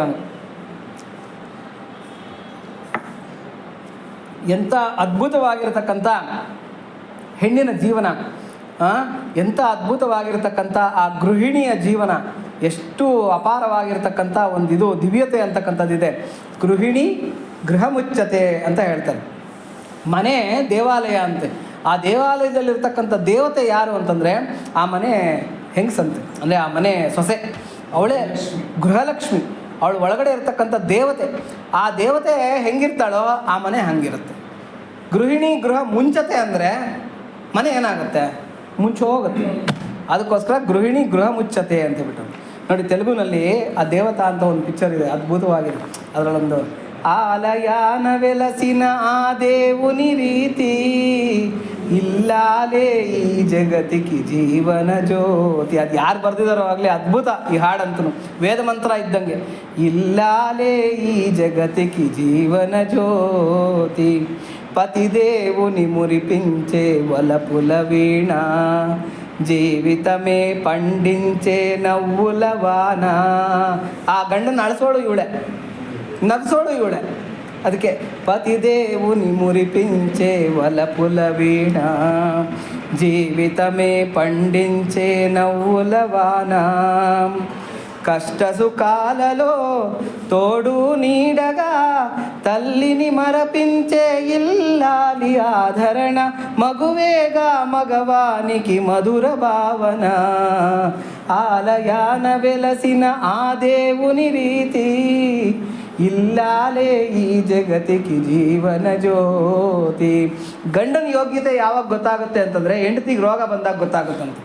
ಹೆಂಡತಿಗೆ ಕಾಯಿಲೆ ಬಂದಾಗ ಗಂಡ ಎಂಥ ಅವನು ಅನ್ನೋದು ಗೊತ್ತಾಗ್ಬಿಡತ್ತಂತೆ. ಯಾಕೆಂದರೆ ಗಂಡ ಹೆಣ್ಣು ಸರಿಯಾಗಿ ನೋಡ್ಕೊಳ್ಳಿಲ್ಲ ಅಂದರೆ ಅವನು ಯೂಸ್ಲೆಸ್ ಫೆಲೋ ಅಂತ ಅರ್ಥ. ಹಾಗೇನೆ ದುಡ್ಡಿಲ್ಲದೆ ಇರೋವಾಗ, ದಾರಿದ್ರ್ಯದಲ್ಲಿರೋವಾಗ ಹೆಂಡತಿ ಯೋಗ್ಯತೆ ಏನು ಅನ್ನೋದು ಗೊತ್ತಾಗೋಗ್ಬಿಡತ್ತಂತೆ. ಅವಳೇನನ್ನ ನಿನಗೆ ದರಿದ್ರ ಬಂತು, ನಿನಗೆ ದುಡ್ಡಿಲ್ಲ ಅಂತ ಹೇಳ್ಬಿಟ್ಟು ಏನನ್ನ ಹೆಂಗೆ ಎಡ್ಡ ದಿಡ್ಡಿ ಮಾತಾಡೋಕ್ಕೆ ಶುರು ಮಾಡಲ್ಲ, ಆ ಹೆಂಡತಿ ಸರಿ ಇಲ್ಲ ಅಂತ ಅರ್ಥ. ಸೇವಲತೋ ಅತ್ತ ಮಾಮ ಸಂತಸಿಂಚగా 10 ಮಂದಿನಿ ಆದರಿಂಚು ಕಲ್ಪವಲ್ಲಿಗ. ಮನೆಗೆ ಈ ಅತ್ತೆ ಮಾವ ಇದ್ರೆ ಚೆನ್ನಾಗಿ ನೋಡ್ಕೋಬೇಕು. ಆಳು ಕಾಳು, ಮನೆ ಮಕ್ಕಳು, ಅತಿಥಿ ಅಭ್ಯಾಗತರು ಇವ್ರನ್ನೆಲ್ಲ ಸೇವೆ ಮಾಡಬೇಕು. ಕೆಲವ್ರು ಹೆಂಗೆ ಅಂದರೆ ಗೇಟ್ ಹತ್ರಕ್ಕೆ ಓಡ್ ಬಂದುಬಿಡ್ತಾರೆ. ಯಾರನ್ನ ಮನೆಗೆ ಬರೋ ಅಷ್ಟೊತ್ತಿಗೆ ಗೇಟ್ ಏನೋ ಅವರಿಲ್ಲ ಎಲ್ಲ ಹೋಗಿದ್ದಾರೆ ಆಮೇಲೆ ಬನ್ನಿ ಅಂತೇಳ್ಬಿಟ್ಟಂತ. ಆದರೆ ಎಲ್ಲಿ ಒಳಗೆ ಬಂದುಬಿಡ್ತಾನೋ ಕಾಫಿ ಖರ್ಚಾಗೋಗ್ಬಿಡುತ್ತೆ ಅಂತೇಳ್ಬಿಟ್ಟಂತ. ಸೇವಲತೋ ಅತ್ತ ಮಾಮ ಸಂತಸಿಂಚగా 10 ಮಂದಿನಿ ఆదరించు కల్పవల్లిగా. తనయుని వీరునిగా పెంచే తల్లిగా, సతియే ಗೃಹಸೀಮನುಗಾ ಚೇ ದೇವತగా. ಮಕ್ಕಳು ಚೆನ್ನಾಗಿ ಆಗಬೇಕು ಅಂತಂದರೆ ಅದಕ್ಕೆ ಮನೆಯ ಮೊದಲ ಪಾಠಶಾಲೆ ಜನನಿ ತಾನೇ ಮೊದಲ ಗುರು ಅಂತ ಹೇಳ್ಬಿಟ್ಟು ಅಂತ. తనయని వీరునిగా పెంచే తల్లిగా, సతియే గృహసీమనుగా చే దేవతగా. సృష్టించెను ఆ దేవుడు ತನ ಕುಮಾರುగా. ಕೆಲವರೆಲ್ಲ ಏನು ಅನ್ಕೊಂಡ್ಬಿಡ್ತಾರೆ ಅಂದರೆ ತನ ಕುಮಾರುಗ ಅನ್ಕೊಂಡ್ಬಿಡ್ತಾರೆ, ಅಂದರೆ ಮಗಂತರ ಅಂತ ಅಲ್ಲ, ತನಕು ಮಾರುಗ. ಆಲ್ಟರ್ನೇಟಿವ್ ಅಂದರೆ ಭಗವಂತ ಎಲ್ಲ ಕಡೆ ಇರೋಕ್ಕಾಗೋದಿಲ್ಲ. ಮನೆಯಲ್ಲೂ ಇದ್ದು ಆ ಮನೆ ಯೋಗಕ್ಷೇಮವನ್ನು ಭಗವಂತ ತಾನು ಸ್ವಯಂ ನೋಡ್ಕೊಳೋದಕ್ಕಾಗೋದಿಲ್ಲ. ಹಾಗಾಗಿ ಭಗವಂತನ ಪ್ರತಿರೂಪವಾಗಿ ಆ ಮನೆಯಲ್ಲಿ ಗೃಹಲಕ್ಷ್ಮಿಯನ್ನ ಇಟ್ಟಿದ್ದಾನಂತೆ ಭಗವಂತ. ಯಾಕೆಂದರೆ ಅವರು ಉದ್ಧಾರ ಮಾಡಬೇಕು ಅಂತ ಹೇಳ್ಬಿಟ್ಟಂತ. ಅದಕ್ಕೆ సృష్టించెను ఆ దేవుడు తన కుమారుగా, ఆలయాన వెలసిన ఆ దేవుని ರೀತಿ, ಇಲ್ಲಾಲೇ ಈ ಜಗತ್ತಿಗೆ ಜೀವನ ಜ್ಯೋತಿ. ನಿಜವಾಗ್ಲೂ ಮನೆಗೆ ಆಧಾರ ಸ್ತಂಭಗಳಿದೆಯಂತೆ. ಆಧಾರ ಸ್ತಂಭಗಳು ಅಂದರೆ ಈ ಥರ ಸಿಮೆಂಟು ಇಟ್ಟಿಗೆಯಿಂದ ಕಟ್ಟಿರ್ತಕ್ಕಂಥ ಆಧಾರ ಸ್ತಂಭಗಳಲ್ಲ. ನಂಬಿಕೆ, ಪ್ರೀತಿ. ನಂಬಿಕೆ, ಪ್ರೀತಿ. ಈ ನಂಬಿಕೆ ಪ್ರೀತಿ ಅಂತಕ್ಕಂಥದ್ದೇ ಪ್ರತಿ ಮನೆಗೂ ಕೂಡ ಆಧಾರ ಸ್ತಂಭಗಳು. ಯಾವ ಮನೆಯಲ್ಲಿ 2 ಆಧಾರ ಸ್ತಂಭಗಳಿರುತ್ತೆ, ಆ ಆಧಾರ ಸ್ತಂಭಗಳಿರೋ ಮನೆ ಚೆನ್ನಾಗಿರುತ್ತೆ ನೋಡಿ. ಪ್ರೀತಿ ಇದ್ದ ಕಡೆ ನಮ್ಗೆ ಅಬ್ಜೆಕ್ಷನ್ನೇ ಬರೋದಿಲ್ಲ. ಯಾರ ಮೇಲೆ ಹೆಚ್ಚು ಪ್ರೀತಿ ಇದೆ ಅಂತಂದರೆ ಅವ್ರು ಏನು ಮಾಡಿದ್ರು ನಮ್ಗೆ ಸರಿ ಕಾಣುತ್ತೆ. ಏನೋ ಬಿಡು ಗೊತ್ತಿಲ್ದಿರ ಮಾಡಿದ್ದಾರೆ, ಏನೋ ಬಿಡು ಪಾಪ ಎಲ್ಲ ಪರ್ಫೆಕ್ಟ್ ಆಗಿದೆ ಅಂತ ಹೇಳ್ತಾರೆ. ಯಾವಾಗ? ಪ್ರೀತಿ ಇದ್ದಾಗ. ಪ್ರೀತಿ ಇಲ್ಲ ಅಂತ ಅನ್ಕೊಳ್ಳಿ, ಏನು ಮಾಡಿದ್ರು ತಪ್ಪಾಗುತ್ತೆ.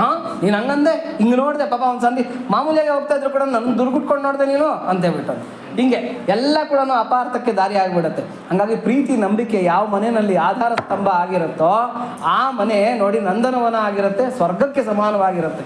ಅಂಥ ಗೃಹಿಣಿಯರು ನಮ್ಮ ಅದೃಷ್ಟ ಏನು ಅಂತಂದರೆ, ಭಾರತ ದೇಶದ ಅದೃಷ್ಟ ಇತ್ತೀಚೆಗೆ ಏನನ್ನ ಸ್ವಲ್ಪ ಸಣ್ಣ ಪುಟ್ಟ ಬದಲಾವಣೆಗಳಾಗಿರ್ಬೋದೇನೋ ಹೊರತಾಗಿ ನಮ್ಮ ಭಾರತೀಯ ರಕ್ತದಲ್ಲಿ, ನಮ್ಮ ಭಾರತೀಯ ಪರಂಪರೆಯಲ್ಲಿ ಈ ಪಾತಿವ್ರತ್ಯ ಧರ್ಮ ಅಂತಕ್ಕಂಥದ್ದು, ದಾಂಪತ್ಯ ಜೀವನ ಅಂತಕ್ಕಂಥದ್ದು, ಕೂಡಿ ಬಾಳ್ತಕ್ಕಂಥದ್ದು, ಸದ್ಗುದಾಮ ರಂಡಿ ಅಂತಕ್ಕಂಥದ್ದು ನಮಗೇನಾಗಿದೆ ಅಂತಂದರೆ ರಕ್ತಗತವಾಗಿ ಬಂದುಬಿಟ್ಟಿದೆ. ಹಾಗಾಗಿ ನಾವು ಇವತ್ತಿಗೂ ಕೂಡ ಕುಟುಂಬಸ್ಥರಾಗಿದ್ದೀವಿ. ಇವತ್ತಿಗೂ ನಮ್ಮ ಕುಟುಂಬಗಳು ಕೂಡ ಎಲ್ಲ ಕೂಡ ಉಳ್ಕೊಂಡಿದೆ. ಇದಿಲ್ಲದೆ ಇದ್ದಿದ್ರೆ ಇವಾಗ ಅದೇನೋ ಇದು ಫಾರಿನ್ಗಳನ್ನೆಲ್ಲ ಇದೆಯಂತೆ ಲಿವಿಂಗ್ ವಿತ್ ಅಂತ ಹೇಳ್ಬಿಟ್ಟು ಅಂತ. ಮೊದಲನೇ ಅಪ್ಪ, 2ನೇ ಅಪ್ಪ, 3ನೇ ಅಪ್ಪ ಅಂತ ಮಕ್ಕಳಿಗೆ ಹೇಳಿ ಪರಿಚಯ ಮಾಡಿಸ್ಕೊಡೋದು. ಮೊದಲನೇ ಅಮ್ಮ, 4ನೇ ಅಮ್ಮ ಅಂತ ಪರಿಚಯ ಮಾಡಿಸ್ಕೊಡೋದು. ಈ ದೌರ್ಭಾಗ್ಯಕ್ಕೆ ನಾವು ಬಂದ್ಬಿಡ್ತಾ ಇದ್ವಿ ಭಾರತ ದೇಶದಲ್ಲೂ ಕೂಡ. ಹಂಗಾಗದಿರೋ ಉಳಿದಿದೆ ಅಂತಂದರೆ, ಹೌದು, ಇತಿಹಾಸಗಳು, ಪುರಾಣಗಳು ನಮ್ಗೆ ಈ ಋಷಿ ಪರಂಪರೆ ಮಾರ್ಗದರ್ಶನ. ಹೌದು, ಸೀತೆಯ ವಿಚಾರಕ್ಕೆ ಇದೆಲ್ಲ ಹೇಳ್ತಾ ಇರತಕ್ಕಂಥದ್ದು. ಅಂದರೆ ಎಂತಹ ದಿವ್ಯವಾಗಿರ್ತಕ್ಕಂಥ ಪಾತಿವ್ರತ್ಯ ಧರ್ಮ ಸೀತೆದು ಅಂತ ಹೇಳ್ಬಿಟ್ಟು ಅಂತ. ಹಾಗಾಗಿ ಬರೀ ವಾಯುಭಕ್ಷ ಆಹಾರಗಳಾಗಿ ಇದ್ಲಂತೆ ಸೀತೆ. ಬರೀ ವಾಯುಭಕ್ಷ ಅಂದರೆ ಬರೀ ಗಾಳಿಯನ್ನು ಸೇವನೆ ಮಾಡಿಕೊಂಡು ಇದ್ಲಂತೆ ಸೀತೆ. ಯಾವುದೇ ಆಹಾರ, ನೀರು, ಪಾನೀಯಗಳನ್ನು ತಗೊಂಡಿರ ಎಂಥ ಅದ್ಭುತವಾಗಿರ್ತಕ್ಕಂಥ ವ್ರತ ಇರ್ಬೋದು ಸೀತೆಯದು. ನೋಡಿ, ವನಪರ್ವ ಅಂತ ಬರುತ್ತೆ ಮಹಾಭಾರತದಲ್ಲಿ. ವನಪರ್ವ ಬರುತ್ತೆ. ಆ ವನಪರ್ವದಲ್ಲಿ ಶ್ರೀಕೃಷ್ಣ, ಸತ್ಯಭಾಮೆ, ಪಾಂಡವರು ಪಾಪ ವನವಾಸದಲ್ಲಿದ್ದಾರೆ, ನೋಡ್ಕೊಂಡು ಹೋಗೋಣ ಅಂತ ಹೇಳ್ಬಿಟ್ಟು ಬರ್ತಾರೆ. ಬಂದರೆ ಈ ಪಾಂಡವರ ಜೊತೆಯಲ್ಲಿ ಶ್ರೀಕೃಷ್ಣ ಮಾತಾಡ್ತಾ ಕೂತ್ಕೊತಾನೆ, ಏನೋ ಬಂದಿದ್ದಾರೆ ಬಾವಮ್ಮ ಇದಂದ್ರು ಅಂತ ಹೇಳ್ಬಿಟ್ಟು ಅಂತ. ಈ ಹೆಂಗಸರು ಒಂದು ಕಡೆ ಕೂತ್ಕೋಬೇಕಲ್ಲ, ಸತ್ಯಭಾಮನೂ ದ್ರೌಪದಿ ಒಂದು ಕಡೆ ಕೂತ್ಕೊತಾರೆ. ಈ ಸತ್ಯಭಾಮೆಗೆ ಕುತೂಹಲ ತಡೆಯೋದಕ್ಕಾಗೋದಿಲ್ಲ. ಈ ದ್ರೌಪದಿನ ಬಹಳ ಗೌರವದಿಂದ ಕಾಣ್ತಾ ಇರ್ತಾರೆ. ಯಾರು? ಪಾಂಡವರು ಬಹಳ ಗೌರವದಿಂದ ಕಾಣ್ತಾ ಇರ್ತಾರೆ. ಆವಾಗ ದ್ರೌಪದಿಯನ್ನು ಕೇಳ್ತಾಳೆ ಸತ್ಯಭಾಮೆ, ನಿನ್ನ ಗಂಡಂದ್ರೆಲ್ಲ ನಿನಗೆ ಇಷ್ಟೊಂದು ವಶವರ್ತಿಗಳಾಗಿದಾರಲ್ಲ, ಇದಕ್ಕೆ ನೀನೇನು ಮಾಡಿದ್ಯಾ? ಯಾವುದಾದ್ರೂ ಮಾಟ ಮಾಡಿಸಿದ್ಯಾ? ವಾಮಾಚಾರದ ಯಜ್ಞಗಳನ್ನು ಮಾಡಿಸಿದ್ಯಾ? ಇಲ್ಲ ಯಾವುದಾದ್ರೂ ತಾಯತ್ ಕಟ್ಟಿದ್ಯಾ? ಇಲ್ಲ ಯಾವುದಾದ್ರೂ ಗಿಡಮೂಲಿಕೆಗಳ ರಸನ ಅವ್ರಿಗೆಲ್ಲ ಕುಡಿಸ್ಬಿಟ್ಟಿದ್ಯಾ? ಅದ್ರದ್ದೇನೋ ಕಿಟ್ಕು ನನಗೂ ಹೇಳು ಅಂತ ಹೇಳ್ಬಿಟ್ಟು ಸತ್ಯಭಾಮೆ ಕೇಳ್ತಾರೆ. ಇದಿದೆ ನೋಡಿ ವನಪರ್ವದಲ್ಲಿ, ವ್ಯಾಸ ಭಾರತದಲ್ಲೇ ಇದೆ. ಆವಾಗ ದ್ರೌಪದಿ ನಕ್ಕಬಿಟ್ಟು ಹೇಳ್ತಾಳೆ ಏನಂತ ಅಂದರೆ, ಆ ಥರ ಗಿಡಮೂಲಿಕೆಗಳು ಪ್ರಯೋಗಗಳು ಗಂಡನ ಮೇಲೆ ಮಾಡೋಕ್ಕೆ ಹೋಗಬಾರ್ದು. ಕಣ್ಣುಗಳು ಇಂದ್ರಿಯಗಳನ್ನು ಕಳ್ಕೊಂಡು ಗಂಡಂದ್ರೆ ಏನಾಗ್ತಾರೆ, ಹ್ಯಾಂಡಿಕ್ಯಾಪ್ಟ್ ಆಗಿಬಿಡ್ತಾರೆ. ಹಂಗೆಲ್ಲ ಮಾಡೋದಕ್ಕೆ ಹೋಗಬಾರ್ದು. ನನ್ನ ಗಂಡಂದ್ರು ನನಗೆ ಯಾಕೆ ಇಷ್ಟು ಗೌರವ ಕೊಡ್ತಾ ಇದ್ದಾರೆ ಅನ್ನೋದನ್ನು ಕೆಲವು ವಿಚಾರಗಳನ್ನು ನಂಗೆ ಗೊತ್ತಿರೋದನ್ನ ಹೇಳ್ತೀನಿ, ಕೇಳ್ಕೊ ಸತ್ಯಭಾಮೆ ಅಂತ ಹೇಳ್ಬಿಟ್ಟು ಸತ್ಯಭಾಮೆಗೆ ದ್ರೌಪದಿ ಉಪದೇಶ ಮಾಡ್ತಾಳೆ. ಅದರಲ್ಲಿ ಹೇಳ್ತಾಳೆ ಏನು ಅಂತಂದರೆ, ಗಂಡಂದ್ರೆಲ್ಲ ಹೇಳೋದಕ್ಕೆ ಮುಂಚೆನೇ ನಾನು ಎದ್ದೇಳ್ತೀನಿ. ಗಂಡಂದ್ರ ಮನಸ್ಸರತು ಭಾವ ಮೆರುಗಿ ಭಾಷಿಂಚ ವಲೆ ಅಂತ ಬಿಟ್ಟು ಅಂತ. ಗಂಡನಿಗೆ ತಕ್ಕಂತೆ ಮನಸ್ಸಿಗೆ ತಕ್ಕಂತೆ ನಡ್ಕೊತಕ್ಕಂಥದ್ದು ಹೆಂಡತಿಯ ಗುಣ. ನೋಡಿ, 8 ಜನ ಹೆಂಡತಿಯರು, 16,000 ಜನ ಗೋಪಿಕಾಸ್ತ್ರೀಯರು ಶ್ರೀಕೃಷ್ಣನಿಗೆ, ಎಲ್ಲ ಪಟ್ಟಮಹಿಷಿಯರೇ. ಏನಾಗುತ್ತೆ ಅಂದರೆ, ಕುಚೇಲ ಬರ್ತಾನೆ, ಅವಲಕ್ಕಿ ತಂದಿರ್ತಾನೆ. ಅವಲಕ್ಕಿ ತಂದಿದ್ರೆ ಕುಚೇಲನ ಅವಲಕ್ಕಿನ ಶ್ರೀಕೃಷ್ಣ ಕಿತ್ಕೊಂಡು ಏನು ಮಾಡ್ತಾನೆ, ತಿನ್ನೋಕೆ ಶುರು ಮಾಡ್ತಾನೆ. ಮೊದಲನೇ ಇಡಿ ಹಾಕ್ಕೊತಾನೆ, 2ನೇ ಇಡಿ ಹಾಕ್ಕೊತಾನೆ ಬಾಯಿಗೆ. ಎಲ್ಲ ಪತ್ನಿಯರು ಕೂಡ ಮಿಕ ಅಂತ ನೋಡ್ತಾ ಇರ್ತಾರೆ. ರುಕ್ಮಿಣಿ ಮಾತ್ರ ಕೈ ಹಿಡ್ಕೊತಾಳೆ ಕೃಷ್ಣನಿಗೆ, ತಿನ್ಬೇಡ, ಇನ್ನು 3ನೇ ಇಡಿ ಸಾಕು ಅಂತ ಹೇಳ್ಬಿಟ್ಟು ಅಂತ. ಯಾಕೆ ಅವಲಕ್ಕಿ ತಿಂದರೆ ನಿಮ್ಗೇನು ನಷ್ಟ ಅಂತ ಹೇಳ್ಬಿಟ್ಟು ಬೇರೆ ಪತ್ನಿಯರೆಲ್ಲ ಕೇಳ್ತಾರೆ. ಮೊದಲನೇ ಅವಲಕ್ಕಿ ಬಾಯಿಗೆ ಹಾಕ್ಕೊಳೋ ಅಷ್ಟೊತ್ತಿಗೆ, ಇಡೀ ಬಾಯಿಗೆ ಹಾಕ್ಕೊಳೋ ಅಷ್ಟೊತ್ತಿಗೆ ಯುಗದಲ್ಲಿ 16,000 ಬ್ರಹ್ಮ ಬರೆದಿರ್ತಕ್ಕಂಥ ಹಣೆ ಬರ ಏನು ಅಂದರೆ 16 ತಲೆಮಾರು ದಾರಿದ್ರೆ. ಕುಚೇಲನಿಗೆ ಬರೆದಿರ್ತಕ್ಕಂಥದ್ದು 16 ತಲೆಮಾರು ದಾರಿದ್ರೆ. ನೀನು ಮೊದಲನೇ ಇಡೀ ಬಾಯಿಗೆ ಹಾಕ್ಕೊಳೋ ಅಷ್ಟೊತ್ತಿಗೆ 16 ತಲೆಮಾರು ತಿಂದರೂ ತರಗದೇ ಇರತಕ್ಕಂಥ ಐಶ್ವರ್ಯನ ನೀನು ಕೊಟ್ಬಿಟ್ಟೆ, ಅಲ್ಲಿಗೆ ಇಹ ಸಿಕ್ಕದಂಗಾಯಿತು. 2ನೇ ಇಡೀ ತಗೊಂಡು ಬಾಯಿಗೆ ಹಾಕ್ಕೊಳೋ ಅಷ್ಟೊತ್ತಿಗೆ ಮೋಕ್ಷ ಪದವಿಯನ್ನೇ ಅನುಗ್ರಹಿಸ್ಬಿಟ್ಟೆ, ಪರಮಪದನ್ನೇ ಅನುಗ್ರಹಿಸಿಬಿಟ್ಟೆ. ಇನ್ನು 3ನೇ ಇಡೀ ಏನನ್ನ ನೀನು ಬಾಯಿಗೆ ಹಾಕ್ಕೊಂಡಿದ್ದಿದ್ರೆ ಕುಚೇಲ ವಿಷ್ಣು ಸ್ಥಾನದಲ್ಲಿ ಇರ್ತಾ ಇದ್ದ, ನೀನು ಕುಚೇಲನ ಸ್ಥಾನಕ್ಕೆ ಬಂದುಬಿಡ್ತಾ ಇದ್ದೆ. ಬೇಡಪ್ಪ, ಅಷ್ಟೊಂದು ಔದಾರ್ಯ ಬೇಡ ಅಂತೇಳ್ಬಿಟ್ಟು ತಡೆದೆ ಅಂತ ರುಕ್ಮಿಣಿ ಹೇಳ್ತಾಳೆ. ಬೇರೆ ಪತ್ನಿಯರಿಗೆ ಯಾಕೆ ಗೊತ್ತಾಗಲಿಲ್ಲ? ಬೇರೆ ಪತ್ನಿಯರು ಯಾಕೆ ತಡೀಲಿಲ್ಲ ಅಂದರೆ, ಇದೇನು ಅಂತಂದರೆ ಗಂಡನ ಮನಸ್ಸು ಏನು, ಗಂಡನ ಗುಣ ಏನು, ಗಂಡನ ಔನ್ನತ್ಯ ಏನು ಅಂತಕ್ಕಂಥದ್ದನ್ನು ಬಾಯಿ ಬಿಟ್ಟು ಹೇಳಬಾರ್ದು. ರಿಮೋಟ್ ಕಂಟ್ರೋಲ್ ಇದ್ದಂಗೆ ಇರಬೇಕು. ಗಂಡ ಮನಸ್ಸಲ್ಲಿ ಹಿಂಗೆ ಅನ್ಕೊಂಡಿದ ತಕ್ಷಣ ಹೆಂಡ್ತಿಗೆ ಅದು ಗೊತ್ತಾಗ್ಬಿಡ್ಬೇಕು. ಹಿಂಗೆ ಅನ್ಕೊಂತದನ್ನ ಗಂಡ ನಾನು ಹಿಂಗೆ ಮಾಡಬೇಕು ಅಂತೇಳ್ಬಿಟ್ಟು. ಹಾಗೆ ರಿಮೋಟ್ ಕಂಟ್ರೋಲ್ ದಾಂಪತ್ಯ ಹೆಂಗೆ ಅಂತಂದರೆ ಸಮಾನ ಭಾರಾಭಿರುಚಿ ಅಂತೇಳ್ಬಿಟ್ಟು ಅಂತ. ಕೆಲವ್ರು ಏನು ಹೇಳ್ತಾರೆ ಅಂದರೆ ಅಂಟುಂಡೆಗಳು ಅಂತ ಕರೀತಾರೆ. ಕರದಂಟು ಅಂತ ಕೇಳಿದ್ದೀರಾ? ಧಾರವಾಡದ ಕರದಂಟು ಅಂತ ಏನೋ ತಿಂತಾರೆ. ಆ ಕರದಂಟು ಹೆಂಗಿರುತ್ತೋ ಹಂಗಿರ್ಬೇಕಂತೆ ದಾಂಪತ್ಯ ಜೀವನ. ಅಂದರೆ ಒಬ್ರಿಗೊಬ್ರು ಬಿಟ್ಕೊಡ್ಬಾರ್ದು ಯಾವತ್ತಿಗೂ ಕೂಡ. ಗಂಡ ಏನು ಅನ್ಕೊತಾನೆ ಅದನ್ನು ಹೆಂಡತಿ ಚಾಲು ಮಾಡಬೇಕು. ಹೆಂಗೆ ಅಂತಂದರೆ, ಒಂದು ಮೂಲಮೂರ್ತಿ ಒಂದು ಉತ್ಸವ ಮೂರ್ತಿ ಇದ್ದಂಗೆ. ನಾವು ಟೆಲಿಪತಿಯಿಂದ ಮಾತಾಡ್ಕೋಬೇಕು ಗಂಡ ಹೆಂಡತಿ ಇಬ್ಬರು ಕೂಡ. ಆ ಥರ ಭಾವ ಮೆರುಗಿ ಭಾಷಿಂಚ ವಲೆ ಅಂತ. ನಾನು ಹಂಗೆ ಮಾಡ್ತೀನಿ ಸತ್ಯಭಾಮೆ, ಹಾಗಾಗಿ ನನ್ನ ಗಂಡಂದ್ರು ನನಗೆ ಗೌರವ ಕೊಡ್ತಾರೆ. ಗಂಡಂದ್ರು ಮಲಗದ ಆದಮೇಲೆ ಮನೆ ಕೆಲಸಗಳನ್ನೆಲ್ಲ ಮುಗಿಸಿ ನಾನು ಮಲಗ್ತೀನಿ. ಎಲ್ಲಂದ್ರಲ್ಲೇ ಪಾತ್ರೆ ಪಗಡಿಗಳು ಬಿಟ್ಬಿಡೋದು, ಜಿರಳೆ ತಿನ್ನೋದು ಬಿಟ್ಬಿಡೋದು, ಬೆಳಗ್ಗೆ ಎದ್ದಾಗ ಬೇಕಾದ್ರೆ ಅದನ್ನೇ ಗಂಡನಿಗೆ ಹಾಕಿದ್ರೆ ಆಯಿತು ಅಂತ ಅಂದ್ಕೊಳೋದು, ಹಿಂಗೆಲ್ಲ ಇದನ್ನೆಲ್ಲ ಬಿಟ್ಬಿಡ್ಬೇಕು. ಹಾಗೆಲ್ಲ ನಾನು ಮಾಡೋದಿಲ್ಲ. ಮಲಗೋಕ್ಕೆ ಮುಂಚೆ ಏನು ಮಾಡ್ತೀನಿ ಅಂದರೆ, ಗಂಡಂದ್ರೆಲ್ಲ ಮಲಗಿದ್ದನ್ನು ಖಾತ್ರಿ ಪಡಿಸ್ಕೊಂಡು ಅಡುಗೆ ಮನೇಲಿ ಇರ್ತಕ್ಕಂಥ ಪಾತ್ರೆ ಪಗಡಿಗಳನ್ನೆಲ್ಲ ಮುಚ್ಚಿಟ್ಟು, ಎಲ್ಲೆಲ್ಲಿ ಏನು ಇಡಬೇಕೋ ಅದನ್ನೆಲ್ಲ ಇಟ್ಟು ಒಂದು ಜೋಪಾನ ಮಾಡಿ, ಎಲ್ಲೋ ಫ್ಯಾನ್ ತಿರುಗ್ತಾ ಇರುತ್ತೆ, ಎಲ್ಲೋ ಟ್ಯಾಪಲ್ಲಿ ನೀರು ಹೋಗ್ತಾ ಇರುತ್ತೆ, ಎಲ್ಲೋ ಲೈಟ್ ಹಾಕ್ಬಿಟ್ಟಿರ್ತಾರೆ, ಅದನ್ನೆಲ್ಲ ಆಫ್ ಮಾಡಿ ಕ್ಲೀನಾಗಿ ಕನ್ಫರ್ಮ್ ಮಾಡಿಕೊಂಡು, ಒಂದೊಂದ್ಸರಿ ಗಂಡ ಸುಸ್ತಾಗ್ಬಿಟ್ಟು ಬಾಗಿಲು ಹಾಕ್ದಿರ ಮಲ್ಕೊಂಡ್ಬಿಟ್ಟಿರ್ತಾನೆ. ಅಂಥ ಟೈಮಲ್ಲಿ ಬಾಗಿಲು ಮುಚ್ಕೊಂಡು ಮಲ್ಕೋಬೇಕು. ಇದೆಲ್ಲ ಕೂಡ ನಾನು ಮಾಡ್ತೀನಿ ಸತ್ಯಭಾಮೆ. ಹಾಗಾಗಿ ನನ್ನ ಗಂಡಂದ್ರು ನನಗೆ ತುಂಬ ಪ್ರೀತಿಯಿಂದ ಕಾಣ್ತಾರೆ. ಆಮೇಲೆ ನಮ್ಮನೆಗೆ ಇರ್ತಕ್ಕಂಥ ಅತಿಥಿ ಅಭ್ಯಾಗತರನ್ನು ನಾನು ಆಧರಿಸ್ತೀನಿ. ಇವೆಲ್ಲ ಕೂಡ ಅದು ಓದಿ, ಅದು ಭಾಳ ಚೆನ್ನಾಗಿದೆ ಅಧ್ಯಾಯ, ಅದು ವನಪರ್ವದಲ್ಲಿ ಬರುತ್ತೆ. ಅದ್ಭುತವಾಗಿರ್ತಕ್ಕಂಥ ಆಖ್ಯಾನ ಅದು, ಸತ್ಯಭಾಮೆ ಮತ್ತು ದ್ರೌಪದಿಯರಿಗೆ ಮಧ್ಯದಲ್ಲಿರ್ತಕ್ಕಂಥ ಒಂದು ಸಂಭಾಷಣೆ. ಅಂಥ ಒಂದು ಉಪದೇಶವನ್ನು ಯಾರಿಗೆ? ಸ್ತ್ರೀಯರಿಗೆ ಕೊಡ್ತಾಳೆ ದ್ರೌಪದಿ. ಹಾಗೆ ಏನು ಅಂತಂದರೆ ನೋಡಿ, ರುಕ್ಮಿಣಿ ಥರ ಮನಸ್ಸು ಅರ್ಥ ಮಾಡಿಕೊಂಡು ಜೀವನ ಮಾಡಬೇಕು, ದ್ರೌಪದಿ ಥರ ಆ ಪಾತಿವ್ರತ್ಯ ಧರ್ಮವನ್ನು ಅನುಸರಿಸಬೇಕು. ಅಂಥದ್ದನ್ನೆಲ್ಲ ಕೂಡ ರೂಢಿಸ್ಕೊಂಡಾಗ ಸೀತಾದೇವಿಗೇನು ಕಡಿಮೆ ಏನಿಲ್ಲ. ನಮ್ಮ ಭಾರತ ಸ್ತ್ರೀಯರು ಸೀತಾದೇವಿಗಿಂತ ಏನು ಕಡಿಮೆ ಇಲ್ಲ. ಸೀತಾದೇವಿ ಎಷ್ಟು ಪಾತಿವ್ರತ್ಯ ಧರ್ಮ ಪ್ರದರ್ಶಿಸಿದಳೋ, ಎಷ್ಟು ಔನ್ನತ್ಯ, ಎಷ್ಟು ಶೀಲಾಚಾರಿತ್ರ್ಯವನ್ನು ಹೊಂದಿದ್ಲೋ, ಅಷ್ಟೇ ಶೀಲಾಚಾರಿತ್ರ್ಯ, ಅಷ್ಟೇ ಔನ್ನತ್ಯ ನಮ್ಮ ಭಾರತೀಯ ನಾರಿಯರಲ್ಲಿದೆ. ಎಲ್ಲೋ ಅಪವಾದಕ್ಕೆ ಅಲ್ಲೊಬ್ರು ಇರ್ಬೋದು, ಆದರೆ ಎಲ್ಲ ಕಡೆನೂ ಆ ಥರ ಇಲ್ಲ. ಎಲ್ಲ ಪಾತಿವ್ರತ್ಯ ಧರ್ಮವನ್ನು ಪಾಟಿಸ್ತಾ ಇರ್ತಕ್ಕಂಥ ಸ್ತ್ರೀಯರೇ. ಹೆಣ್ಣು ಮನಸ್ಸು ಮಾಡಿದ್ರೆ ಹೊಸಲು ದಾಟಬೇಕು ಅಂತ, ಹೊಸಲು ಕೂಡ ಗೊತ್ತಾಗ್ದಿರೋ ದಾಟೋಟಾಗ್ತಾಳಂತೆ. ಹೊಸಲು ದಾಟಬೇಕು ಅಂತ ಹೆಣ್ಣೇನನ್ನು ಬಯಸಿದ್ರೆ ಆ ದಾಟೋ ಹೊಸಲು ಕೂಡ ಗೊತ್ತಿಲ್ದಿರೋ ಹೊರಟಾಗ್ತಾಳಂತೆ. ಅಷ್ಟು ಚಾಕ್ಯತೆ ಹೆಂಗಸಿಗಿರುತ್ತೆ. ಆದರೆ ನಮ್ಮ ಭಾರತೀಯ ನಾರಿಯರಲ್ಲಿ ಆ ಒಂದು ಅದ್ಭುತವಾಗಿರ್ತಕ್ಕಂಥ ದಿವ್ಯವಾಗಿರ್ತಕ್ಕಂಥ ಗುಣ ಇದೆ. ಅದಕ್ಕೆ ಭಗವದ್ಗೀತೆಯಲ್ಲಿ ಕೃಷ್ಣ ಏನು ಹೇಳ್ತಾನೆ, ಏನು ಹ್ರೀ ಶೀಲ ಹ್ರೀ ಏನೋ ಕೆಲವೆಲ್ಲ ಗುಣಗಳೆಲ್ಲ ಹೇಳ್ತಾನೆ. ಅಲ್ಲ ಹ್ರೀಶ್ಚ ನಾರೀಶ್ಚ ಅಂತೇನೋ ಹೇಳ್ತಾನೆ ಅಲ್ವಾ ಮೇಡಮ್ ಅದು? ಶ್ರೀಶ್ಚ ಹ್ರೀ ನಾರೀಶ್ಚ ಅಂತೇನೋ ಒಂದು ಶ್ಲೋಕ ಬರುತ್ತದು, ವಿಭೂತಿ ಯೋಗದಲ್ಲಿ ಬರುತ್ತೆ. ಅಂದರೆ ನಾನು ಹೆಂಗಸಿನಲ್ಲಿ ಹೆಣ್ಣಿನಲ್ಲಿ ನನ್ನ ವಾಸಸ್ಥಾನ ಹೇಗಿದೆ ಅಂದರೆ ನೋಡಿ, ಭಗವಂತ ಇಲ್ಲ ಅನ್ಕೋಬೇಡಿ, ಹೆಣ್ಣಿನಲ್ಲೂ ಕೂಡ ಭಗವಂತ ಇದ್ದಾನೆ. ಹೆಣ್ಣಿನಲ್ಲಿ ಭಗವಂತ ಯಾವ ರೂಪದಲ್ಲಿ ನಿಂತಿದ್ದಾನೆ ಅಂತಂದರೆ ಕ್ಷಮೆ, ಆಮೇಲೆ ಐಶ್ವರ್ಯ,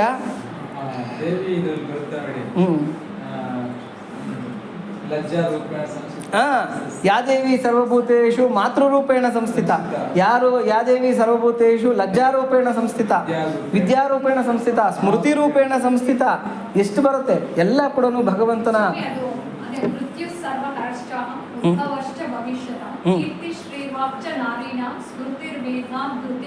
ನೋಡಿ ಎಷ್ಟು ಗುಣಗಳು ಹೇಳ್ಬಿಟ್ಟಿದ್ದಾನೆ. ಸ್ತ್ರೀನಲ್ಲಿ ಒಂದು ಗುಣ ಹೇಳಲಿಲ್ಲ ಭಗವಂತ, ಹೊಗಳ್ಬಿಟ್ಟಿದ್ದಾನೆ. ಅಂದರೆ ಸ್ತ್ರೀಯರನ್ನು ಹೊಗಳ್ಬಿಟ್ಟಿದ್ದಾನೆ ಪರಮಾತ್ಮ ಭಗವದ್ಗೀತೆನಲ್ಲಿ.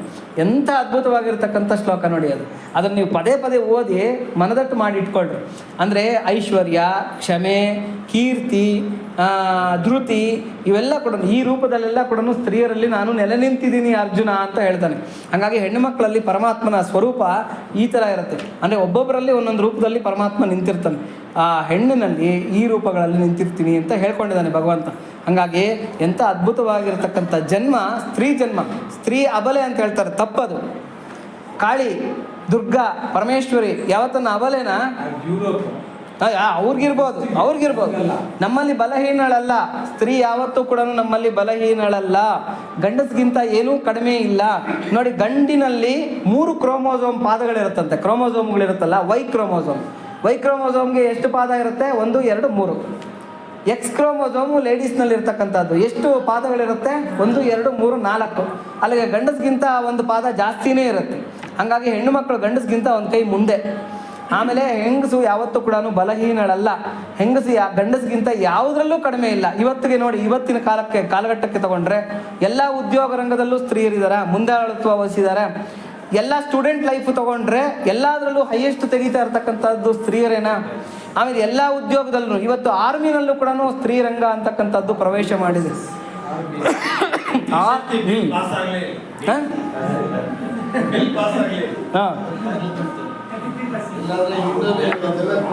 ಹಾಗಾಗಿ ಸ್ತ್ರೀಯರು ಪ್ರವೇಶದೇ ಇರತಕ್ಕಂಥ ರಂಗಾನೇ ಇಲ್ಲ, ಸ್ತ್ರೀಯರು ಮಾಡದೇ ಇರತಕ್ಕಂಥ ಕಾರ್ಯನೇ ಇಲ್ಲ. ಅದ್ಭುತವಾಗಿರ್ತಕ್ಕಂಥ ಒಂದು ಡಿಟೆಕ್ಟಿವ್ ಇದರಲ್ಲಿರ್ಬೋದು, ಮಿಲಿಟ್ರಿನಲ್ಲಿರ್ಬೋದು, ಎಲ್ಲದರಲ್ಲೂ ಕೂಡ ಎಲ್ಲ ಉದ್ಯೋಗ ರಂಗದಲ್ಲೂ ಕೂಡ ಗಂಡಸ್ಗಿಂತ ತಾವೇನು ಕಡಿಮೆ ಇಲ್ಲ ಅಂತಕ್ಕಂಥದ್ದನ್ನು ಇವತ್ತು ತೋರಿಸ್ತಾ ಇದ್ದಾರೆ. లేచింది నిద్ర లేచింది మహిళా లోకం, తద్దరిల్లింది పురుష ప్రపంచం. లేచింది మహిళా లోకం, ఎప్పుడో చెప్పెను వేమన గారు, అప్పుడే చెప్పెను బ్రహ్మం గారు, ఇప్పుడే చెప్పుతా వినుకో ಬುಲ್ಲೆಮ್ಮ. ಹಾಗಾಗಿ ಹೆಣ್ಣು ಮಕ್ಕಳು ನೋಡಿ, ಯಾವತ್ತು ಧೃತಿಗೆಡಬಾರ್ದು, ನೀವು ಯಾವತ್ತು ಆತ್ಮವಿಶ್ವಾಸನ ಕಳ್ಕೋಬಾರ್ದು. ಯಾರೇನೇ ನಿಮ್ಮನ್ನು ಟೀಕೆ ಮಾಡಲಿ, ಯಾರೇನೇ ಕೀಳ್ಮಟ್ಟದಲ್ಲಿ ನಿಮ್ಮನ್ನು ಇದು ಮಾಡಲಿ, ಯಾವತ್ತೂ ಕೂಡ ನೀವು ಮನಸ್ಥೈರ್ಯನ, ವಿಲ್ ಪವರ್ನ ಕಳ್ಕೋಬೇಡಿ. ಯಾಕೆ ಅಂತಂದರೆ ಗಂಡಸಿಗೆ ಒಂದು ದಾರಿ ಇದೆಯಂತೆ, ಅಂದರೆ ಉದ್ಧಾರಕ್ಕೆ ಒಂದು ದಾರಿ ಇದೆಯಂತೆ. ಹೆಣ್ಣು ಮನಸ್ಸು ಮಾಡಿದ್ರೆ 10 ದಾರಿ ಇದೆಯಂತೆ ಉದ್ಧಾರಕ್ಕೆ. ನೋಡಿ, ಎಷ್ಟೋ ಜನ ಹೆಂಗಸರುಗಳು ಗಂಡಂದ್ರಗಳಿಂದ ಪರಿತ್ಯಕ್ತರಾಗಿ ಅಥವಾ ಅವರು ಗಂಡಂದ್ರಗಳನ್ನು ಕಳ್ಕೊಂಡು ಏನೋ ಅವ್ರ ಜೀವನಗಳು ಮಾಡದಿರ ಕಷ್ಟಪಡ್ತಾ ಇರ್ತಕ್ಕಂಥ ಅವರು ಹೋಟೆಲ್ ಜೀವನಗಳನ್ನು ನಡೆಸ್ಕೊಂಡು ಎಲ್ಲೋ ರೋಡ್ ಸೈಡಲ್ಲಿ ಇಡ್ಲಿ ಅಂತ ಅವನ್ನ ಮಾರ್ಕೊಂಡು ಜೀವನ ಮಾಡಿ ಮಕ್ಕಳನ್ನು ಬೆಳೆಸಿರ್ತಕ್ಕಂಥವ್ರು ಇದ್ದಾರೆ. ಗಂಡಿಲ್ದಿರ ಹೆಣ್ಣು ಭಾಳ ಬಳ್ಳಲು, ಆದರೆ ಹೆಣ್ಣಿಲ್ದಿರ ಗಂಡು ಯಾವತ್ತಿಗೂ ಬಾಳೋದಕ್ಕಾಗೋದಿಲ್ಲ, ಭಾಳ ಕಷ್ಟ. ಈಗ ಮಕ್ಕಳೇನನ್ನ ಇದ್ದು ಹೆಂಡತಿ ತೀರ್ಕೊಂಡ್ಬಿಟ್ಟಿದ್ದಾಳೆ ಅಂತಂದರೆ ಗಂಡು ಸಾಕಿ ಸಲಹಿ ಅವರನ್ನು ಉತ್ತಮವಾಗಿರ್ತಕ್ಕಂಥ ಪ್ರಜೆಗಳನ್ನು ಮಾಡ್ತಕ್ಕಂಥದ್ದು ಭಾಳ ಕಷ್ಟ ಇದೆ. ಆದರೆ ಗಂಡು ಇಲ್ಲದೇ ಇದ್ರೂ ಕೂಡ ಹೆಣ್ಣು ಅದನ್ನು ಮಾಡಬಲ್ಲಳು. ಯಾಕೆಂದರೆ ಗಂಡಿಗೆ ಆ ಹೆಣ್ಣಿಗೆ ಆ ಚಾಕಚಕ್ಯತೆ ಅಂತಕ್ಕಂಥದ್ದಿದೆ. ಗಂಡಿಗೆ ವ್ಯವಹಾರ ಜ್ಞಾನ ಸ್ವಲ್ಪ ಕಡಿಮೆ, ಆದರೆ ಹೆಂಗಸಿಗೆ ವ್ಯವಹಾರ ಜ್ಞಾನ ತುಂಬ ಚೆನ್ನಾಗಿರುತ್ತೆ. ಅವಳು ಕಣ್ಣಲ್ಲೇ ಎಲ್ಲ ಅಳಿತಾಳೆ. ಇಷ್ಟೇ ಕೆ ಜಿ ಇದೆ ಅಂತ ಹೇಳ್ತಾಳೆ. ತರಕಾರಿ ನೀವು ತಂದಿಡ್ರಿ ಬೇಕಾದ್ರೆ, ನಾವು ಮೋಸ ಮಾಡ್ಬೋದು, ಅಷ್ಟೊಂದಿದ್ದೀನಿ ಇಷ್ಟೊಂದಿದ್ದೀನಿ ಅಂತೇಳ್ಬಿಟ್ಟು ಅಂತ ಕಣ್ಣಲ್ಲಿ ನೋಡಿ ಹೇಳ್ತಾಳೆ, ಇಲ್ಲ ಇದು ಇಷ್ಟೇ ಕೆ ಜಿ ಇದೆ, ನೀವು ನನಗೆ ಮೋಸ ಮಾಡ್ತಾ ಇದ್ದೀರಾ ಅಂತೇಳ್ಬಿಟ್ಟು ಅಂತ. ಏನು 100 ರೂಪಾಯಿ ಇರೋದನ್ನ ಒಂದು 50 ರೂಪಾಯಿಗೆ ತಂದೆ ಅಂತ ನಾವೇನೋ ಒಂದು ಬುರುಡಿ ಬಿಡ್ಬೋದು, ಆದರೆ ಬೂಸ್ಟ್ ಬಿಡ್ಬೋದು. ಆದರೆ ಹೆಣ್ಣು ಹೇಳ್ಬಿಡ್ತಾಳೆ, ಇಲ್ಲ ರೀ ಮಾರ್ಕೆಟ್ ರೇಟ್ ನಂಗೆ ಗೊತ್ತು ಎಷ್ಟಿದೆ ಅಂತೇಳ್ಬಿಟ್ಟು ಅಂತ. ನಿಮಗೆ ಮೊದಲೇ ವ್ಯಾಪಾರ ಬರಲ್ಲ, ನೀವು ಬಾರ್ಗೈನ್ ಮಾಡೋದು ನಿಮ್ಗೆ ಗೊತ್ತಾಗಲ್ಲ, ಒಂದು 20 ರೂಪಾಯಿ ಜಾಸ್ತಿನೇ ಕೊಟ್ಟು ತಂದಿರ್ತೀರ ಹೊರತಾಗಿ ಕಡಿಮೆ ಕೊಟ್ಟಂತೂ ನೀವು ತಂದಿಲ್ಲ ಅಂತೇಳ್ಬಿಟ್ಟು ಅಂತ. ಈ ವ್ಯವಹಾರ ಜ್ಞಾನ, ಈ ಚಾಕಚಕ್ಯತೆ ಹೆಂಗಸ್ಗಿರೋದ್ರಿಂದಾನೇ ಯಾವ ಹೆಣ್ಣು ಮಕ್ಕಳಿಗೆ ಮನೆಯಲ್ಲಿ ಆಡಳಿತ ಅಂತಕ್ಕಂಥದ್ದು ಇರುತ್ತೆ, ಅಂದರೆ ಅವರು ವ್ಯವಹಾರ ನಡೆಸ್ತಾ ಇರ್ತಾರೆ, ಆ ಮನೆ ತುಂಬ ಚೆನ್ನಾಗಿ ಉದ್ಧಾರ ಆಗುತ್ತೆ. ಗಂಡಸು ತಾನು ಬುದ್ಧಿವಂತ ಅಂತ ತಿಳ್ಕೊಂಡು ನಾನು ವ್ಯವಹಾರ ಮಾಡ್ತೀನಿ, who holds the powers holds the purse holds the power ಅಂತೇಳ್ಬಿಟ್ಟು ಅಂತ ನಾನೇ ಎಲ್ಲ ಇಟ್ಕೊಂಡು ನಡೆಸ್ತೀನಿ ಅಂತಂದರೆ ಇಲ್ಲ, ಅವ್ನು ಫೇಲ್ ಆಗ್ತಾನೆ. ಹಾಗಾಗಿ ಹೆಂಗಸ್ಗೆ ನೋಡಿ, ಗಂಡು ಮುತುವರ್ಜಿ ವಹಿಸಬೇಕು. ಮಯಾಧ್ಯಕ್ಷೇಣ ಪ್ರಕೃತಿ ಶ್ರೂಯತೆ ಸಚರಾಚರಂ ಅಂತೇಳ್ಬಿಟ್ಟು ಅಂತ. ಅದಕ್ಕೆ ಏನು ಹೇಳ್ತಾನೆ, ಭಗವಂತನೇ ಹೇಳ್ಕೊಂಡ್ಬಿಟ್ಟಿದ್ದಾನೆ, ಅಪ್ಪ ನಾನು ಅಧ್ಯಕ್ಷತೆ ಅಷ್ಟೇ ವಹಿಸ್ತೀನಿ, ಮಾಡ್ತಕ್ಕಂಥದ್ದೆಲ್ಲ ಪ್ರಕೃತಿ ಅಂತೇಳ್ಬಿಟ್ಟು ಅಂತ. ಹಂಗಾಗಿ ಗಂಡ ಏನು ಮಾಡಬೇಕು ಮನೆಯಲ್ಲಿ ಅಂದರೆ ಅಧ್ಯಕ್ಷತೆ ಅಷ್ಟೇ ವಹಿಸಬೇಕು, ಅಂದರೆ ಮೇಲುಸ್ತುವಾರಿ ಅಷ್ಟೇ ಮಾಡಬೇಕು. ಮಿಕ್ಕಿದ ವ್ಯವಹಾರ ಎಲ್ಲ ಹೆಣ್ಮಕ್ಳು ಮಾಡಿದಾಗ ಆ ಮನೆ ಉದ್ಧಾರ ಆಗುತ್ತೆ. ಅದಕ್ಕೆ ಅಂಥ ಒಂದು ಚಾಕಚಕ್ಯತೆ ಹೆಣ್ಮಕ್ಳಲ್ಲಿದೆ. ವಿಲ್ ಪವರ್ ಯಾವತ್ತಿಗೂ ಕೂಡ ಕಳ್ಕೊಬೇಡಿ. ಇಲ್ಲೂ ಅಷ್ಟೇ ಸೀತಾಮಾತೆ ನೋಡಿ, ಅಷ್ಟೆಲ್ಲ ರಾವಣ ಅಷ್ಟೆಲ್ಲ ಇದು ಮಾಡಿದ್ರು ಕೂಡ, ಎಂಥ ಪ್ರಲೋಭನೆಗೊಳಿಸೋದಕ್ಕೆ ಪ್ರಯತ್ನ ಪಟ್ಟರು ಕೂಡ, ಎಂಥ ಭಯ ಇಟ್ಟರು ಕೂಡ, ಆಮೇಲೆ ಎಂಥ ಒಂದು ನಯ ವಿನಯ ಎಲ್ಲ ಪ್ರದರ್ಶನ ಮಾಡಿ ಆ ಸೀತಾಮಾತೆಯನ್ನು ಒಲಿಸ್ಕೊಳೋದಕ್ಕೆ ನೋಡಿದ್ರು ಕೂಡ ಸೀತಾಮಾತೆ ಚಕ್ಕಚದರಲಿಲ್ಲ. ಆಕೆಯ ಶೀಲ, ಚಾರಿತ್ರ್ಯ, ಪಾವಿತ್ರ್ಯ ಮತ್ತು ಪತಿವ್ರತ ಧರ್ಮದಿಂದ ಹೊರಗಡೆಗೆ ಬರಲಿಲ್ಲ. ಹಾಗಾಗಿ ಇದನ್ನು ನಾವು ಏನು ಅಂದರೆ ಸೀತಾದೇವಿಯಿಂದ ಕಲಿಬೇಕಾಗಿರ್ತಕ್ಕಂಥ ಗುಣಗಳು. ಒಂದು ಗಂಡಸಾಗಲಿ ಒಂದು ಹೆಣ್ಸಾಗಲಿ ಪ್ರಲೋಭನೆಗೆ ಗುರಿ ಆಗಬಾರ್ದು. ಗಂಡ್ಮಕ್ಳು ಅಷ್ಟೇ, ಏನು ಅಂತಂದರೆ ಯಾರೋ ಬಸ್ನಲ್ಲಿ ಹೋಗ್ತಾ ಇರ್ತೀವಿ, ಹೆಣ್ಮಗು ಪಕ್ಕದಲ್ಲಿ ಸೀಟ್ ಕೊಡ್ತಾಳೆ, ಬನ್ನಿ ಕೂತ್ಕೊಳ್ಳಿ ಅಂತೇಳ್ಬಿಟ್ಟು ಅಂತ, ನೀವು ಲುಕಿಂಗ್ ಸೋ ಸ್ಮಾರ್ಟ್ ಅಂತ ಹೇಳ್ತಾನೆ. ಮುಗೀತು ಅವ್ನ ಕತೆ, ಮುಗೀತು. ಇಲ್ಲ ಅಂತಂದರೆ ಎಲ್ಲಿ ಕೊಂಡ್ರಿ, ಯಾವುದು ಚೆನ್ನಾಗಿದೆ ನೀವು ಹಾಕಿರೋ ಶರ್ಟು, ಹಂಗೆ ಮುಟ್ಬಿಟ್ಲು ಅಂದರೆ ಮುಗೀತು. ಮುಗೀತು ಅವ್ನ ಕತೆ, ಮುಗೀತು. ಅಂಚಲಂಚಲು ಲೇನಿ ಮೋಕ್ಷಮು ಚಾಲ ಕಷ್ಟಮೆ ಭಾಮಿನಿ ಅಂತ ಶುರು ಮಾಡ್ತಾನೆ ಇವ್ರು ಹಾಡು. ಹಾಗಾಗಿ ತುಂಬ ಹುಷಾರಾಗಿರ್ಬೇಕು. ನಾನು ಹೇಳ್ತಾ ಇರೋದು ಯಾಕೆಂದರೆ ಒಬ್ಬ ಗಂಡಸಾಗಲಿ ಹೆಂಗಸಾಗಲಿ ಪ್ರಲೋಭನೆಗಳಿಗೆ, ಹೊಗಳಿಕೆಗೆ ಗುರಿ ಆಗಬಾರ್ದು. ಯಾರೆಷ್ಟೇ ಹೊಗಳಿ, ಏನೇ ಹೊಗಳಿ, ಏನೇ ಮಾಡಲಿ, ನಮ್ಮ ಧರ್ಮ ನಮ್ಮದು, ನಮ್ಮ ದಾರಿ ನಮ್ಮದು, ನಮ್ಮ ಗುರಿ ನಮ್ಮದು, ನಮ್ಮ ಜೀವನ ನಮ್ಮದು, ಬೇರೆ ನಮಗೆ ಬೇಕಾಗಿಲ್ಲ. ರಾವಣನು ಅನುಚಿತವಾಗಿ ಮಾತನಾಡಿದುದು, ಪ್ರಲೋಭನೆಗೊಳಿಸಲು ಯತ್ನಿಸಿದುದು ಸೀತಾಮಾತೆಯ ದುಃಖಕ್ಕೆ ಇನ್ನಷ್ಟು ಕಾರಣವಾಯಿತು. ಆತ ತನ್ನ ಬಗ್ಗೆ ತಾನು ಹೊಗಳ್ಕೊಂಡಿದ್ದು, ಸೀತಾಮಾತೆಯನ್ನು ಹೆದರಿಸಿದ್ದು, ಇವನ್ನೆಲ್ಲ ನೋಡಿ ಸೀತಾಮಾತೆಗೆ ಬಹಳ ದುಃಖ ಅಂತಕ್ಕಂಥದ್ದು ಆಯ್ತಂತೆ. ಇಲ್ಲಿಗೆ ಶ್ರೀಮದ್ ವಾಲ್ಮೀಕಿ ಮಹರ್ಷಿ ವಾಲ್ಮೀಕಿ ವಿರಚಿತ ಆದಿಕಾವ್ಯವಾದ ಶ್ರೀಮದ್ ರಾಮಾಯಣದ ಸುಂದರಕಾಂಡದಲ್ಲಿ 18ನೇ ಸರ್ಗವು ಸಂಪನ್ನಗೊಂಡಿತು. ಈ 18ನೇ ಸರ್ಗದ ಒಂದು ಫಲ ಏನಪ್ಪ ಅಂತಂದರೆ, ಮನಗಳಲ್ಲಿ ಅಲ್ಲ 19ನೇ ಸರ್ಗ ಸಂಪನ್ನಗೊಂಡಿತು. ಈ 19ನೇ ಸರ್ಗದ ಒಂದು ಫಲ ಏನು ಅಂತಂದರೆ, ಯಾರು ಇದನ್ನು ಶ್ರವಣ ಮಾಡ್ತಾರೆ, ಯಾರು ಪಠಣ ಮಾಡ್ತಾರೆ, ಯಾರು ಮನನ ಮಾಡ್ತಾರೆ, ಮನಗಳಲ್ಲಿ ಶ್ರೀ ಮಹಾಲಕ್ಷ್ಮಿಯು ಸುಸ್ಥಿರಳಾಗಿ ನೆಲೆಸಿರುತ್ತಾಳೆ. ಈ ಸರ್ಗನ ಯಾರು ಕಿವಿಯಾರ ಕೇಳ್ತಾರೆ, ಯಾಕೆಂದರೆ ಇದರಲ್ಲಿ ಮಹಾಲಕ್ಷ್ಮಿ ಇದೆ, ಔನ್ನತ್ಯವನ್ನು ಹೇಳ್ತಾ ಇರತಕ್ಕಂಥ ಸರ್ಗ ಇದು. ಇದನ್ನು ಯಾರು ಹೇಳ್ತಾರೆ, ಯಾರು ಕೇಳ್ತಾರೆ, ಅವರ ಮನಗಳಲ್ಲಿ ಮಹಾಲಕ್ಷ್ಮಿಯ ಸುಸ್ಥಿರವಾಗಿರತಕ್ಕಂಥ ಒಂದು ಸನ್ನಿಧಾನ ಅಂತಕ್ಕಂಥದ್ದು ಇರುತ್ತೆ ಅಂತಕ್ಕಂಥ ಫಲನ ಹೇಳ್ತಾ ಇವತ್ತಿಗೆ ಈ ಪ್ರವಚನವನ್ನು ಮುಗಿಸೋಣ. ಇನ್ನು 20ನೇ ಸರ್ಗದಿಂದ ಮುಂದಕ್ಕೆ ಮುಂದಿನ ಒಂದು ಭಾನುವಾರ ಪ್ರವಚನವನ್ನು ಕಂಟಿನ್ಯೂ ಮಾಡೋಣ. ಎಲ್ಲರೂ ಜೋರಾಗಿ ಹೇಳೋಣ. ಪ್ರಿಯತಾಂ ಪುಂಡರೀಕಾಕ್ಷಃ ಸರ್ವಯಜ್ಞೇಶ್ವರೋ ಹರಿಃ ತಸ್ಮಿನ್ ತುಷ್ಟೇ ಜಗತ್ತುಷ್ಟಂ ಪ್ರೀಣಿತೆ ಪ್ರೀಣಿತಂ ಜಗತ ಹರಿ ಓಂ ತತ್ಸತ್. ಶ್ರೀಕೃಷ್ಣಾರ್ಪಣಮಸ್ತು.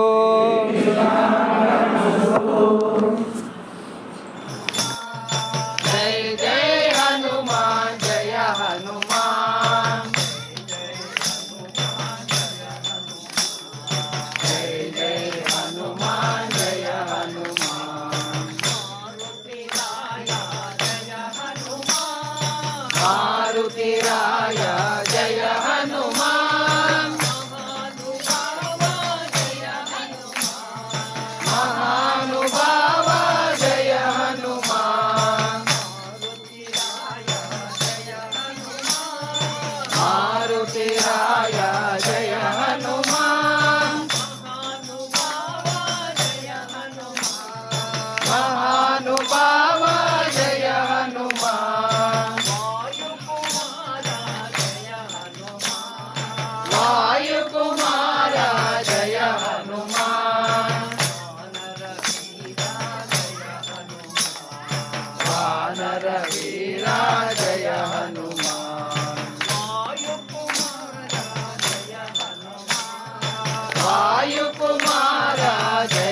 ಬಲವಂತ